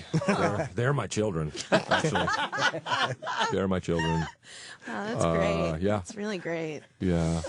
Wow. And what else? Hey, this movie got subtitles. I hope so. Yeah, it's if you can't read English, this is not the movie for you. Yeah. Going into a subtitle movie, sometimes you're like, oh, God. And then 2 seconds into it, you're just, well, maybe more than 2 seconds. You're just kind of like, oh, okay. I'm with it, yeah. Because I want to see the picture, but I want to read the words. So I'm like, fuck it. You know what's interesting? We've done a big college screening program with this movie, and we wondered if that was going to be if kids were going to be like, I don't want to read this. I can't text while I watch this movie. It hasn't come up once, which is good. Really? Probably because they are text. They read stuff all the time with the texting, so it's just right there in front of them. Any LOLs? No like LOLs. EL, though, because it's Spanish. That would be. Was the timing different? Because in a comedy, it's like, you know. Yeah. But was it different because people are reading it and laughing? Did you have to pace it at all differently? It didn't seem. I don't know. I mean, once you kind of got the meaning of what you were saying, it seemed to all flow the same way. Yeah. All right, I'll actually see this because I don't mean like I'll actually see it. I'll actually see it. I'm going to throw you a bone, Will. I mean, it's really radically different, and it's, you know, we kind of make fun of cliche views of Mexico and cliche views of the U.S. and all this stuff like that. That's what's so interesting watching it screened in Miami. It's like the people that are sort of being parodied a little bit were watching it, but they were loving it. They were they killed. Spanish-speaking people down there? Yeah, they got a couple. Wow. Got a couple. Yeah. Mostly Polish, though. Miami's mostly a Polish city. Totally Polak town. It's called Casa de Mi. How do you say this? I mean, I know, but they don't. Casa de mi padre. Oh my God. What's that mean? That means, God, I have no idea. No, that's House of My Father. Casa de mi padre. Which is a ridiculous title. You see, this thing will be Jim couldn't translate house, that. because It's it sounds like House of word. My Father. It sounds very, very epic. very manly and epic and huge. Yeah. Well, they're telling us Will has to go. It's in theaters Friday. I'm definitely going to support this because the balls to learn Spanish and do a comedy in Spanish. You are a madman. You can't. But instead of doing the same thing or something that was similar, you just do something different. It was a 23-day fever dream, believe me. But every day it felt like I wrapped an entire movie. Wow. My brain was like, why did I agree to do this? But it paid off. It's funny and You're different. doing and weird. God's work. The Lord's Thank work. you. Yes. I can't say that about myself, but But it's nice to hear, right? yes, right. So is Amy, though. She took the Plan B pill. She's doing God's I work. took Plan too. B yesterday. She's got life and death right in her womb there, and she chose death. I'm in the midst of having an abortion as we speak. Wow. Okay. Well, so's our show. The show has been described. Well, yes. so I guess we'll be back in a minute, and Will's a great guy, and Why should we? what time is it? All right, we will come back because I want you guys to be able to give your little plug our gigs Plug and our little shows on the road. But so we'll take a quick break and we'll be back. Thank you, Will Ferrell. Thanks, you guys. SiriusXM. This is the Opie and Anthony Show. When I wake up to dread, I remember this song, right? Are we on again? Yeah, we're back on again. We're on. It's okay. Oh, what are you going to get professional All right, now? guys.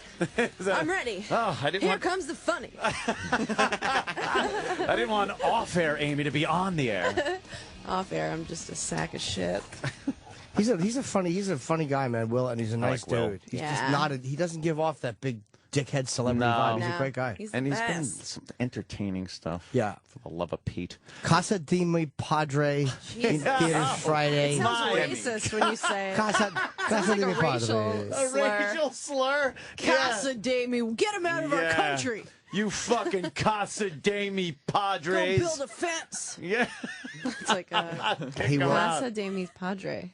Comes out Friday, so I'm happy for him. Yes. And you were asking me during the break, Amy was asking me about Orlando this weekend. I was not. No, I was not asking you. Thursday, Friday, Saturday, and then March 29th through April 1 is Caroline's, and June 9th is myself, Artie, Nick, and Dave Attell at Foxwoods in Connecticut. Oh, it's funny that you bring up Foxwoods because on March 24th I'll be in Milwaukee at the Pabst Theater and in Phoenix. That's great. I April hope you have a 5th. lesbian experience with Shirley Feeney. Oh God. The Pabst. Everything in Milwaukee's got to be beer related, right? No, it's actually short for Pap Smear. Oh, okay. I thought it was Pabst It's the Blue Pap. Ribbon. No, it's the Pap Smear Theater. Oh, Everyone okay. gets Shots it free. beer. That's good. The Shots Theater. Wasn't that the beer? Free. Yeah, shots beer. Oh God, yeah, no, Pabst Free is a Pabst beer. smear? That's I like nice. Pabst. Hey, plugs are a two-way street. Never have sex again. Oh, that's fucking... We're all, by the way, annoyed at each other's awful sex. Yes, they're terrible. angering. Oh, big. Yeah. Fuck her. God damn it. Dummy. I have a picture of my cock that I really like, but there's a towel on the floor and it really bugs me. Photoshop it out. Photoshop out the towel. Yeah. I've thought of that, but I'm like, am I that much of an addict where I'm going to Photoshop out a fucking... Do it. A dick pic. You know, cock pictures are supposed to be very spontaneous Yeah. and send them. You don't have it at retouch. like a tropical background. the towel's distracting. Hawaii. Is it? Yeah. Did you use the rule of thirds on the photograph? You know that. I know what you mean. It's not bombing. It's a lonely I literally it's a don't know what you lonely mean. feeling. It really is. What a- Just I was completely by myself I there. can tap into feelings of when I've bombed on here still that makes me shudder. Yeah, it's just It's just yeah, people are going, ooh, photography jokes. All right, I understand. What does that mean Shut even? my mouth. That in the frame, you should frame things off in thirds in the frame to make it more appealing to the eye. Yeah, heard yeah. that. You wouldn't. Yeah. Well, What did you mean? Like if you center something, Yeah, object yeah. in middle, equidistant, right and left. yeah, things like that. And if you're going to put something on the side, make it the same distance as. Oh, I get that. It's some photography What horse am I going to shit. do? Am I put two cocks in It's there? getting funnier as you explain Oh, it it more. really is. Just now, it's a laugh riot. Oh, jeez. Let me tell you. We need to go to dental school and get out of this business. Yeah. Carly, did you have fun? Did you yeah, learn a lot? you could grab that mic You right talking there. to them like Carly. Don't be What did you scared of learn? it. What did, here, you could come here, She's Carly. afraid of What everything. did you learn today?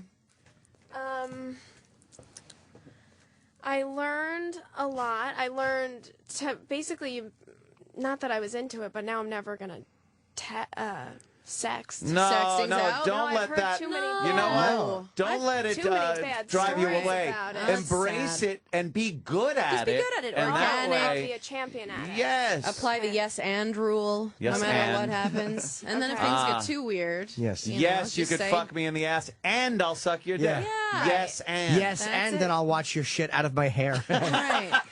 And then you write, "Good night, Jimmy." Yeah, Will Ferrell was pretty cool. Were you nervous taking a picture with him? I saw you kind of Yeah, like. I was like cowering in the corner. I was like, I Yeah. don't want to. You are a little fraidy cat. Yeah, I'm a scaredy you're cat. scared. Scared of Yeah. You I'm want to just shit in a litter box? No?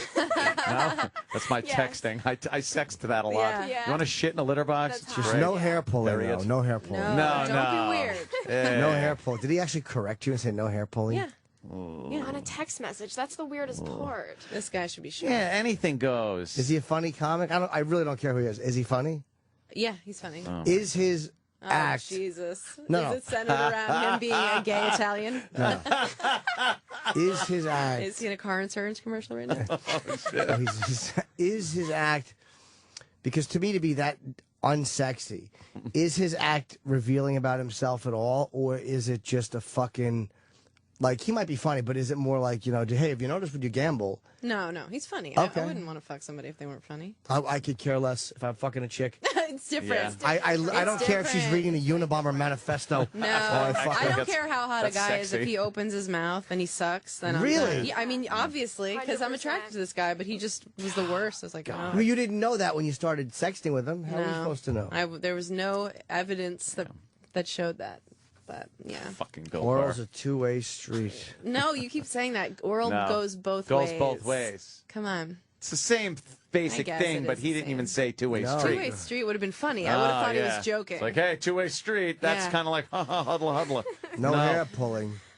Hair pulling. That should have been like, hair pulling? Yeah. Did you mean my asshole hair? Yeah, my ass like hair. That would have been good. Yeah. I like my hair pulled. No, my ass hair. Just pull it. He just ended it. I've said that before. Yeah? Yeah, I want you to, and I'll actually put tweedle my asshole hair. Tweedle. You've texted me that. Yes. I want you to take hair product and make a payas come out of my asshole. Little payas. Yeah. Curly fries. That is so hot. Isn't it? Yep. See, I know how to sext. God. I lie about my penis. Yeah, absolutely. I'll write stuff like, my shit is so big, you're going to get hurt, girl. Oh, my God. She's like, who is this? Yeah, wait a minute, what? Oh, my God. Yeah.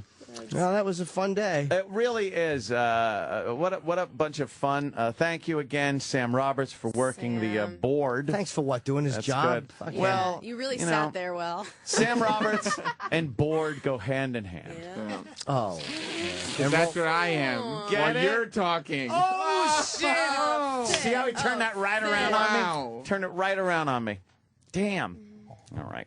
And everybody else, thank you. The lovely Carly, best of luck in your future endeavors, which couldn't be made better. They could be made better if, you just a couple of favors. Yeah. I think the term Anthony is looking for is if you play the game a little. Right. It is a business. Right. And businesses do have their, you trade with what you have. Under the table deals are made, things like that. Show business is a longer word than show. Oh. Never heard that one? No, that's not. That hasn't made it around. I don't think. I heard it's show business. It's not show friends. That's it's right. Show business. That's right, Jay girl. Moore. Yeah. That is Jay Moore. Jay Moore. The great Jay Moore. I believe it was Jay Moore who said. I'm quoting him like fucking, yeah. Like he's Picasso or something. Guy that can't do a reference. I was going to say Winston Churchill, but yeah, Picasso. Guy with the worst reference. Yeah. Fucking guy's talking over like he's Michelangelo. What? I'll laugh because the cadence was funny. But It doesn't, yeah. You know who had the best fucking analogies? I was watching Boogie Nights last night, and when she made that little biography movie about Dirk Diggler, and he's sitting there trying to explain himself about anything, and that movie, scene for scene, is the funniest fucking movie out there. Is, like, there's not one scene in there that isn't fantastic. Yeah. When they're doing that dance, and they're in the disco dancing and shit, and just that horrid, vapid conversations they're having about their pants. They go, this is like Italian leather. Italian leather. Amazing. They What? commit. What? Yeah, no, it's magic. It's an illusion. What? Thank you. It's fucking fantastic. They were really defined characters, though, man. That was a great fucking movie. Oh, my God. Everyone in that was... See, Phil Schumer Hoffman is depressingly good as a Wow. Yeah. That's the first movie I remember seeing him in. No, that blew my mind. Scent of a Woman. He was? Really? Yeah, he was, Hoo-ah! No, that's Al Pacino. No, that was Al Pacino. Oh, okay, sorry. Philip Seymour Hoffman was the rich kid who was like, Chaz, Yes! the move is there is no move. Oh, I didn't know that. Yes, you're totally right. Yeah, he was the one who sat in his daddy's pocket. Who are you doing? Who are you doing? That was him. Oh, sorry. I like it when Otto goes, that's a great Peter Lorre. Peter Lorre. Oh, he was good in that. Back 80 he's so years. Good, When he's chewing the pen, when he's like fucking, he's just sewing, and his fucking, the fact that his shirt's his fat stomach. Oh, his fat just sticking out. entitled, Yeah. fucking rich white kid. But he was just a fucking lump. Yeah. He was a mush just looking at that giant cock great and in that. salivating. When he started breathing heavy, trying to hold the fucking boom mic. Oh, God. He was so... that scene, you're physically just like, ugh. And then in Big Lebowski, he was fucking hilarious. That's when I noticed he was really hysterical in the movie. And Oh, Boogie Nights Jimmy. blew it when they showed the big dick at the end. They should have showed it in the middle. The fact that that was the big reveal, it's like, who gives a fuck, Yeah, man? at that point. They should have showed that when he first got on the set, and then it would have been removed. But then he shows it at the end. It's like, ugh. They shouldn't have showed it at all, I think. I mean, I got why they did it as a reference, but... I think we all assumed he had a giant dick from sure. the reactions. Sure we did. Sure we did. I assume that about a lot of people. I always thought that about Hervé Villachez. I said, for a little man. I never want to see a picture of a dick. No? Really? No, it doesn't do anything. No, Yeah. really, They it never doesn't. look good. I've asked for guys to send me pictures, but just like sort of as entrapment, just to have. Oh, right. In case I ever need them. But I That's a seriously, good idea. I like sending pictures, but I've never been like, oh yeah, Yeah. let me get my hands on this. It just doesn't do it. Wow. What about video? Yeah. I just like a nice guy jerking off into a sock. That's what I want. I can't even get out of bed without seeing that. How about a guy sitting on the toilet just cranking? Oh, God.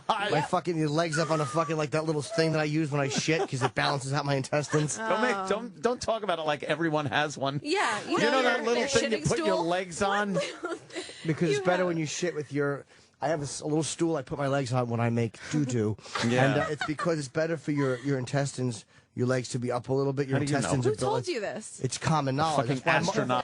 That's why common. most of the world shits into a fucking hole in the floor. I mean, that's just that's why people in Africa get burnt that way. It's just we're more comfortable that way shitting. Put your feet up. Jimmy has stirrups in the bathroom. Yeah, it always takes a little bit of digging with a gloved hand to get at it. Yeah. I don't drink a lot of water. Put the speculum up his asshole. No, you gotta. My fucking feet are up, and then it's Log City.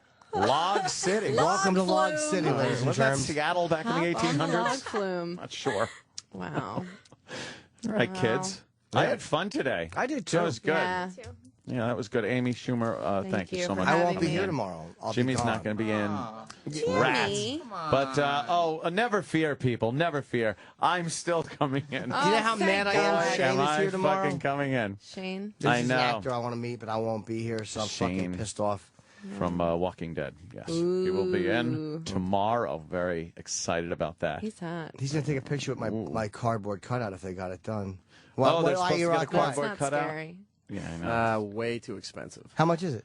The place that we found that would do it wanted $400 for it. Why didn't you just So tell me? I what? would've What's done it. $400? So what? I thought it was going to go like $3,000. Yeah. Why didn't you just tell me? I would have paid that. It's a goof. Way too expensive. $400. $400. And then we'll have a Norton cutout for all kinds of hijinks. You Yeah, need I it. would have to have celebrities come out here take that picture with it. It's a bargain. Why wouldn't you tell me that? Because you It's were a long bargain. gone when we found out, and Set it nobody up in was the gonna pay lobby. for it, so. Just leave it there all day. Dude, it's just Put on the elevator. $400 People don't get Yeah. on. It's on the elevator. I'll wait for the next one. Thanks. I've seen your work. I'm annoyed. I would have paid for it. Yeah, see? We took the picture instead of telling me like, look, it's $400. Just nobody tells me. I'll No one give you tells you anything. $500 if you don't have it made. I think you go overnight though. One place if you do it now. You could do it overnight. Yeah, so it's like, You should do that with your cockpick. oh, man. Get a yeah. cardboard cutout. I Cardboard would love cutout. to. Sans Just have towel. all the sores photoshopped off. Oh, Jesus Christ. Oh, man. Yeah, and the teeth prints and the fingernail that's still stuck in there. Life changer. Yeah, the life change. My dick has fingernails in it, like the well in Silence of the Lambs.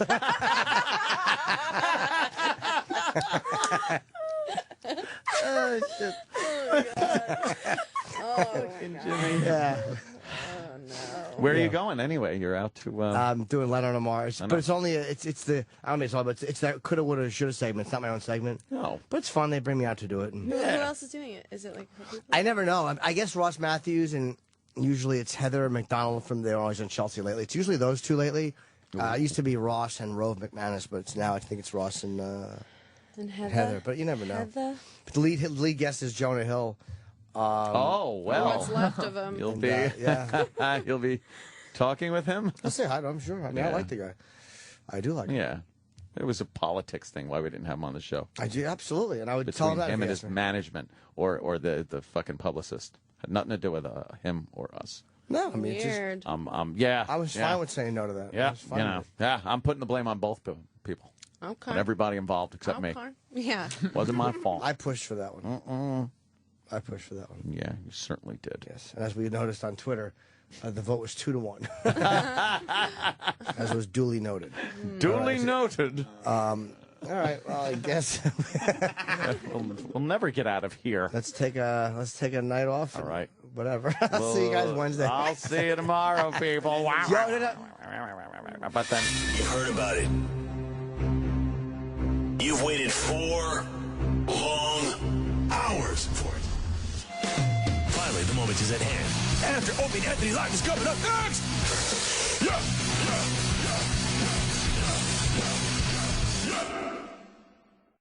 SiriusXM. And now, the Opie and Anthony Show continues. This is After O&A Live. Here's your host, Sam Roberts. You look lonely in there, Sal. It's After Opie and Anthony Live. Isn't it great when you have a guest come in here and you're assuming and you're hoping and you're thinking they're going to be funny and they're going to be cool based on the way they appear on television, based on the way their characters have been portrayed.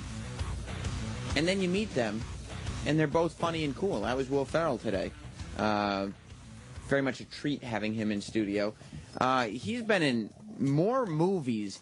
I mean, even before he was a giant star, like I totally forgot, he was also starring, he starred in Zoolander as the villain. What was his name? Mugatu? Is that right? Mugatu, right? You forget everything he's done, and there's no signs of stopping for this guy. What I want to know, though, is, so he's got Casa de Mi Padre, right? It comes out on Friday. It's a Spanish-language film, which he stars in. He learned Spanish for it, with English subtitles. Will Ferrell. No. Will Ferrell. No. Will Mars have a more difficult time reading the English subtitles or understanding the Spanish language that's spoken? I don't know. I mean, he claims to be Puerto Rican. He says English is his first language, I think, but he has a history of having a lot of trouble with both languages. Well, I think for Mars, the subtitles would need to be in Span-English. Span-English. And then everything would be honky-dory for him. I mean, I would just love to know where his attention naturally focuses. Roland, you're on a strong roll right now. That's right. Bruce has the power. That's right. Bruce gave him the power, the strength, the focus. So Bruce on Friday. Yes. Will Ferrell today. Great appearance by an A-lister. I know that makes your life easier. He did a long time. And he did 40 minutes. He was supposed to do 20. Yep. And 40 minutes that flew by. Sometimes I'm sitting here, you know, manning the camera a little bit. We got a tripod now, so I don't have to sit there holding it anymore. But I'm sitting there filming, and many guests rolling, and I won't mention any by name, but many guests, I'll sit there, and within 15 minutes, I'm like, all right, okay. And it gets boring to me. You know, I'm not listening the way you might be at home, but sitting here, videoing, it gets boring. The time doesn't fly by. Will Ferrell was one of the few interviews that it didn't feel like 40 minutes. It felt much briefer than that. Was he? Did he's super nice. No, he's a great guy. He was taking pictures with everybody after the interview. And Roland, the picture he took with Roland was him basically avoiding touching Roland with his hands up in the air. That's a good one. That's right. I'm going next because I booked him. Get the fuck away from me. You're a new confident man ever since management's on your side. No, ever since Bruce. See, little things that make me happy. Bruce juice. Yeah, the Bruce juice. I'll drink it. You drank on the Bruce juice. Yeah, I pet him too when he walked by me. I was like, Bruce. You got lots of pictures of him. Oh yes. You filled up Twitter and Instagram. You were probably the #1 concert photographer in terms of people who went there. I would say Norton and Anthony, they were more focused on the pictures that they got with celebrities. You were all about what was going on that stage and documenting it for the people. I ran to Scarlett Johansson, I ran to everybody. I didn't care. Did you really? Jim mentioned this in the first hour. He said that you ended up in the third row. We were watching you on one of the YouTube videos. If you look at the crowd, you could see you. And that you had better seats than Tom Hanks, better seats than Scarlett Johansson, better seats than any of these massive celebrities that showed up to this thing. They're not diehards. You're the diehard. They know when Bruce looks down, I'm with them right there. And that's what Bruce wants to see. That's all he wants to see. He You wants to see a celebrity like tweet or like Googling or just calling people. Hey, Roland, how many celebrities do you think took a picture with Bruce that night? Why would you? Not too many because it was pictures? tough. How many pictures do you think his fans got with him? A lot. I mean, Tom Coughlin though I think he was the most accosted person. Well, look, I'm just saying because of the Giants. I don't know the Bruce culture, but it looks to me that Bruce talks a big ass game, but then when it really comes down to taking care of his fans, is he really there for them, or is he there to cater to his celebrity fans? No, he's there for the fans. It just was a special night. Rolando's was in the third row. Sure, but that was because of his gig. It wasn't because he was a fan. Is it because of your gig? Well, no, because it was because of his gig. They would probably let Scarlett Johansson take the seat. Well, Scarlett Johansson probably has a little more clout around SiriusXM than Roland does, who books talent. Yeah. She is the talent that's being booked. Yeah, she was nice. So she was talking to people, but I was like people were going up to her to get a picture. I saw lights dimming. I'm like, I'm out of here. How did it make you feel that Jim and Ant talked about what happened at the actual concert itself for about 5 minutes, and then spent the next 20 talking about the outskirts? No, not the seat. They were talking about the pictures they got with celebrities, the after party, this and that. They had a great time. But, I mean, Anthony even said he wasn't there for most of the concert. He was at the bar. He didn't know any of the songs. Well, that's why they put the diehard fans in the first 4 rows. Would it have annoyed you if somebody like Anthony had been sitting next to you who, when whatever song that starts with piano started, Anthony starts yelling at the top of his drunken lungs, sing us a song, "You're the Piano Man"? Would that bother you? No, they're probably throwing him out. Nobody threw anything. He did it. Nobody could hear. It was so loud. He said that the one guy, and this is why I was thinking of you, because there was one guy sitting in front of him who just turned around and said, "Wrong guy." Bruce Springsteen fans get annoyed when somebody's there being obnoxious.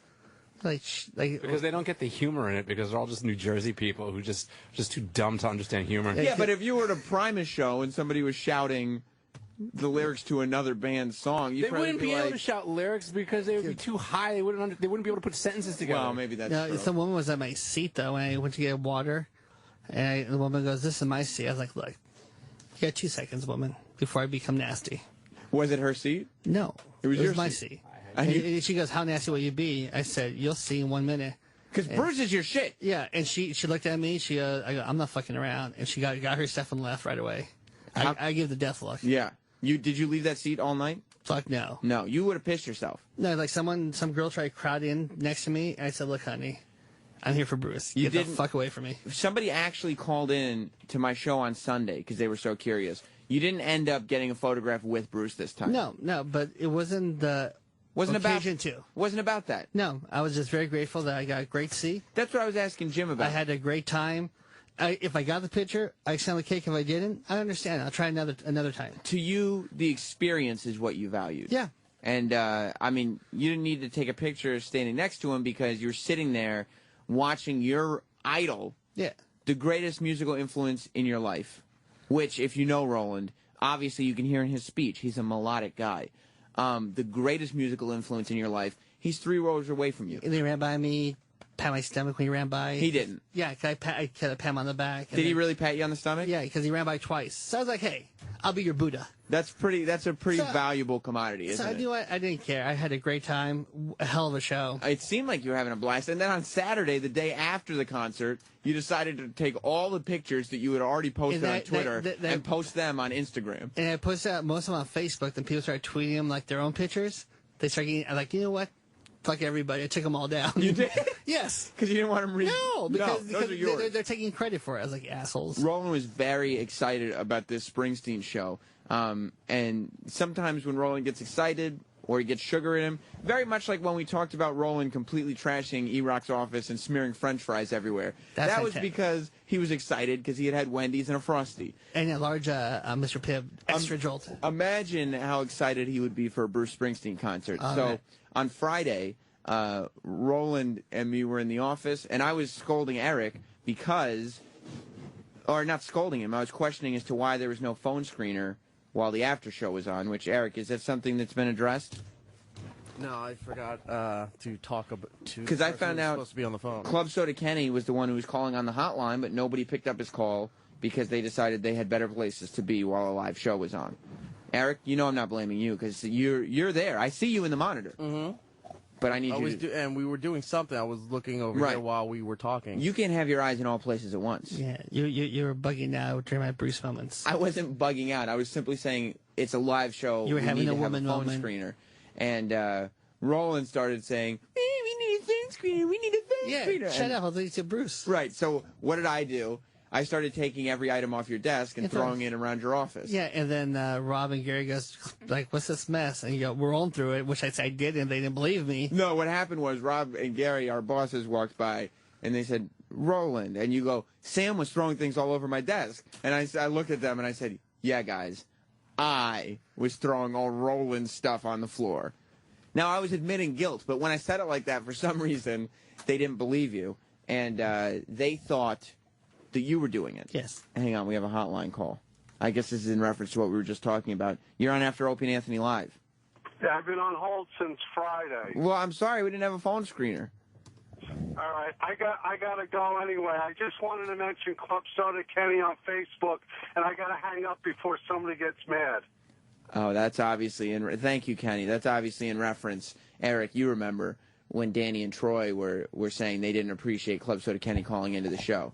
Yeah, but I don't see any problem with it. But he must have been listening, and now he's hurt. Kenny hears all. He does hear all. Nothing gets past him. So I threw Roland's stuff all over the floor. The bosses thought Roland did it.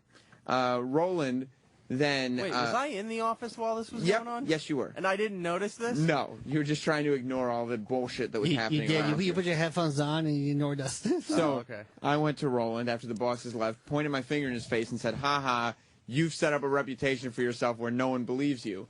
So Roland took a full can of club soda, thinking that I would move, and threw it towards me, dousing me from head to toe with club soda. I mean, cleaner. At which point he looked at me with his eyes wide and said, "You didn't move." And I said, "No, Roland." And Roland said, "Don't worry about it. Club soda cleans. It doesn't make a mess. It cleans things." And I said, "Roland, I'm not worried about it because luckily for you, we have lots of cans of club soda in the fridge." And Roland immediately said, "Wait, I got it. Lunch for a week." That's right. And so we had lunch on Roland because he threw club soda all over me and was afraid of the repercussions. Yes, I don't want anything about Bruce stuff to get messed up. But you know what? I'm feeling maybe we'll forget the whole lunch thing. You set up the Will Ferrell picture nice for us. You had a great time at Bruce.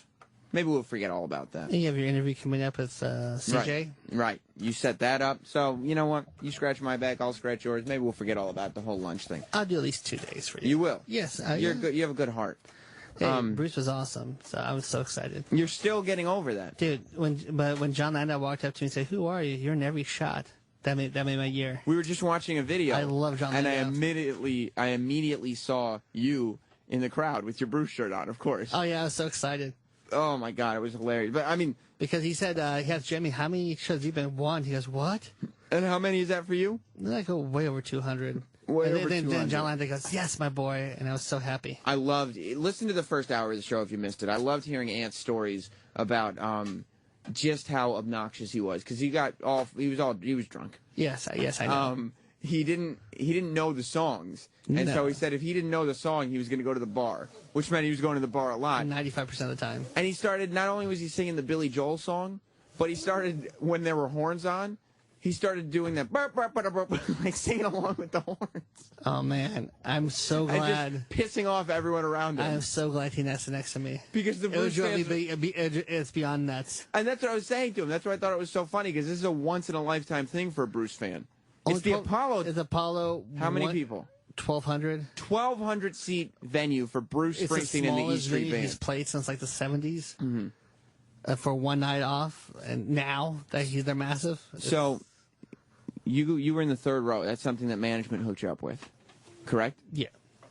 Is it confirmed that you're a sellout? Is that? We all are in some ways. Well, how do you feel about management? I love them. You do. You're a big fan of. I love Ross, Bladder, Rob, Gary. What do you think about the way not only this channel but the whole company is run? Beautifully. You think it's pretty much perfect? Fantastic. Whatever they think, it's fine with me. You love it. I love it. Yeah, I guess you're a sellout. The Bruce juice is delicious. Yeah. I got to see Bruce. I was so happy.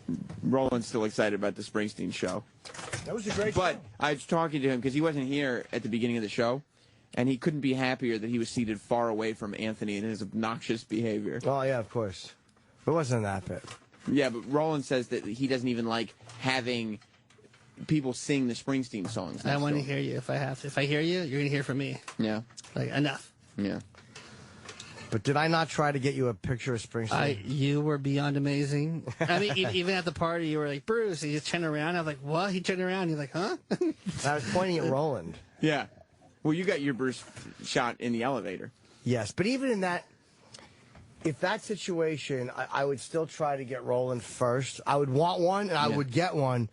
But in that moment, I would be unselfish. No, Jimmy was beyond amazing. He was looking out for me the whole night at the after party. You're all smiles. Roland is I love just, Bruce. Roland loves Bruce. He loves everybody. He loves management now.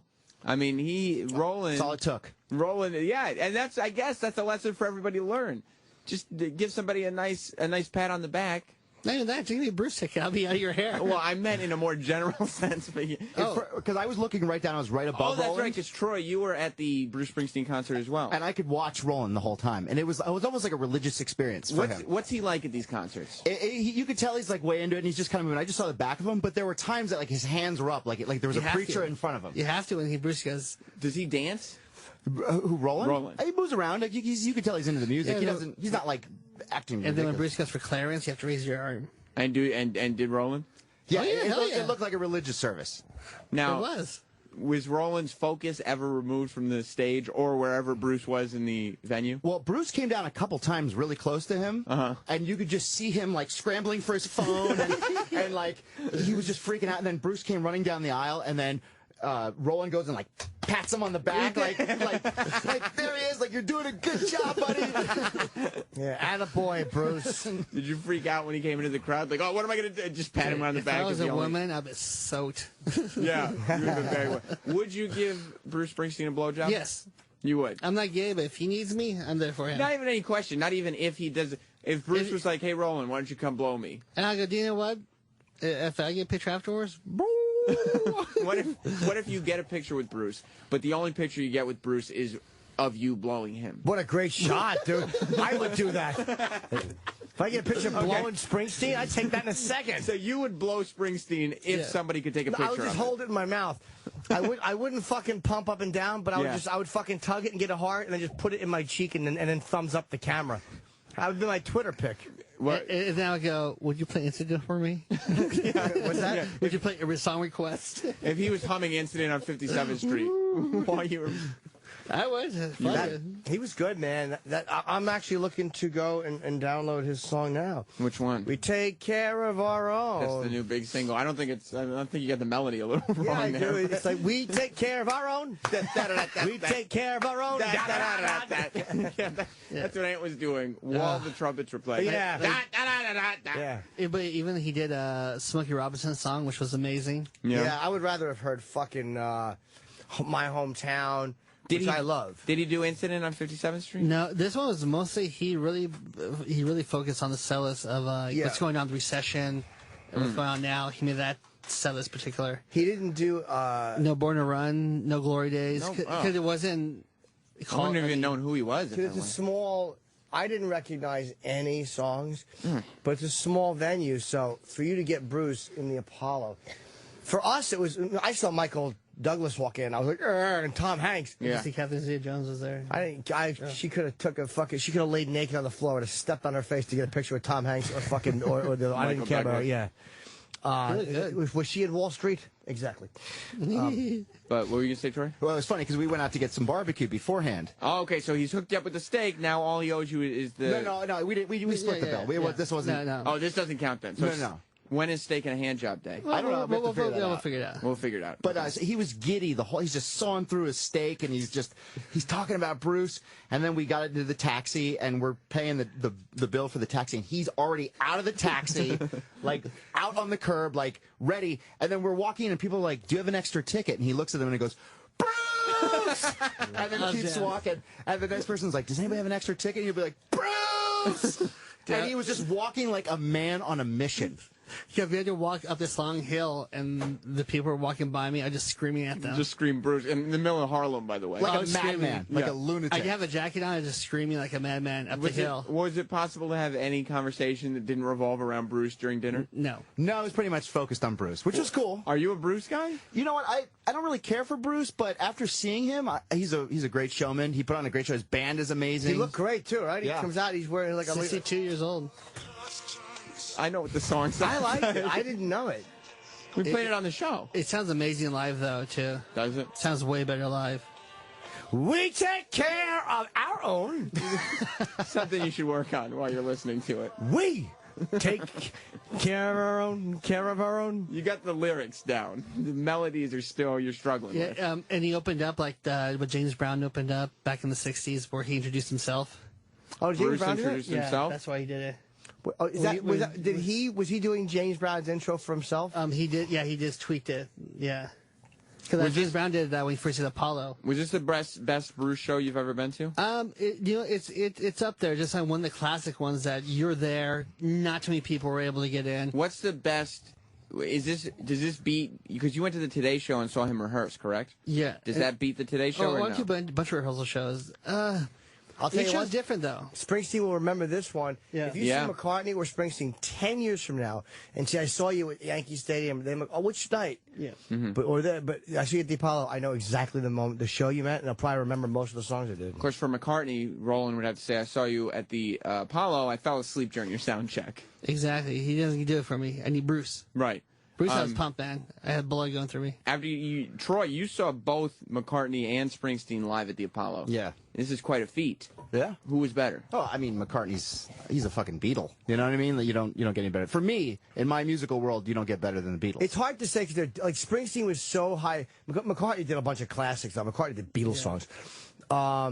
People I would imagine would be upset if McCartney hadn't done any Beatles songs. Like it's like Bruce is. You know what I mean? Like nobody wants to hear McCartney do no Beatles songs at a show like that, whereas Bruce can get away with doing like all new and obscure stuff. Well, it's on the pecking order, McCartney is above. Springsteen would have been in the crowd watching McCartney. You think that's unfair, the pecking order, Roland? No, he's a Beatle.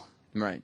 Everyone idolizes him, but Springsteen was amazing, man. I enjoyed McCartney more just because I know more of the songs and I'm more of a fan. Yeah. But I loved the Springsteen show a lot. One of Roland's pictures, Springsteen was up on the balcony. How did he get up on the balcony? He ran right up the stairs. So he went up the stairs and then he came out over the ledge? Yeah. It's dangerous. I thought he was going to hurt himself. I kept saying, come down, be careful. And then, Thank you. And then he was up on one of the balconies and he jumped down. He grabbed the pole and slid right down. This guy, man. 62, he's a monkey. Man. Yeah, he ran behind people, ran behind their seats. He must do a lot of cardio. Yeah. Because the thing is, though, he did it straight. I mean, without even breaking, he just went one after another, and he just kept on going. How long was the show? 2 hours and change. Man. But usually, like other people, and it was still good. Like the encores were like a minute. Even though you didn't know any of the songs, it was still good. Yeah, I only knew the Smokey Robinson song. Yeah, I didn't feel like I needed to leave. I wasn't bored. I wanted to stay Not at till the all. end. I couldn't believe that was over a 2-hour show. I mean, he was really fucking dynamite. Death to Our Hometown, the new song, was amazing live. Well, Roland, I'm glad you got to experience that. What's it called? Death to Our Hometown. That was a great one too. Was that when he was marching? Yeah. Oh, and then he had the drum, boom. Right, yeah, that was great. Yeah. And then there was, My Sea of we take care of our own. But of course, Badlands. Yo, work on the melody. But Jake Clemens was amazing. Clarence's nephew. Oh, yeah, he pulled it off. He was very good. The one thing today on the show that made me laugh harder than annoying people at the Springsteen concert was what Jim would be like if he was drinking today. And how he would be doing the show is just Jim coming on and just cursing at everybody and getting emotional on the radio, and just. I would be embarrassed. I'd be one long act of humiliation. You'd just be constantly trying to prove that you're more than a comedian and you're more than the jokes. You're not the funny man. I can fucking act. Wait, you got sober at 18? Yes, I did. And you know, though, that this is what would happen if you started drinking again. Of course. I try to tell people they don't understand how you could do that. You called the FBI. That's what you used to do. Yes, I did. And I remember when I was even younger than that, and I think the statute of limitations passed, I told you we went to the North Brunswick Public Library and tried to call in a bomb threat to the White House. Why? I was probably 14. I mean, you were just drunk. I didn't know I was drunk, and we just thought it'd be funny to do. I don't remember how we got put through to the White House. We just told the operator we're bombing. Nothing probably happened, but I was just a little douchebag. But your parents thought you were like an angel, right? Yeah, I called the Klan one time when I was drunk. There was a Klansman who had so I looked him up on information and told him how racism was bad. So it's not like you're sitting there pranking all the time. You're all drunk and you're like, I'm gonna go make a difference. Yeah, I was like that guy, and I had like a real conversation with the next Klansman. Because you were drunk at 14? Yeah, I was 16. He was a preacher in the Klan, but he was out of the Klan when I called him. He's like, I'm out. Did you get through to him? Yes, I talked to him. No, but I mean, like, did you penetrate? No, he was already out of the Klan. And he was like, I'm not that guy anymore. And you're like, you don't understand. That's when I was in my wigger phase, so I was talking like I thought I was like a little homeboy. So you weren't even like legitimately fighting against racism. You were just trying to do something that a black guy would think was like good. Yeah, good. So if I was going to get beat up in New Brunswick, I'd have something to talk about. You get drunk, and before you got beat up by a black guy, try to tell him that you called a Klansman to tell him racism. Man, I was talking that motherfucker. Would you really talk like a black guy? Yeah, I did it before it was fashionable. What were you? How would you talk? Just like that, horrible. You wouldn't really. Horrible. Not like mostly you when wouldn't I put drunk. it on that heavy. Oh yeah. You would. I was humiliating. It's humiliating. Would you do it at home with your parents? Yeah. What would they say? What could they say? I think my father would just look at my mother's vagina and boo. Just burn it. But I did that when I was like 16, 17. I was thinking that, that was when hip-hop was just starting to get fucking popular. But your parents never, said, Jimmy, you don't talk like that. I don't remember. No, because it was such a weird... Because if it was 10 years earlier... Or 20 years earlier, I would have been a hippie. Or 10 years earlier, I would have been a fucking whatever the burnout thing was. And, it was just this desperate need. That's why I hate people who do it so much now, because it's so obvious and I spot it so easily. When I was dating a black girl that my mom didn't like, and I've always listened to hip-hop music on, whatever, some level, but I also listen to stuff like the Beach Boys and things like that. And my mom started trying to have a conversation with me saying that she thought I was changing as a person. Because she said, all of a sudden, you have all, these rap CDs, and just a few months ago, you were listening to the Beach Boys, but it was really just because she didn't want me to date that specific black chick anymore. Right. She didn't care about the music. Yeah. Yeah, she would probably just, would she throw little jabs at you? Like, I could make some cookies or perhaps a corn muffin. Yeah, it's just is what you'd really want. Little things like, we're all having apples. I guess you want watermelon? Yeah. And Sam's mother's veiled racism. I was going to grill the chicken, but I guess Sam is going to want it fried today. Yeah. But she would say it real loud, like, hey, Sam, you want it fried, Sam? Your mom's the nicest lady, and she's just a horrible racist. My girlfriend is just sitting right there like, she's being racist right now. Don't worry about it. She was talking pig Latin, but everybody knew what she meant. Yeah. Is your mom going to bake this week? You've had enough excitement, Roland. I mean, at this point, you need to calm down a little bit. Shut the fuck up. See what I mean? This is what happens when Roland gets excited. The other thing, Troy, you run into a friend of yours today. Yeah. Carla. Who is Carly? that bitch? Carly. Mm-hmm. Yes. You can come up and sit down and join the show, Carly. We never really figured out how you and Carly know each other. Carly's 21. Right. You're significantly older than 21. How do you know each other? I mean, not. They think that we hook up. No, we've never hooked up. I wouldn't blow it up if you did. What do you mean? I wouldn't, on the air, I wouldn't. Oh. Oh, no. No. We've never hooked up. Why not? Did Troy ever take it out and show you? No, I've never. It's not like that. No, I've Did he ever been point nothing at but a his gentleman. bulge? Pointed at his bulge. You know what's on. There's just a layer of fabric, and you know what's there. No. Yeah. Yeah, There no. was no bulge pointing. How come? How come you've never done anything like pointing at your bulge, Troy? To Carly? Well, I mean, I've done it to other people, but not her. You just haven't, not yet. No. I mean, It's not what it is.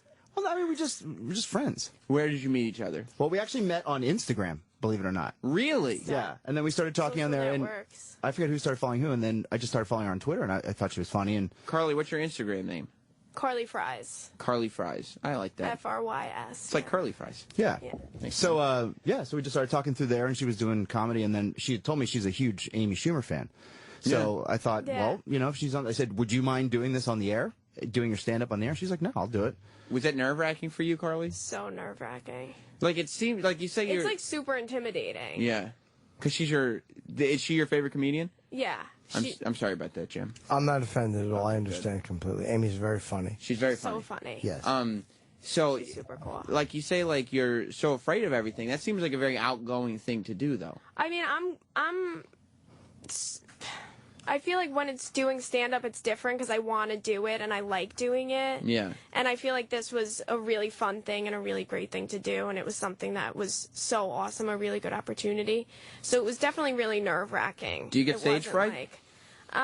Before I go up on stage, I get super nervous, but then once I'm up, it's fine. You weren't nervous coming in here, though, or you were? Oh, I was so nervous. It seemed like you pulled it off. How did you feel your performance went? I feel like I was a little too quiet.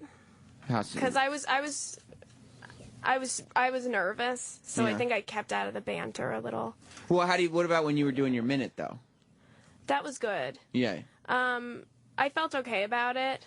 I have some joke because I was like, all right, let me just think of like a minute's worth of jokes right now, and I was trying to figure out which one I was going to do. But I figured I would do that one because I had more like punches to it. Were you nervous for Carly, Troy? I was just happy for her. Yeah. She and it is weird because when you're in here with these guys, I mean they're professionals. They have this chemistry. Well, yeah, that's what I was gonna say. When she was talking about jumping in on the banter, that's like impossible. Yeah, and you're trying to wiggle your way into a spot. They're so fucking funny. Right. Everybody's so funny. And you're second guessing everything you say, like you're about to jump in with something. Like, that's stupid. That's dumb. I shouldn't say. Yeah. But how do you think she did? I think she did good. Yeah. Yeah. I mean, it's a cool thing that she was willing to come on here and do it. It's scary. It's definitely fucking scary. You've been in here before, Well, yeah. I mean, it's really intimidating. Especially I can't imagine doing stand up in a room like this. It's one thing. I can't either. It's a fucking rough. That's a rough gig. Yeah. And the only audience is They were so nice to me though. two like experienced professional comedians. Professionals. Yeah. One of whom is your absolute favorite comedian. Right. Yeah. And Anthony, which I don't know if you understand how funny Anthony so really funny. is. Do you know the show? Yes. Did you know Troy from the show when he started Instagram talking to you? No. Oh, okay. So you don't know like every. Like I know now. You didn't think he was a creep though when Troy started talking to you? Like, hey. No, like it was like it wasn't like, oh hey, I'm a creeper. It was like, because hey, he's a we're creep. just talking about. No, why is everybody acting like Troy's such a creep? He's No, so I'm a nice. little bit of a creep. You're a creep? Yeah, a little bit. But he's never been a creep with me, so I don't know like the creepage. I don't know that creepy side. Eric, talk to me about this because Troy is always very open and honest about how he feels. It's in terms of your health and your weight and things like that. Do you think that Troy is a creepy dude? Well, we were all just talking back here. Once Troy announced that he met her through Instagram, everyone just kind of went, "Ugh." Yeah, like it's Everyone obvious. Thinks this is a real creepy move. It's obvious to you guys that Troy is. The end goal here is to hook up with her. Well, it wasn't like, oh, Instagram, oh, you're talking to me on Instagram. Right. And then it was like that. It was like my Twitter's connected to my Instagram. So it's like. And then he followed me on Twitter. All I write on Twitter is jokes. And he liked the jokes. So he liked the jokes. Yeah. And then it wasn't like, oh, hey. What do you run on Twitter? Cool. What? What do you do on Twitter? Like I write jokes, like I post jokes on Twitter. So he was following me on Twitter and he thought it was funny. Yeah, well, that was the main thing that I was interested in what she does because, I mean, dude, writing jokes on Twitter is a really hard thing to do. It's difficult. I haven't been able to figure out how to do it. I haven't Mine either. are terrible. So when she's able to do stuff that I'm scrolling through tweet after tweet and I go, oh, that's funny. Oh, that's funny. What does the room think, Eric? What do you guys in the room think? They're all discussing here about Instagram led to Twitter. Twitter's leading to something else if it hasn't already. What's the consensus? Consensus? Eric, speak for them. I was even in there. Everyone thinks Troy's a creep. And they think that there's more to this that Troy's not telling. No, I swear to God. I swear to God, this is the honest God truth. Eric, you've known Troy for a long time. Yeah. What do you think his intentions are here? Troy's not a guy to deal with bullshit. Like he'll do the dance for a tiny bit, but then he gets straight to the point and say, "Look, is this going to happen or not?" Nice whip out my balls. And you think? Do you? But do you think he's making friends? Whips out his balls. He said. Do you think he's making friends here? Or do you think he's looking for somebody to whip out his balls in front of? I think it's both. Do you think Troy wants to eat her honey and have her suck his swank? Oh God. Like she said, like for instance, on the show today, you said that you don't like to dirty text. Like Troy, would you be willing to teach her how to dirty text and be fun with it? Nah, I mean it's fine. You wouldn't do that. Well, if she doesn't like doing that, I'm not going to dirty text. But no, not dirty text with her. Like show her, be like, no, if you just do this, it's just fun. Yeah. Like in that way, she could do it with somebody else, not like with you, not like creepy. Yeah. Just like, here, let me take you under my wing. First, you would type something here's how like we this. do this. I would say something like that. Is that something you would do? I mean, I guess we'd have to wait and see what happens. You'd be willing to, though. I have no idea. Sure. No, I get it. I get it. He's okay with it. But you're not a dirty texter. No. You never would be? Or maybe if, or it depends on I feel what. like all that shit, like the internet's such a thing now. Yeah. And it's Well, you end up it could so be blown up. and you end up Do you know meeting what I'm like saying? weird dudes on the internet a lot of times.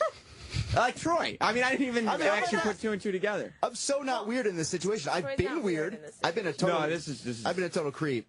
He thinks it's weird, Troy. It is. It's fine. Well, I mean, I know what your intentions think are. it's There's no intentions. No, you're not being open about what your intentions are. That's why it's creepy. No. There's no intentions. Okay. I told you what it was. I said Amy was. Isn't my job? Part of my job is to create content for the show. So if she said that she would do her stand up in front of Amy Schumer, it's like, well, here's your opportunity. They said, Right. come on the show and do it. And he knows that Amy's like my But he also contacted you about being one of the girls who shit on a table. Well, I just asked if she knew any weird. No. He asked me if any of my friends would want to shit on a table. I thought she may know some weird girls. This is a classier caliber of broad. Well, yeah, she may know some weird people. You're not going to sit Were you there. hoping she'd drop a deuce on the table, though? I would be surprised if she I don't know did. anybody that would. I think that's so. Where's the weirdest place you've ever dropped a deuce? Like, and then showed somebody on, I've never showed anybody a deuce, and. Well, I mean, Troy, What do you do on Twitter, though? What do you do on Twitter? What do you think what do you mean? What do I do on? What do you post? What do you write on Twitter? I write like tweets. Like I write like one-liners. Do you know what I'm saying? Jokes? We have to wrap up, unfortunately. Why? He doesn't think I'm funny. Who doesn't? Jim, No. Jim, I actually saw laugh twice at your Jim's set. like, oh, so you write jokes? You don't post pictures of your deuces? No, it was just funny that you said jokes. Jokes, The way you said jokes. I'm from Long Island. I know, it was just jokes. Well, No, listen, Troy. I think you could be very amusing. Yeah, and I said Jim laugh a couple times, and to get at least 2 laughs in 1 minute, 6 months into the game, seems like you're pretty far ahead. Best of luck to you, Troy. And I hope that you all stay tuned for Ron and Fez. We'll be back. Jim's not going to be in tomorrow, so we'll see what kind of clusterfuck of a show Anthony and the rest of us idiots pull off. We'll see you then. Goodbye. Right. The Opie and Anthony show is now over. For real this time.